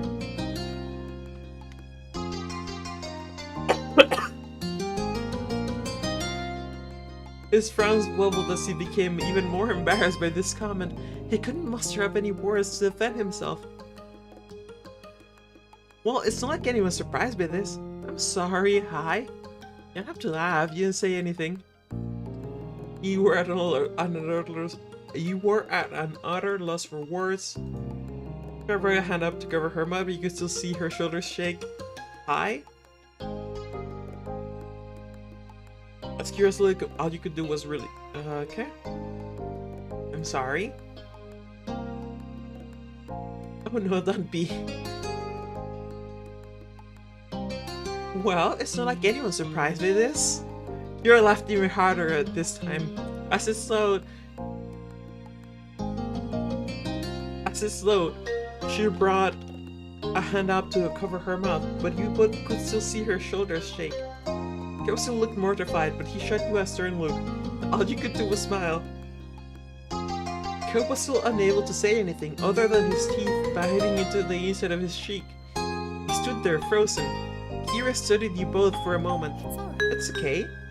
My not-so-little mister is spreading his wings. I can't complain about that. She lightly tapped the tip of his nose. That got a tiny smile out of Ko. Despite being much taller than Kira at this point, he still seemed like a little kid in front of her. You released the air you were holding in your lungs, and then Kira's gaze locked onto you. You know, we were just about to go over to see Pam and Noelle. Are you two coming? Sure, I could definitely go back there. Ko chuckled at your phrasing. He stretched his arms for a moment and yawned, trying to physically shake off what had happened. Sounds good. Yeah, that sounds good. Oh my god. You're great. Great, let's do it. It was then that you noticed Mr. Holden standing on the other side of the room. You figured he must have been trying to create some space for everyone during that last conversation. You could tell he felt a bit awkward, but he tried smiling reassuringly as he scratched the back of his neck. His attention went to Ko. But, you gonna get changed first? Ko looked down at his pajamas for a moment. He shook his head. Nah, we don't have to wait for that. Are you sure? It's only a trip across the street. Don't worry That's about alright. Besides, Corey's going in pajamas too. Fair point. Ko then leaned in closer to you. He grumbled quietly. And your moms are gonna figure out what happened anyway, so... Yep. Come on. Away we go! With that decided, the four of you headed out across the street to your house. It felt strange waiting there, while Mr. Holden knocked on the door. Hello. Hi there. Mom answered. Hey Trix, welcome back. So... we went over to Cole's room, snuck in, slept in his... well, not his bed, we slept on the floor, because it was funny. And then the dad caught us. And the mom found out.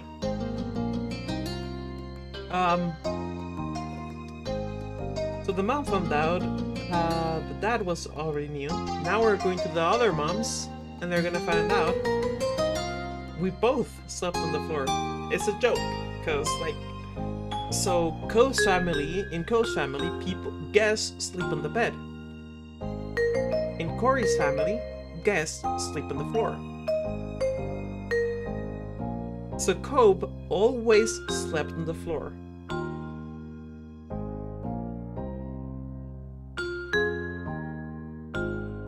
And now they fought over who would sleep on the bed, so they decided that the only way to solve the situation was to both sleep on the floor. So the opposite of what happened with Lucian C2 in Code Geass, pretty much actually, yes, correct. Mom answered the door and her expression brightened even more seeing Kira there. She moved to pull Kira into a hug when her gaze fell on you. Corey? Hi, Mom. Huh? When do you get out there? Why are you still in your pajamas? Mom's eyebrows raised as she gave you a deep, examining stare. Meanwhile, you and Co shared a slow silence with each other.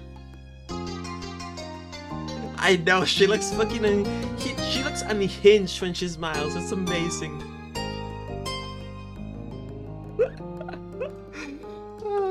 Huh? Before you could answer, more heads poked and popped into view around the doorway. Ma, Liz, and Lee were all chuckling. To be honest, I always assumed Co had been the one sneaking around. Her eyes sparkled with amusement as you had to look away. You noticed Co's face was burning red again. Go watch Dungeon Meshi? I actually do want to watch that. It was a solid theory, Lani. Most likely, they've both been breaking and entering. That fucking unhinged smile. Look at her. Look at her. She's fucking unhinged and I love it. I wouldn't put it past my baby. He takes after his parents. You're right. I can't believe my Corey has been getting up to all of that mischief too. Mortified, Kobe looked like he was wanted to disappear, while the adults chuckled and discussed what you and him may or may not have done. Fortunately, they left the conversation there. I can hear the psycho violin chords. Funny enough, fortunately, they left the conversation there. Look. Far away from me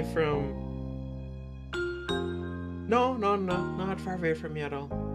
I would make this worse. I would explain in detail all the nasty, dirty things we did. Whether it was real or not, by the way. And if it was not real, I would even go so far as to exaggerate. If it was real, I would still do detail. You know.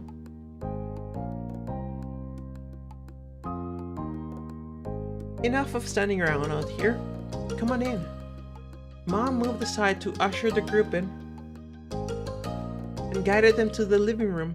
Before anyone could get settled in, Mom spoke up. You're all welcome to stay for breakfast. We still have some great spices and stuff from the farmer's market.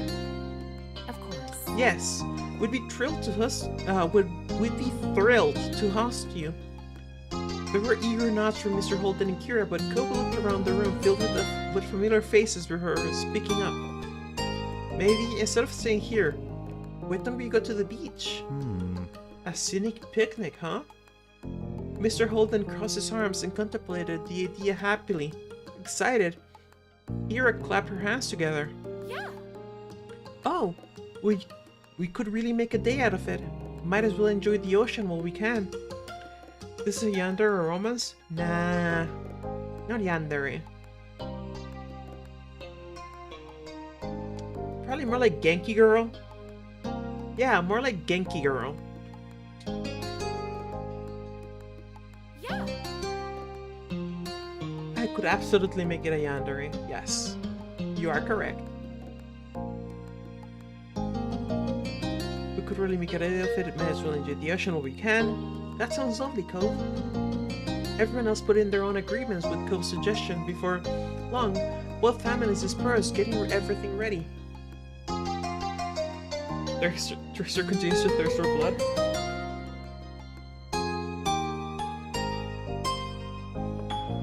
It wouldn't be you if you didn't. Sandwiches had to be made. Water, sunscreen, towels, and more needed to be gathered and packed. Plus, you and Co both took time to get dressed for the day. An hour later, both your family and Coves were walking down the old path to the beach. The morning was already turning into a bright and beautiful day. You honestly couldn't ask for a better weather for a trip. For a beach trip.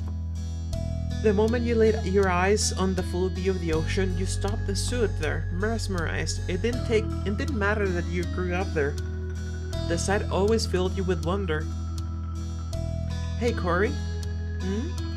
I was thinking about telling Terry and Miranda. See if they can come too. Everyone else is pretty much already here. Would your family mind? Wow, you had a good idea. He chuckled. His mouth pulled into a bent smile. It had to happen sometime. Even with Clifford surprise Holden racing me. Get back to Ninja Gaiden, you keep getting distracted. Yeah, fair enough. I can understand that feeling of getting distracted from a game. That had you laughing this time. You were already eager for your friends to join you here. So, Cove's dad, Cliff, had a knack for pulling quote-unquote surprises. Right? For example, essentially he had a tendency to make unilateral decisions for people because he thought he knew better. Now, usually he did know better, right? But people still don't like to be, told to do things. So, for example, in step 2, he invited Cove's mom over without telling Cove that she was coming, and telling the mom, Kira, that Cove wanted her to come over. Right? A surprise, quote unquote. Kira thought Cove wanted her over here, and Cove was very surprised to see her over here one day to the other, because guess what? Cove found out she was coming when he saw her there for the first time. Not, hey, your mom's coming tomorrow. No, hey, your mom's on the taxi over here, she's coming. No, nothing like that, no. It was, hi baby, and Cove was like, the fuck are you doing here? This is not Las Vegas. I'm assuming she lives in Las Vegas, right? She lives in Nevada, so I'm assuming it's Las Vegas. Anyway. Hey mom, ma. They both stopped what they were doing and turned towards you. Immediately, you darted over to them. I have a question. Would it be alright if Terry and Miranda came by? I don't see why not. Ma looked to Mom to see what she thought, and she nodded in agreement. Mom then shot a glance over at Mr. Holden and Kira, knowing that they had likely heard everything. You alright with Cliff, Kira, what do you two think? The more the merrier. Okay. Of course, you're welcome with me. Thanks. Delighted, you nodded and turned on your heels. Cope was still several feet away talking to Lee and Liz, likely about the same topic. With a beaming smile, you gave him a thumbs up, and the two of them must have also approved, as Cope quickly got on his phone and started making the calls. At that, you turned your attention to helping with the picnic setup. Unexpectedly, your phone started vibrating. You dug it out, curious to see the caller ID, feeling your heart jump with excitement when you answered the video call request. Star versus, like, shit, I'm forgetting the name. Like, I know what you're talking about. I know it.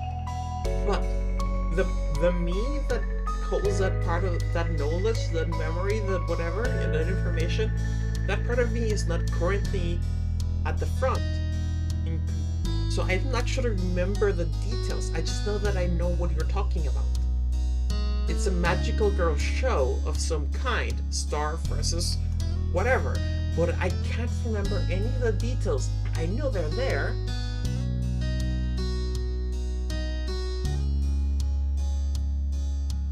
I know we'd even talked about this before. By the way, the answer is no. No, I haven't watched it. Yeah, Star vs. the Force of Evil. What is GVA 2, by the way? Like, my only thought is Game Boy Advance 2? Anyway. Ah, Gundam Battle Assault. Huh. What kind of game is that? By the way, Hail Hydrate.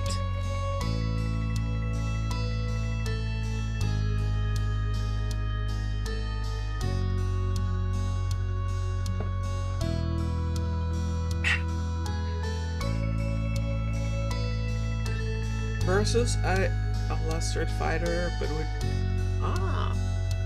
okay. Cool.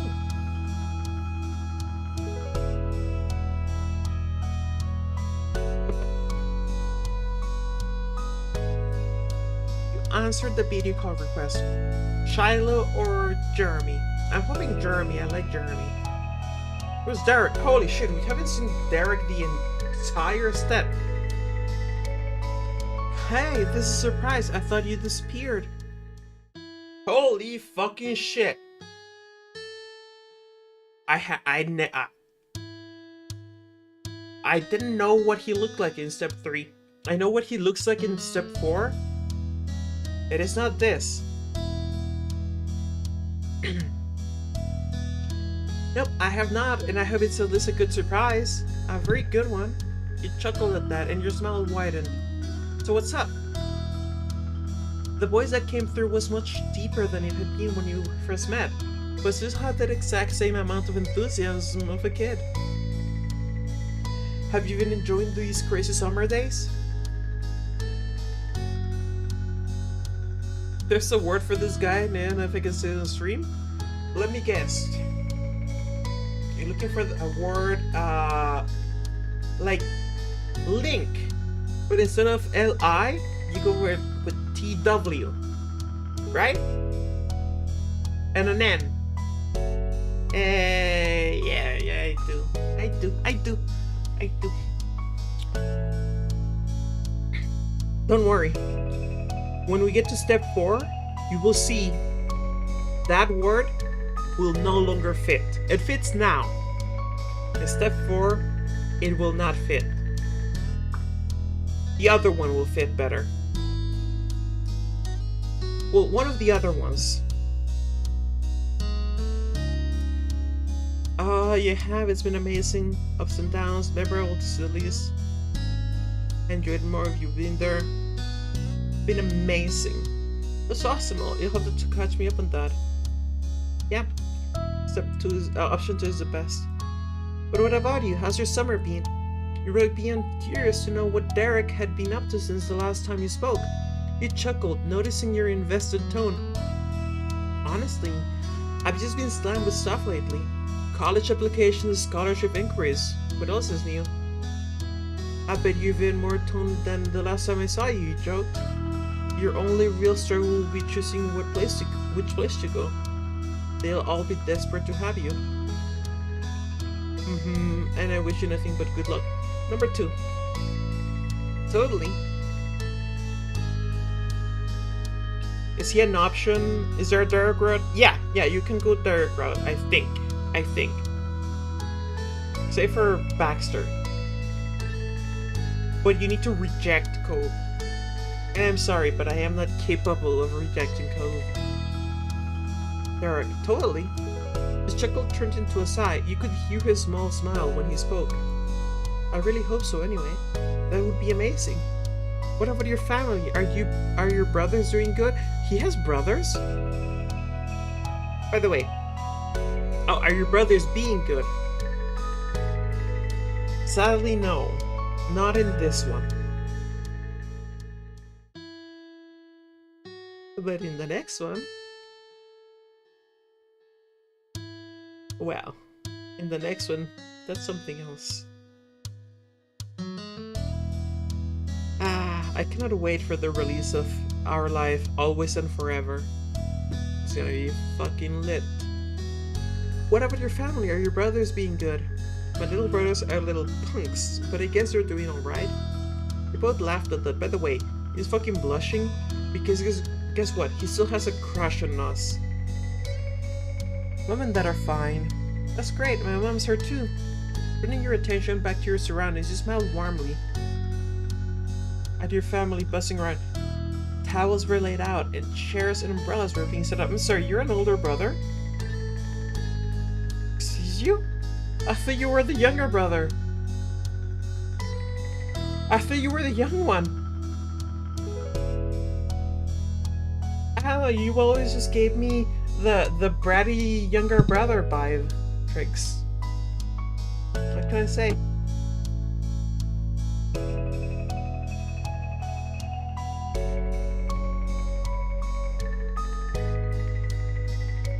Turning your attention back to your surroundings, you smiled warmly at your family buzzing around. Towels were laid out, and chairs and umbrellas were being set up.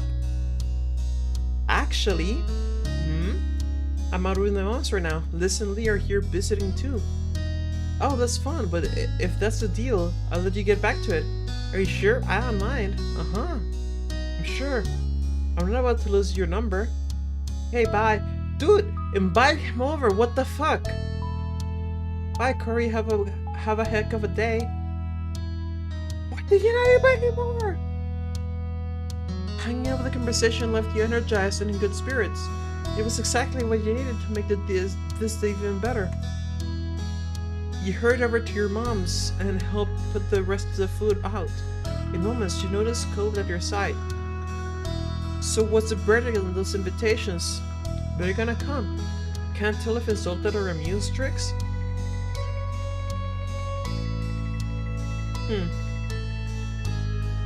6 of one, half a dozen of the other.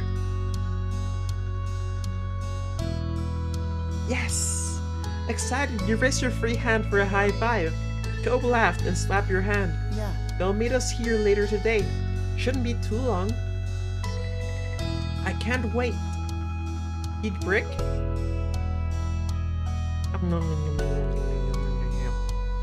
Delicious fucking brick. Well, on the topic of inviting people to join, you realized there was someone else you could call as well. You had gotten Baxter's number earlier that summer. You messaged him to come down to the beach. Everyone else was gonna be there. You didn't want him to be left out. You sent him a text and hoped it'd show. After that, you made sure to mention what you'd done. No one seemed to mind. Once the setup was done, everyone got comfortable and dug into the food. You couldn't remember the last time breakfast tasted this good, but you attributed it to the gorgeous ocean view and soothing sea breeze. Morning swiftly gave way to afternoon, and a very recognizable face came walking down the shore. It was Baxter. He came. He pleasantly approached with a wave. Hello, folks. Hello there. I appreciate the invite to the party. Of course, you're welcome with us. We brought plenty of towels and food and sunscreen. Is this a moment for the funky jazz and Barry White music? I know, right? Probably would be the perfect moment.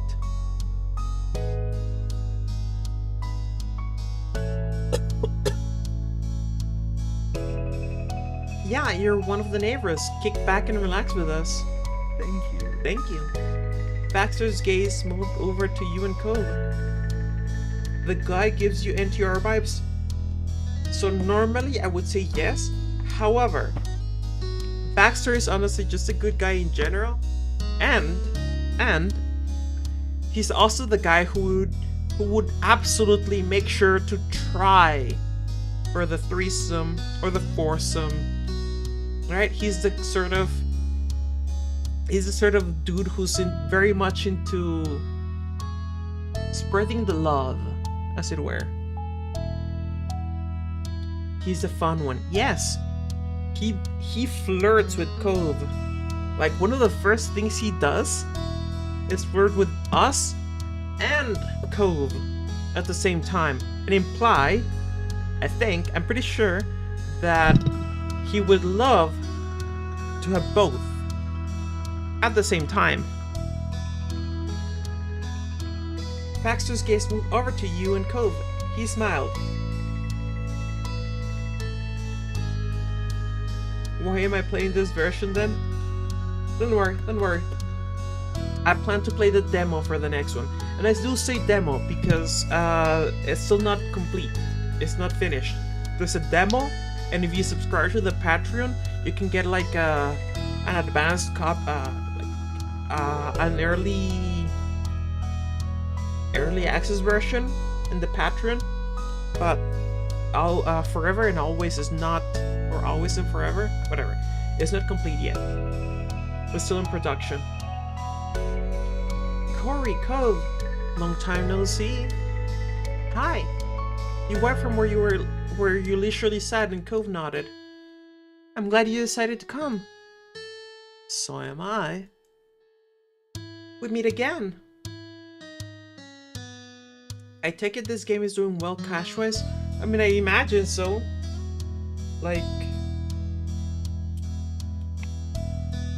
if you check the ratings, it's at overwhelmingly positive, which is impressive. Yes, lucky for me. A few giggles escaped Leah as she watched Baxter. She's so into Baxter, I'm calling it. It was then that Baxter notices the face he didn't immediately recognize from around the neighborhood. It turned up his charm even more for the introduction.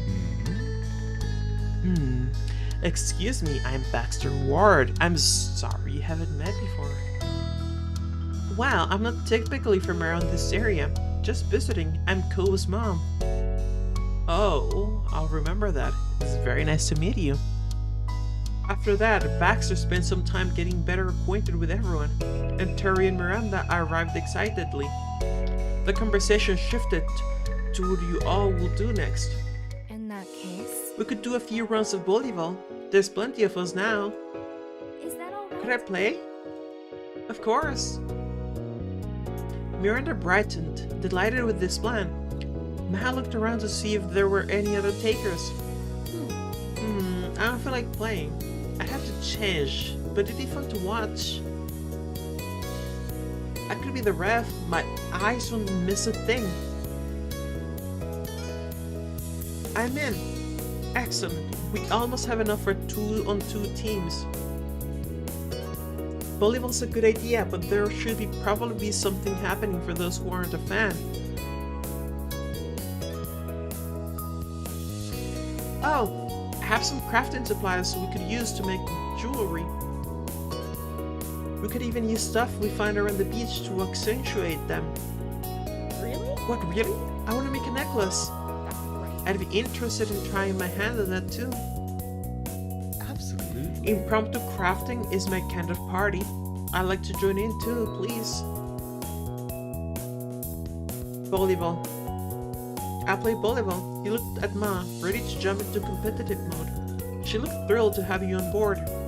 Now that plans were settled, the group temporarily split into two. Alright, sports stars, you're gonna have to pick partners and then it's game on.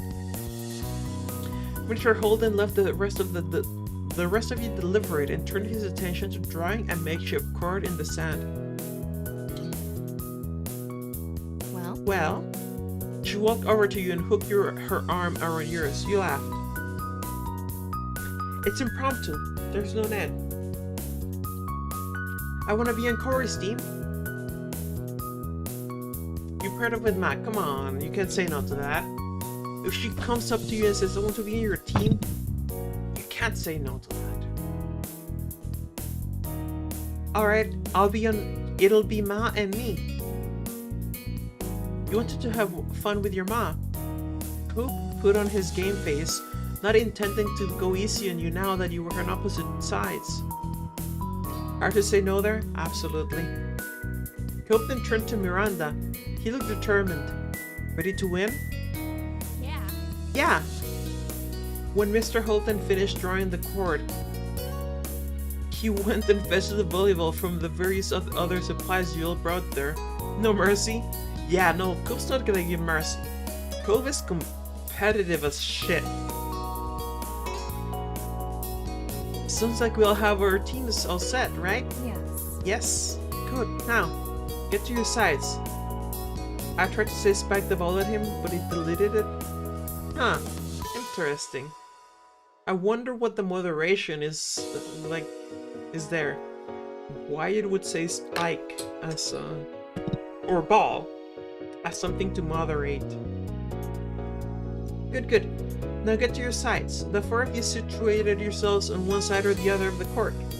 With your partner, Mr. Holden tossed the ball to Ma. Do you mind? Since this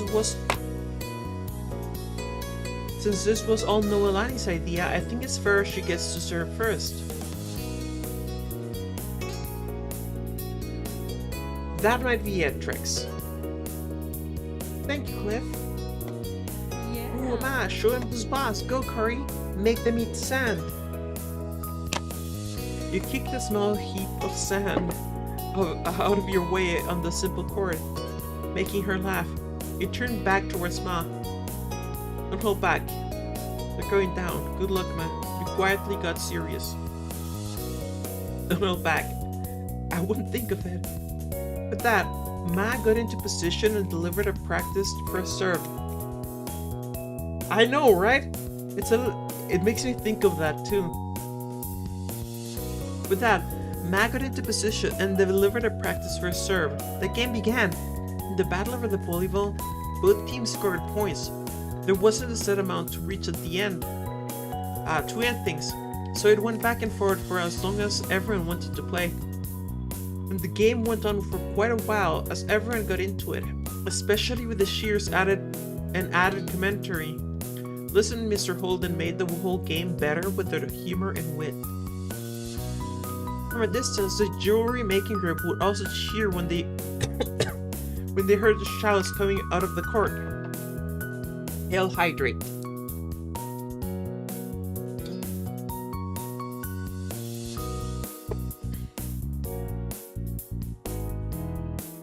On top of that, they would hold up each newly made piece in the air, and the players would take a breather to applaud the creation. It wasn't until all of you were exhausted from the running, spiking, and diving that a truce was called. You enjoyed every moment of it. The afternoon continued to drift by, but the sun was still going strong. Occasionally, someone would head back to the house to use the bathroom, rest away from the sun for a while, or to retrieve something that they needed, but they always came back. The beach was never empty, and there was always a new conversation to take part in, or another game to join. At one point, Mr. Holden even broke out his pack of cards. He rubbed the whole group into a few rounds of good old Go Fish. There was only one thing that could bring this beach day to an end, and that was for the day itself to end. Before anyone realized it, the sun began to set over the sea. As that happened, you were taking a break, sitting on a towel with your legs stretched out past it and your feet buried in the warm sand. Shortly, you looked up to see your moms approaching. They stopped in front of you and you smiled. Hey there, kiddo. How are you? How are you doing? I'm doing great. Today's been amazing. They both sat down, squishing you between them. Ma leaned her head against yours, and Mom started rubbing your back soothingly. Nothing more was said at first, but Ma sighed contentedly. Mom looked at you wistfully. We're both really proud of you, Corey. True. You grew up to be more than we ever could have hoped. Thank you. It's only thanks to you too. Your eyes started to tear up. I'm not sure I deserved any of that glowing praise. Okay, Trix. Take care. Thank you for coming. You were touched they felt that way, but it felt like too much of a compliment out of nowhere. Of course you do. You tried searching your mind for the right words to explain the strange feeling twisting in your chest. Mom lightly brushed some of your hair. Turning your head, you looked from Mom to Ma. They both smiled encouragingly at you. You did the hard work raising me. Mom chuckled and Ma ripped an arm around your middle and squeezed you tightly in a side hug. That's the thing. It was never hard work. I loved every minute of it. And I don't think we'll ever stop. Yes. Well said. You don't have to accept how fantastic you are, whether you want to or not. Thank you. You stayed there quietly and contentedly, I think. Watching the sunset with your parents for a while, until Mr. Holden called out to you. He was still walking in your direction.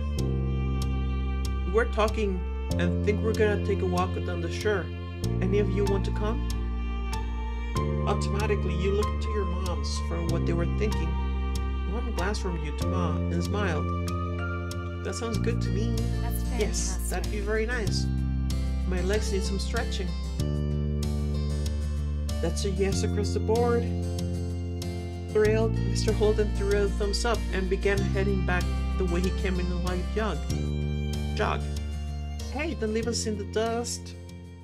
Liv kept going forward, but flipped around, walking backwards across the sand so he would face you again. No worries. Don't worry. We wouldn't leave without you. Alright, we'll catch up. Ready to go? Uh-huh. Both of your moms held a hand out to you. Chuckling, you gave them each one, and you all strolled back to the rest of the group. When Liz was in reach, Ma used her free hand to pull her into it too.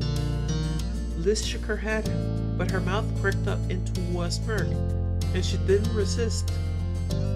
Together as a family, you followed behind the others in hand.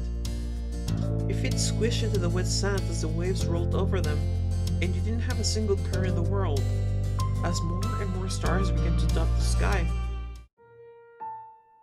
Once the sun had long been out of sight, it was finally time to pack up. The closing of the day and the ever-approaching end of the summer seemed to intertwine. It caused a quiet, reflective mood to blanket over the group. On the beach, Terry and Miranda took turns compressing Cove in a hug, before moving on to do the same to you. You chuckled, still overjoyed that you got to see them today. I'm sorry you have to go already. My parents are here. It's okay, but still, I wish we could help clear this all up. Don't worry about it, just thanks for coming out today. It was cool having everyone here. Yep. Oh yeah, I'm super glad we came. Hopefully we can do it again sometime. Nodding, you turned your attention to Terry. She wore a large grin on her face and held the hand out for a low five. You obliged. See you later. Take care of yourselves, buddies. After that, they walked away, waving to you and Cove as they went down the shore. Cove waved quietly back with a small smile on his face.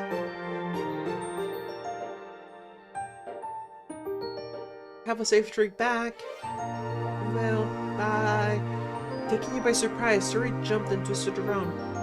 She kept up with Miranda by walking backwards. She kept the mood of your farewell light by shooting finger guns at you and Code.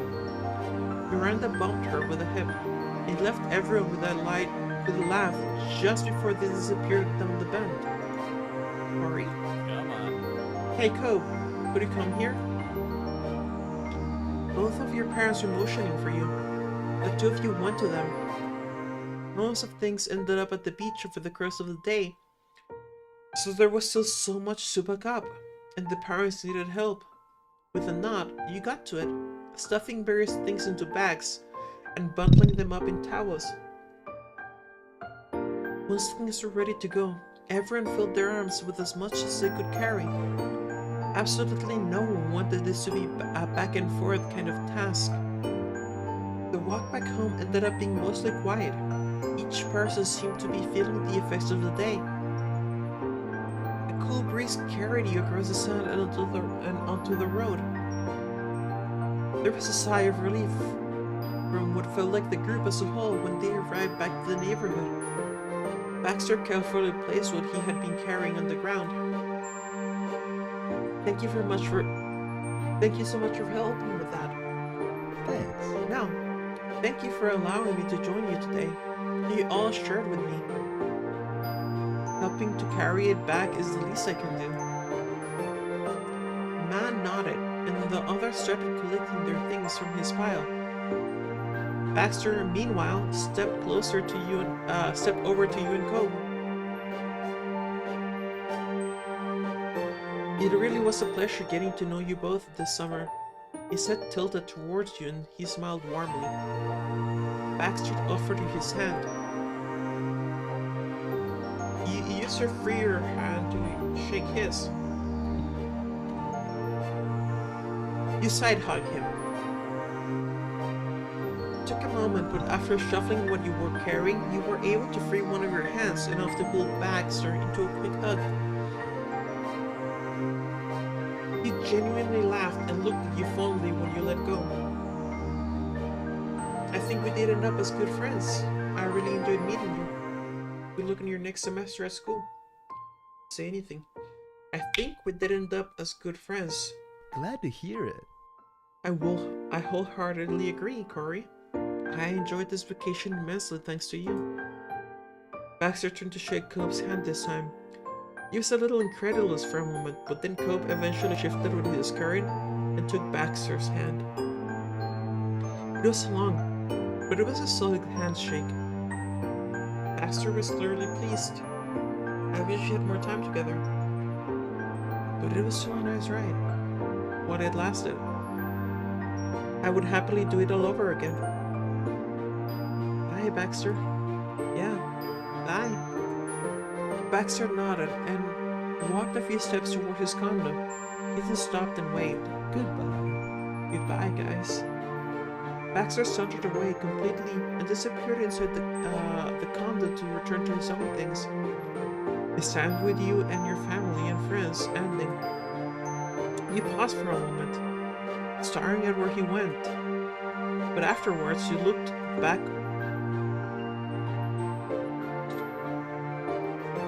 over at the rest of the group. Lee and Liz were just going inside your house. You couldn't spot Kira or Mr. Holden anywhere, but the door to their house was wide open. Mom approached you with an amused look on her face. Seems like you're holding up some Holden things. Oh my god. Surprised, you glanced down to take a quick inventory of what you were holding. Mom was right. Some of it belonged to the neighbors. Would you mind dropping it off now? Looking down again at everything you were carrying, you sighed. A teasing grin played at your lips. The Holdens is a long walk from here. Cope snorted and laughed next to you, making your grin widen. Mom chuckled and shook her head.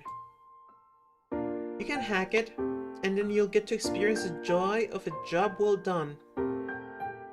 See, the joy of a job well done is usually more work. So, no thanks. You laughed happily and nodded.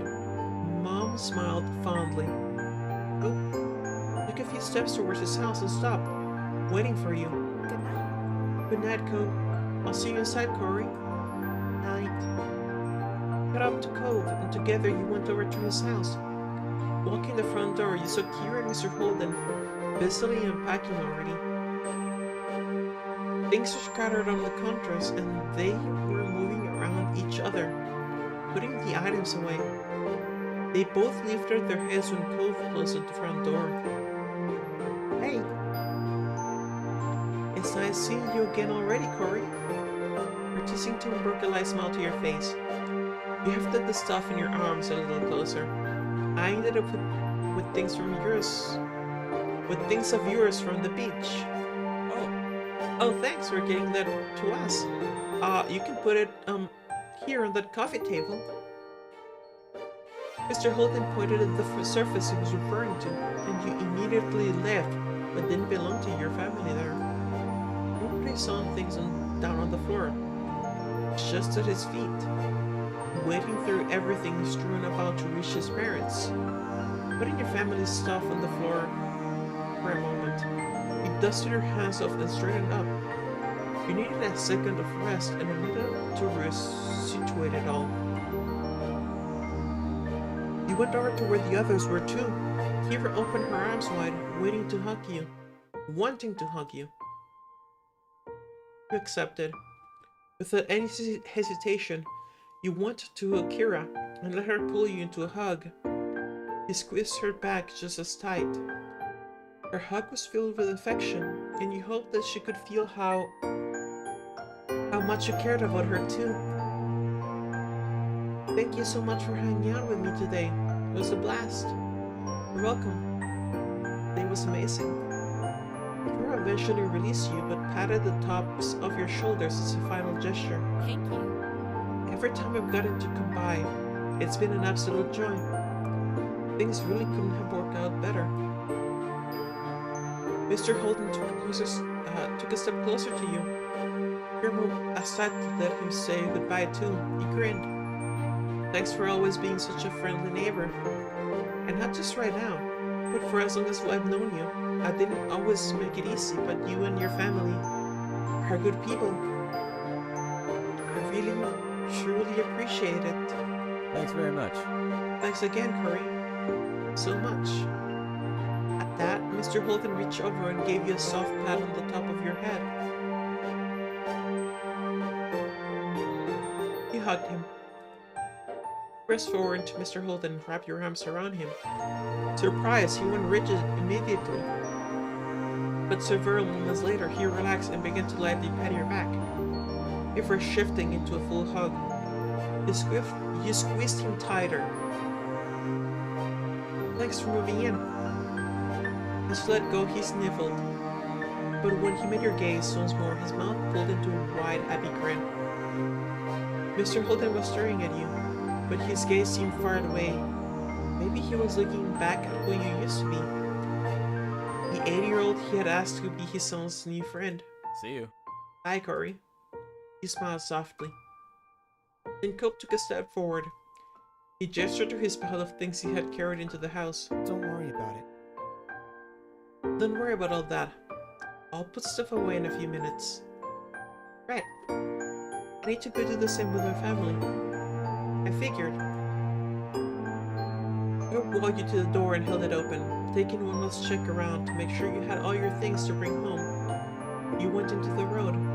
He leaned his body against the doorframe, not following you out. So this is it, huh? Actually, that's not what I mean. The expression twisted and he shook his head a bit, like he was trying to banish the pensive thoughts. Bye. As you say bye. Yeah, bye. It won't be long before you'll see me again. You offered him a small wave goodbye with one of your hands. He reached forward and gently cupped your face with one hand. His tongue trailed across your cheek with several heartbeats. Mesmerized with his blue eyes, you stepped forward, delighted to oblige the request he was silently asking. He met you halfway as you smiled into the kiss. It was soft but longing, and your chest ached, knowing that there couldn't be anything more than this, at least for now.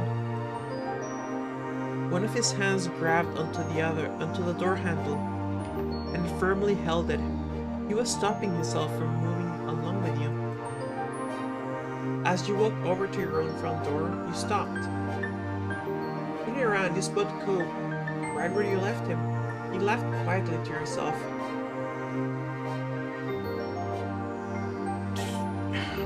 For a small pause, you both stared at each other from across the street. Good night, blew him a kiss. You run back to hug him goodbye. Come on. Is there even a choice here? You put the remaining stuff from the beach down on the step, and almost tripped, bolting across the road.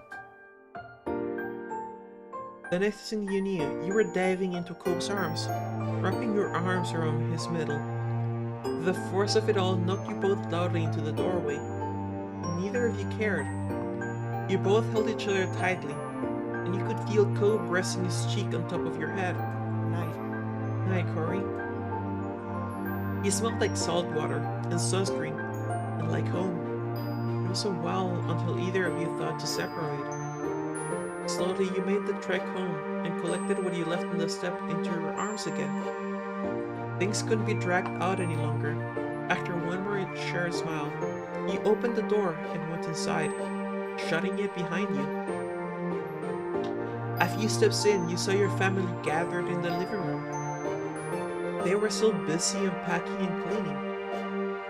You added the things you brought to the pile on the kitchen counter. Mom stood up, rubbing her eyes a bit. She yawned loudly. Ambushed. How about we finish the rest of the chores tomorrow? Yes, honestly, it's too late for this. Thanks. Please and thank you. Ma put her hands on her hips and turned to assess the room. Ma was not one who liked to leave a mess about, but she sighed. All right. I suppose we can make an exception to the usual rule. It has been a really long day. Liz grinned contentedly. Lee wasted no time in skipping over to you and hooked you into a side hug. Good night. How you have the loveliest of dreams. Of you-know-who. We ended that sentence with a wink and a hearty laugh. She let you go. You have good dreams too. You hugged her back, you shook your head, you blushed and you laughed. Lee's grin widened as you took the bait. Your face burned even more, realizing that. Stop that. You said in a louder, hushed tone.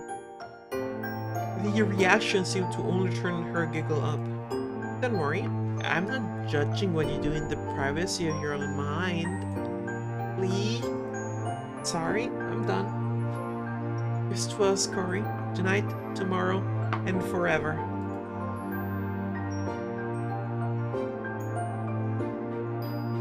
You smirked at that. Yeah, family forever. Lee leaned in close to whisper in your ear. You didn't fail to catch a teasing look on her face. Aww. Exactly. There's no escape. That got a laugh out of you. You lightly pushed her shoulder. Lee stretched her arms high over her head. She yawned loudly and looked at you with tired eyes. I think that's my cue to head to bed. Bye. I think so too. Have fun sharing the room with Liz. She laughed at that, and Lee shuffled off towards the guest bedroom. Before you had a chance to do anything else, you could feel the top of your head being tapped. You spun around to see Liz smirking. Nighty-night, I'm heading to bed too. It's been a long day, and I have a lot to prepare for tomorrow. Exhaling, you automatically started fixing the back of your hair. When Liz didn't immediately walk away, you smiled softly at her. Everything okay? Her gaze moved away, and you knew she had more to say. You waited patiently for Liz to compose her thoughts. It's been a good summer. It was nice to come back home. He nodded, and Liz gave you a teasing nudge as you went by. Amused, you turned and watched her go. Love you, baby sister. Love you, baby sister.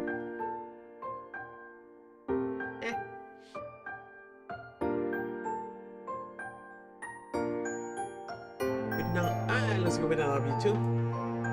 Liz stopped walking and stared at you for a moment. She smiled softly at you. Get some sleep soon. Morning will be here faster than you know it. I will. When Liz was out of sight, Mom started up the next conversation over her shoulder. Aren't you heading up to bed too? I want to finish getting everything cleaned up. I want to relax first. What? Are you sure? It can wait. Glancing around the room, the disarray made you feel a bit twitchy. You had a feeling that you'd sleep sounder if you took your time cleaning before bed. Yep. Mama came over too, smiling understandingly. She pulled you into a big hug. Love you. Alright, you do what you need to. I love you. When you were done hugging Mom, Mom pulled you into another hug. Their actions basically handing you off to one to the other. And you laughing jovially. I love you. Love you so much. I love you too. Aww. They both couldn't resist taking turns hugging you again. Your smile widened. It felt good to be so loved. Good night, kiddo.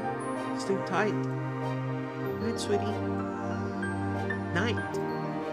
After that, your mom headed off towards their bedroom down the hall. You were about to turn the other direction when you heard your mom's voice. And then let the bedbugs bite. That's okay, we just let the coat bite. You heard Matt chuckling as you watched them go with a smile. It was a while later when you were finished putting everything away. You didn't rush the process at all. Your sleeping hours may have been cut into, but you felt so much better getting this done. You sighed contentedly, gazing at the organized living room and kitchen. Before you could take a well-earned break on the couch, something out the window caught your eye. Your feet brought you right in front of the large window spanning the length of the back wall. You stared out into the hills behind your house. As if on cue, your phone came on, alerting you of a new notification. It was Cove. Want to hang out on the hill tonight? Something inside of you told you this was the right kind of night to take a trip out there. You sent him back a very quick message. Yeah. Heart emoji. You went over to the front door and stepping out over the threshold, you give the living room one last glance over your shoulder. Then you shut the door behind you. Silently, you made your way to the Poppy Hill. With light steps in the dark, you walked across the hills behind your house. Up ahead, at the very top, silhouetted beneath the night sky, was a familiar figure already waiting there. Smiling, you wondered just how he always got there first. You even had the advantage of living closer. Then again, maybe it was only in your mind, but somehow, Cove was intrinsically linked with this place. After all these years, it would be weird to scan this horizon and not find him there. As surreal as the shore without the sea. The distance between you was growing shorter by the second. Hearing the grass and earth crunch under your feet, Cove turned, a grin spread over his face as he saw you. You took your place standing behind him on the crest of the Poppy Hill, looking out over the ocean. Same as you'd done on countless times since he'd first arrived, when you'd found him on this very same spot. Corey. Corey? You had officially broken the silence. The spell that held you both in place. You looked at him expectantly. There's something I always kind of wondered about. He cocked his head, giving you a sidelong glance. What do you think about when we met? I was just a kid you'd never seen before, bawling his eyes out on the hill next to your house. He chuckled, drifting towards the sea beyond, before flicking back to you. The way his gaze pulled back to you made it clear that he was genuinely invested in the topic. Luckily for him, you remembered what initially struck you in that moment. It was as if it had happened yesterday. Well, I remember noticing the neon pink cast you had to wear that summer. Cove burst into genuine laughter at your reply. I guess that's fair. It did kind of stand out. Chuckling a bit, you continued to reminisce about that first meeting. I also remember wanting you to stop crying already. I remember that too. You ran a hand through his hair. And you knew his line of questioning wasn't at an end, even before he spoke again. I mean... Do you remember what you thought about me? You know, as a person? Was I annoying? Or mean? Or... I wanted to get to know you. I didn't know what the feelings were at that time, but I thought you were cute right away. I wanted to marry you. I just worried about you because you were so sad, and I don't really remember anymore. Boys and grills. I wanted to marry you, Cove. Cove turned fully to face you. His mouth hung open. Seriously? Seriously? You wanted to marry me? After the way I acted when we met? Yeah. He stared at you, eyes as round as the full moon, then ducked his head away. He seemed to be struggling for a way to respond. I don't even know what to say to that. You really just knew I was right for you? He took a deep breath, building up his courage for what he wanted to bring up next.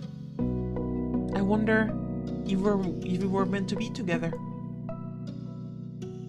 I think we were. We're the ones who decided that. I don't care. I want to be with you no matter what anyone else decides. Free, bitch. She smiled Cove smiled bashfully, his eyes flicking back to you under green lashes. Cove's hand drifted to the scar on his arm, his fingers unconsciously gliding over the mark. It was much less noticeable than it had been when the neon pink cast had first come off, shrunken gradually over the years as his body healed, then dwarfed in comparison to his growing body. Still, his fingers came back to it without thinking. His head drooped as he looked down at the ground. The grass ruffled gently against his feet, tousled by the breeze rolling off the sea. When he spoke, his voice was quiet. You seemed special to me as soon as I saw you. Though, admittedly, as a little kid, I definitely didn't think wedding bells were the reason for that. Eurus and I read the vague words, wondering what it was that he meant. Cove lifted his head up, finally committing to meet your eyes fully once more. I remember you that day. I remember it really well. I don't think I'd ever be able to forget it. I can picture the way you looked back then when I first saw you standing right there. I still know the expression in your face when you chose to sit with me in the grass. He chuckled self-derisively, interrupting his own monologue. It scared me at first. I figured be alone out there until I had to face my dad again, and then suddenly, another kid appeared out of nowhere. It was startling. But I got over it that fast. You were a strange person in a strange place, but in that moment you were exactly what I needed. Somebody I could talk to freely about what was happening, and how it made me feel. And you listened to me. You stayed with me. He sighed, then bit his lip as he gave a small smile. I was a little spoiled growing up.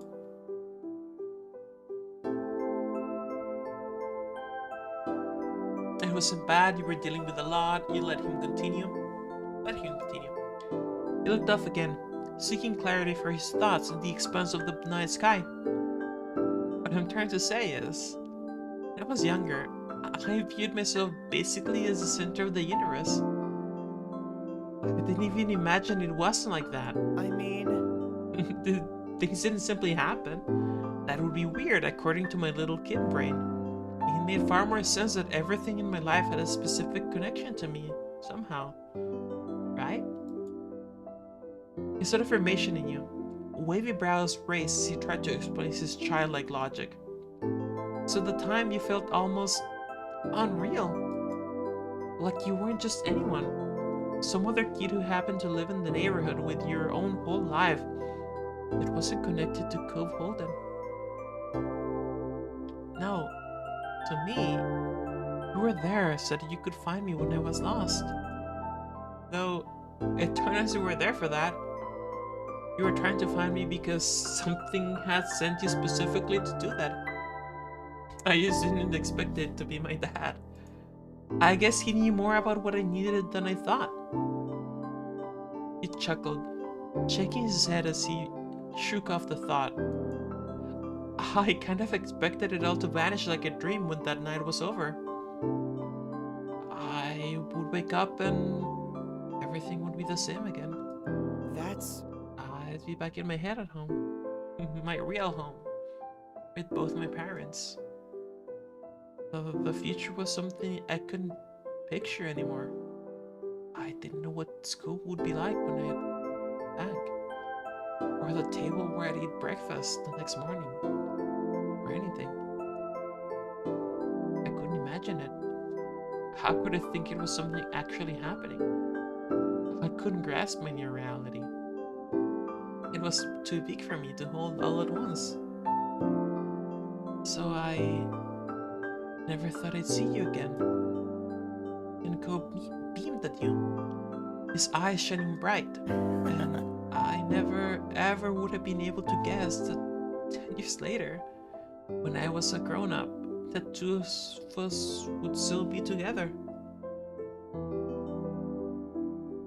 So glad I met you. It's hard to believe it's been so long. Guess that makes me your dream come true. Mere words couldn't encompass the joy you felt. You smiled. Guess that makes me your dream come true. You'd been joking, but Cope nodded in agreement. You are. You exactly are. But the smile faded from his face as his eyebrows drew together. That was the worst day of my life at the time. The day my family broke apart. It was too heavy for me to even think about. I felt that way for I don't know how long. He held a hand over his chest, connecting with the pain he'd felt as a child, looked at you earnestly. It's okay. That was never really true. Things have only gotten better with me and with Dad and Mom. It was a change we all needed. His eyes were growing misty. So when I remember the time right now, it's not the point that my life was over. It was only the moment that I met the woman I love. When I was crying to a stranger over what I thought I'd lost, I didn't have any idea that she would be the one thing in the world that I actually wouldn't be able to live without.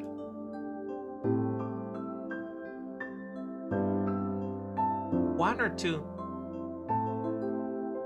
I never want to lose you. You won't. It took in a deep breath, forever amazed whenever you spoke those words. I love you. I love you. Love you too, Corey.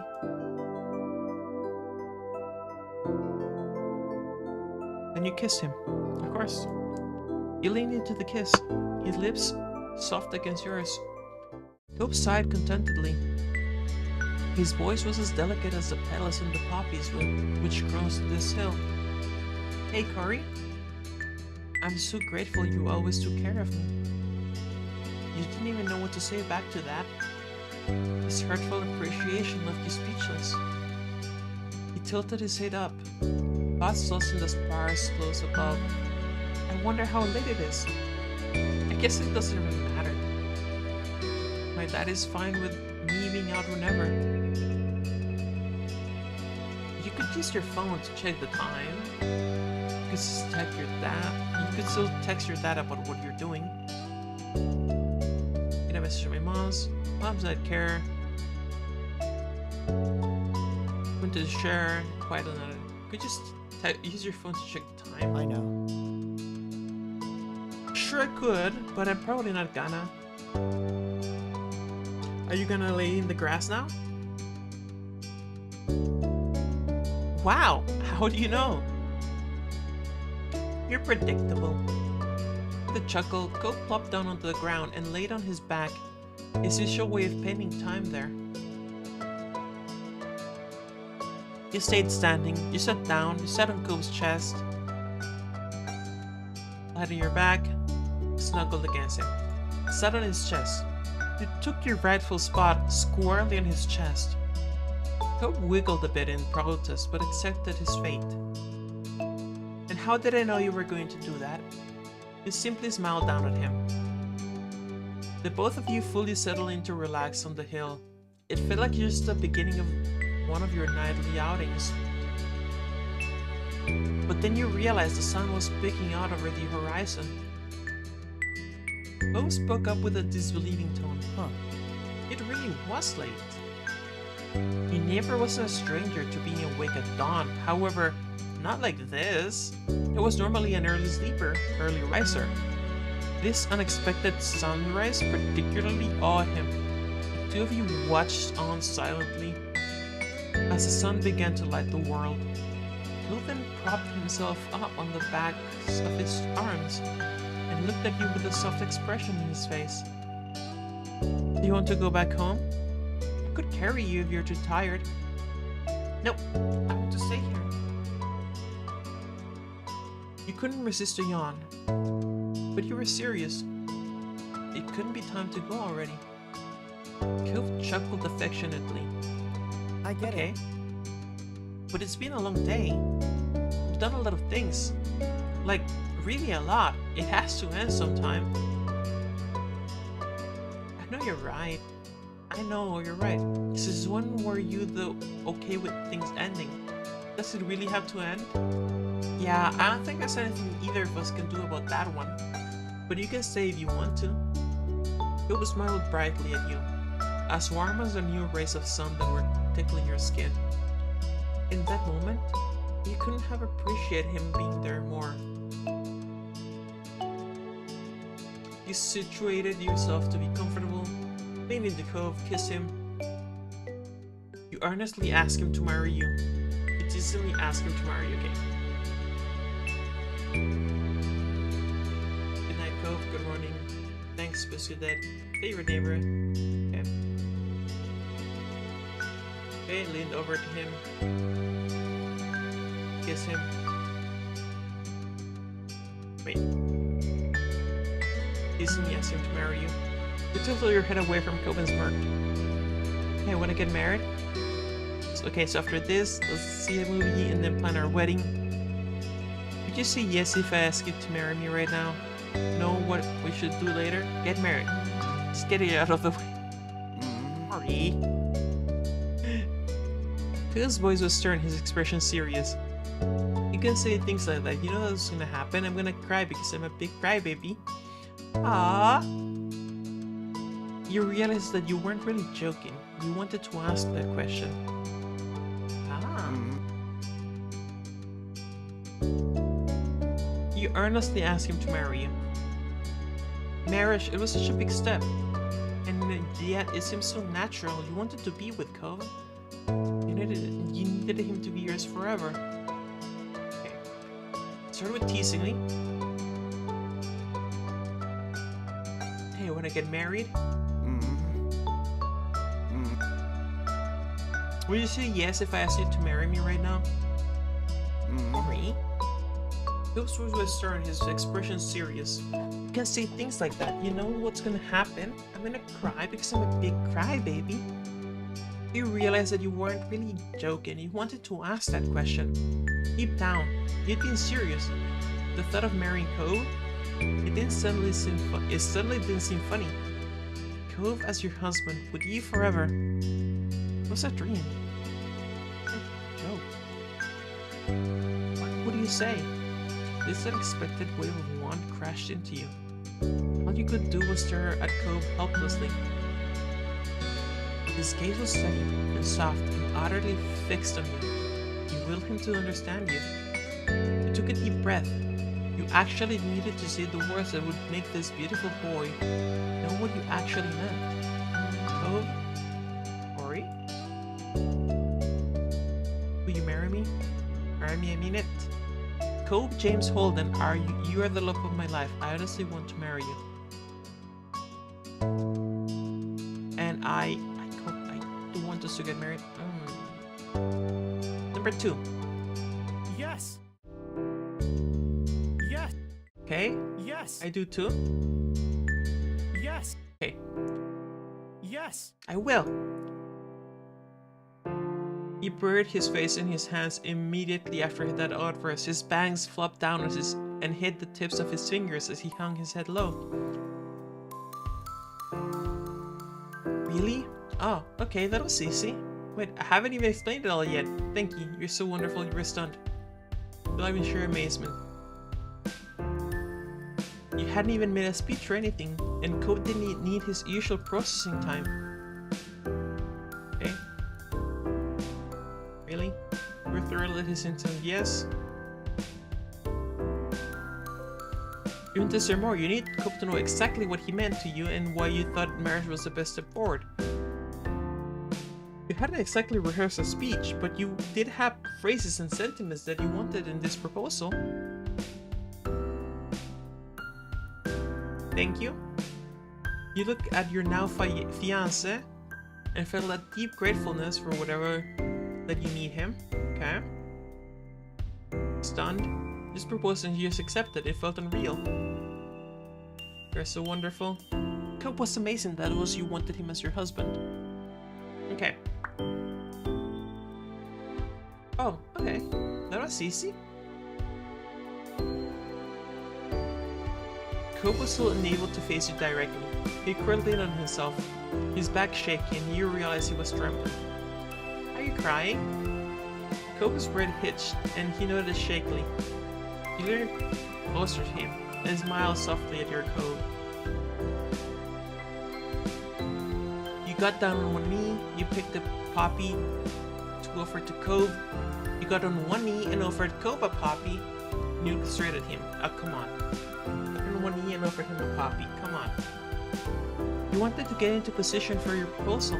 You knelt down, nestled within the poppies. You glanced around for a second and plucked a delicate white poppy. Didn't have a ring yet, so these would have to do. Held the flower out to Cope. Cope? Cope's finger twitched at the sound of his name.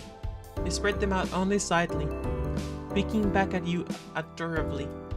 Oh God. His voice broke on only those two words. Cope's eyes glanced down at the poppy in your grasp. The flower swayed back and forth. Whether it moved from the gentle breeze or the slight shake of your hand was anyone's guess. The down around you cast golden light on your white hair and tan skin.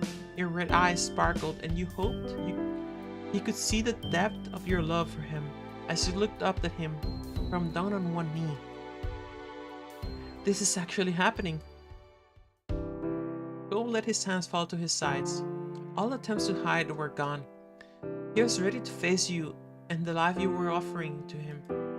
We've always been good friends. It made sense to have you there, for us to keep getting closer. You've always been my best friend. Our relationship foundation is unbreakable. Play together, laugh together, sit together. Friend to boyfriend, and now hopefully to fiancé, and closer and closer. Huh. After all these years, it's only gotten better. I found you here crying because your life was about to be different, and now you're here again, and you're crying for the same reason. It just feels right. You make me happier than anyone. You're the most beautiful person in the world. Ready to support. Never to love you. Lose you. Love you.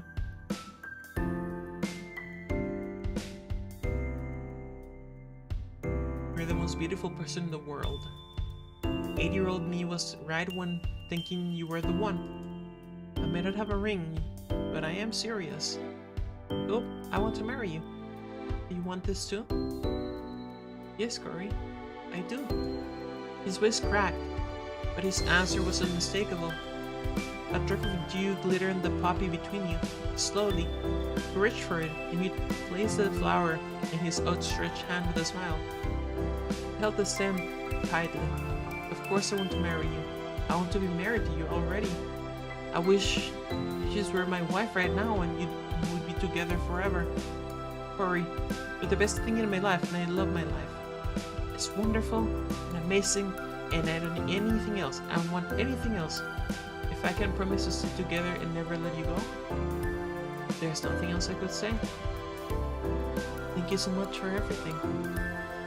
You blinked away tears and tried to wipe them away. I love you. I love you. I want to marry you. Embrace him, pull him into a kiss, push him down into the grass and kiss him. Come on. You couldn't hold back any longer. You launched yourself at him and knocked Cope down on the impact. You laid flat on his back. The white poppy swaying around him. His eyes were wide, but he smiled with an expression that was just utterly Cobb. As beautiful as he was, you didn't have the patience to only sit there admiring him. You leaned forward and kissed your fiancé. Cobb grinned back from underneath you and kissed back enthusiastically. Too many backs. Cobb nuzzled against your neck and kissed right where your throat met your shoulder. He kissed you again, a little higher this time, and kissed a trail that trailed all the way up to your neck. Again, too much trail. And kissed a line that trailed all the way up to your neck. Cheek, sorry. He shook his head slightly, doing nothing to dislodge the smile on his face. He pulled you closer to him. Cobb? I'm just happy. You felt the same, warm and satisfied. You could stay with him until the end of time itself. The two of you wound up snuggled up into the poppies, with Cobb's just as a pillow. You didn't even notice when you started to drift off. The last thing you could make out was a soft rumble of Cobb's voice. See you tomorrow. See you tomorrow? Your eyelids dipped, but you felt good. You were safe and relaxed. Everything that had come before this had reassured you of that. You were confident that when you opened them again, things would be okay.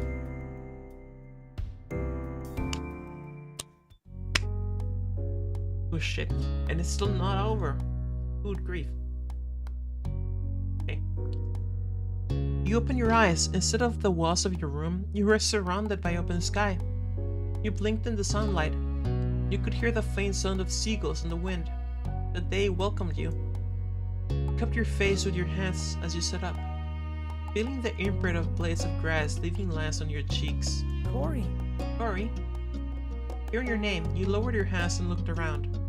There he was, your most influential neighbor, your only love, and your future husband, Cobb Holden. Okay. He had made himself very comfortable, laying on his stomach with jewelry and shoes taken off and a flower in his hand. It was the same puppy you had given him. He was keeping hold of it. You wiggled yourself into a sitting position and looked at Cobb. He blushed as his eyes lingered on you. Are we still engaged?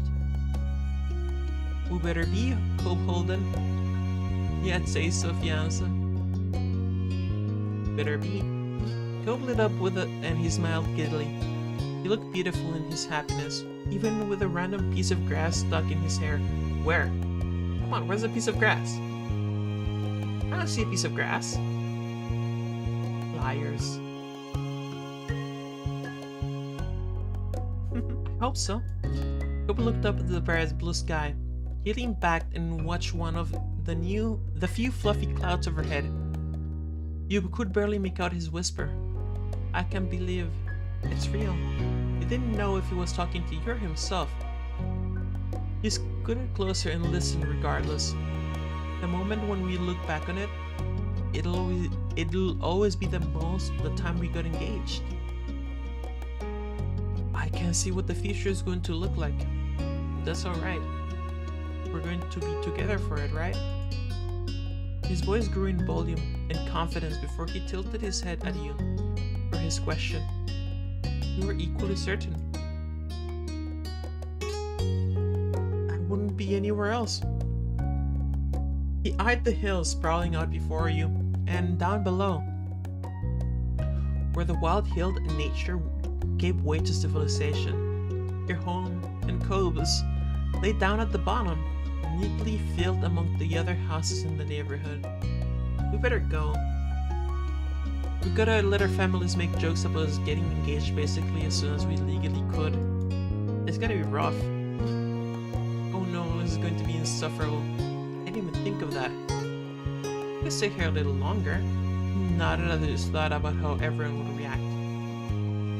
That'd only make it worse if we stayed here a little longer. They'll tease us about what they think we were doing. But hey, we'll have each other through the hard times. With your support, I can get through aching my dad being my dad. I love you. It's a good thing that I'll have your back. We're never going to live this down. You nodded. I love you too. He'll beam at you. His expression so unlike the one he'd worn when you first found him here. It was brimming with love and hope. Come on. Come on. He offered you a hand, your palm fitting around his. Hope lifted himself up, pulling you along too. He slipped the poppy you used to propose safely into his pocket. I'm so glad. What we have now is not only in the past or something for this moment. This is something we'll have, always. With that promise, the two of you made your way downhill. You couldn't say whether you were the one that broke into a run, if Code had been the one to start it, or if your feet had simultaneously made that choice for you both. The end result was the same, with the two of you dashing down the hill like children, but with the nostalgic revelry that can only come as an adult. As the wind whipped past you, you knew that family and friend were waiting at the end of your sprint. There was something you had to tell them after all. Life, officially linked with Coves, took its first step forward. Fucking hell.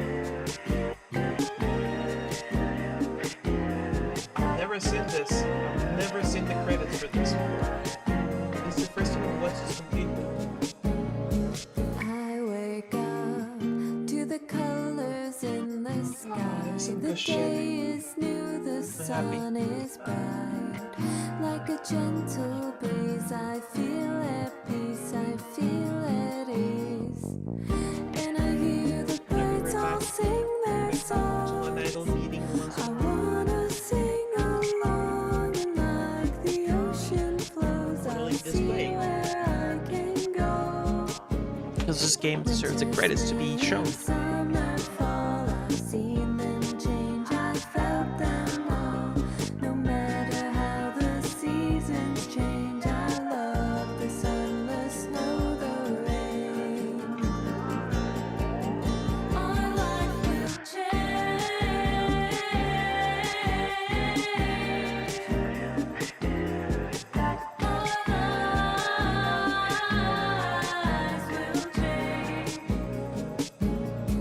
And the sun shines brightly in the sky, in technicolor glowing bright.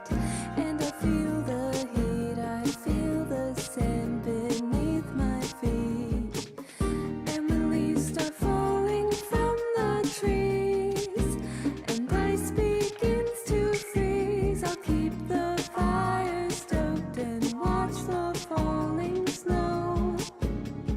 Winter, spring, summer, fall, I've seen them change, I felt them all. No matter how the seasons change, I love the sun, the snow, the rain. Our life will change.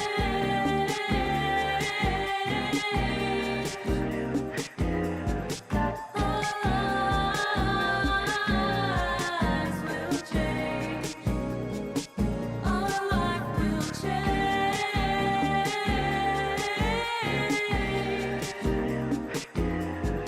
Our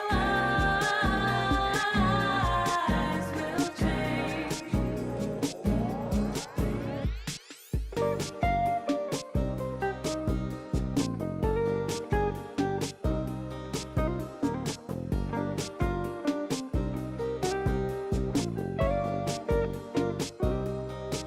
No matter the weather, we'll always shine through. The seasons keep changing, and I wanna change with you. I've never really watched the credits before. Now I'm seeing supporters, right? And I gotta wonder, am I here? Our life will change. Right? Because I was a Patreon supporter for a while. So it's not impossible Our life will change. for having to support in the credits for this.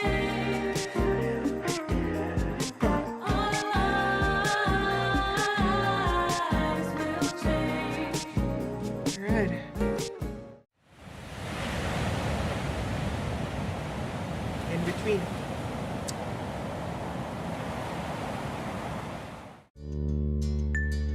Okay.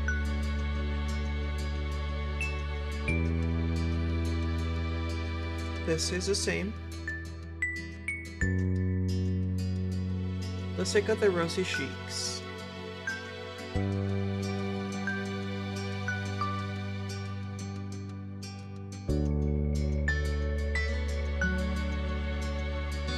Okay.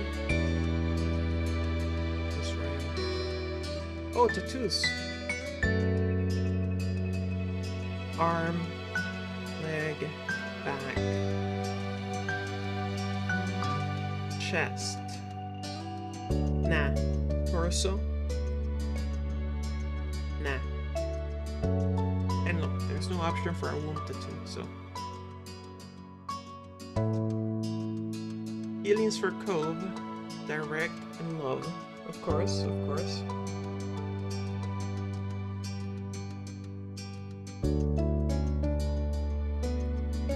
Yep.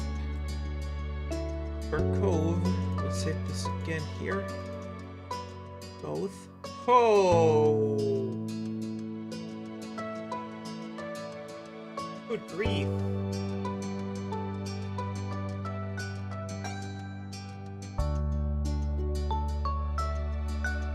Holy shit, Cove.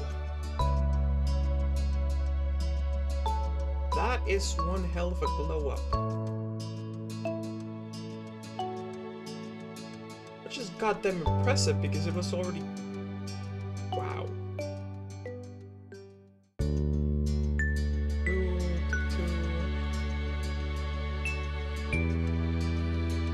Slim, buff.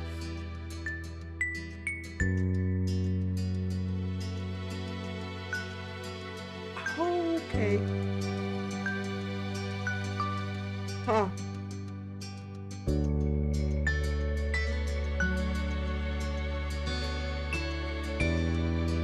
Holy fuck.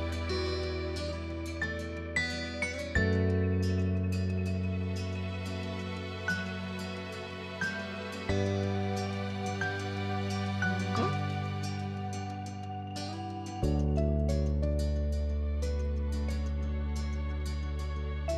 Holy shit.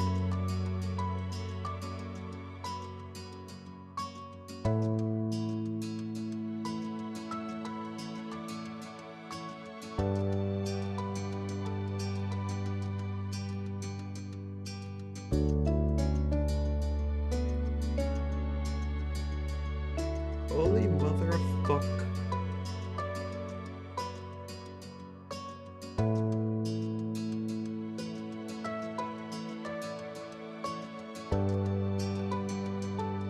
Alright guys, I'm actually gonna leave this here so we can do the customization.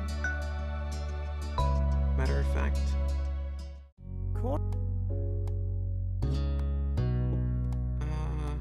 We better be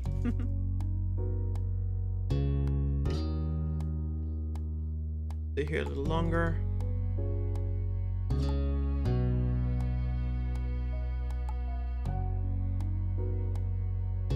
Come on.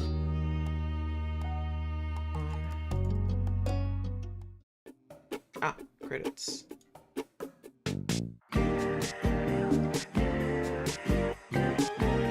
Let's actually make this. I want to see this and see if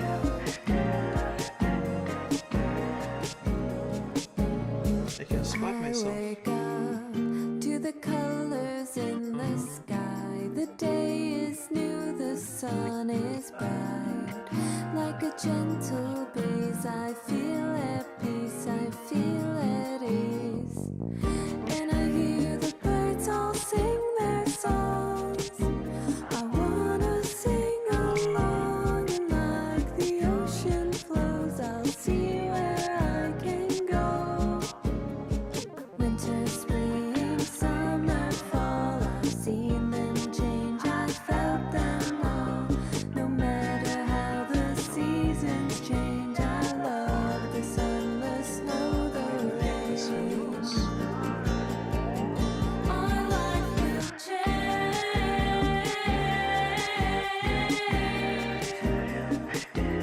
fascinating.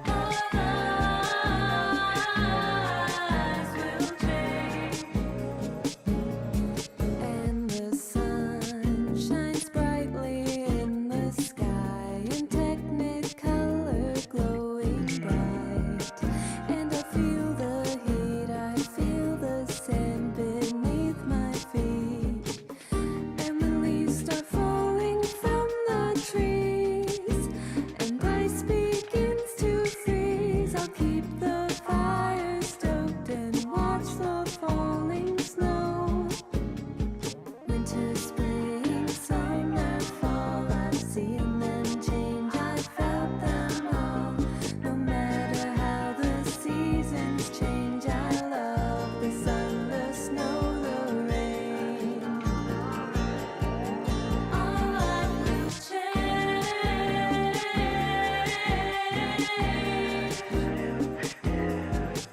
Our lives will change. Our life will change. It's a name, but I can't say either way.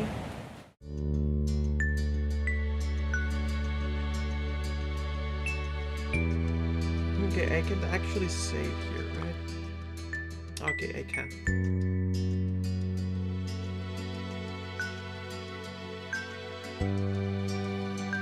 Alright, you guys, if you're still here, thank you for watching. Thank you for holding out around. This is one of the. Let me check. This is one of the longest streams I've done. It's almost 6 hours. Shit. Quarter of a day, near enough. So yeah, thank you for watching. Thank you for being around here, hanging around. If you haven't already, like and subscribe. Take care, you guys. I'll see you soon enough to finish up our life. We still have the epilogue and the wedding to go through. So it's gonna be fun. Take care, you guys. See you, and sleep well.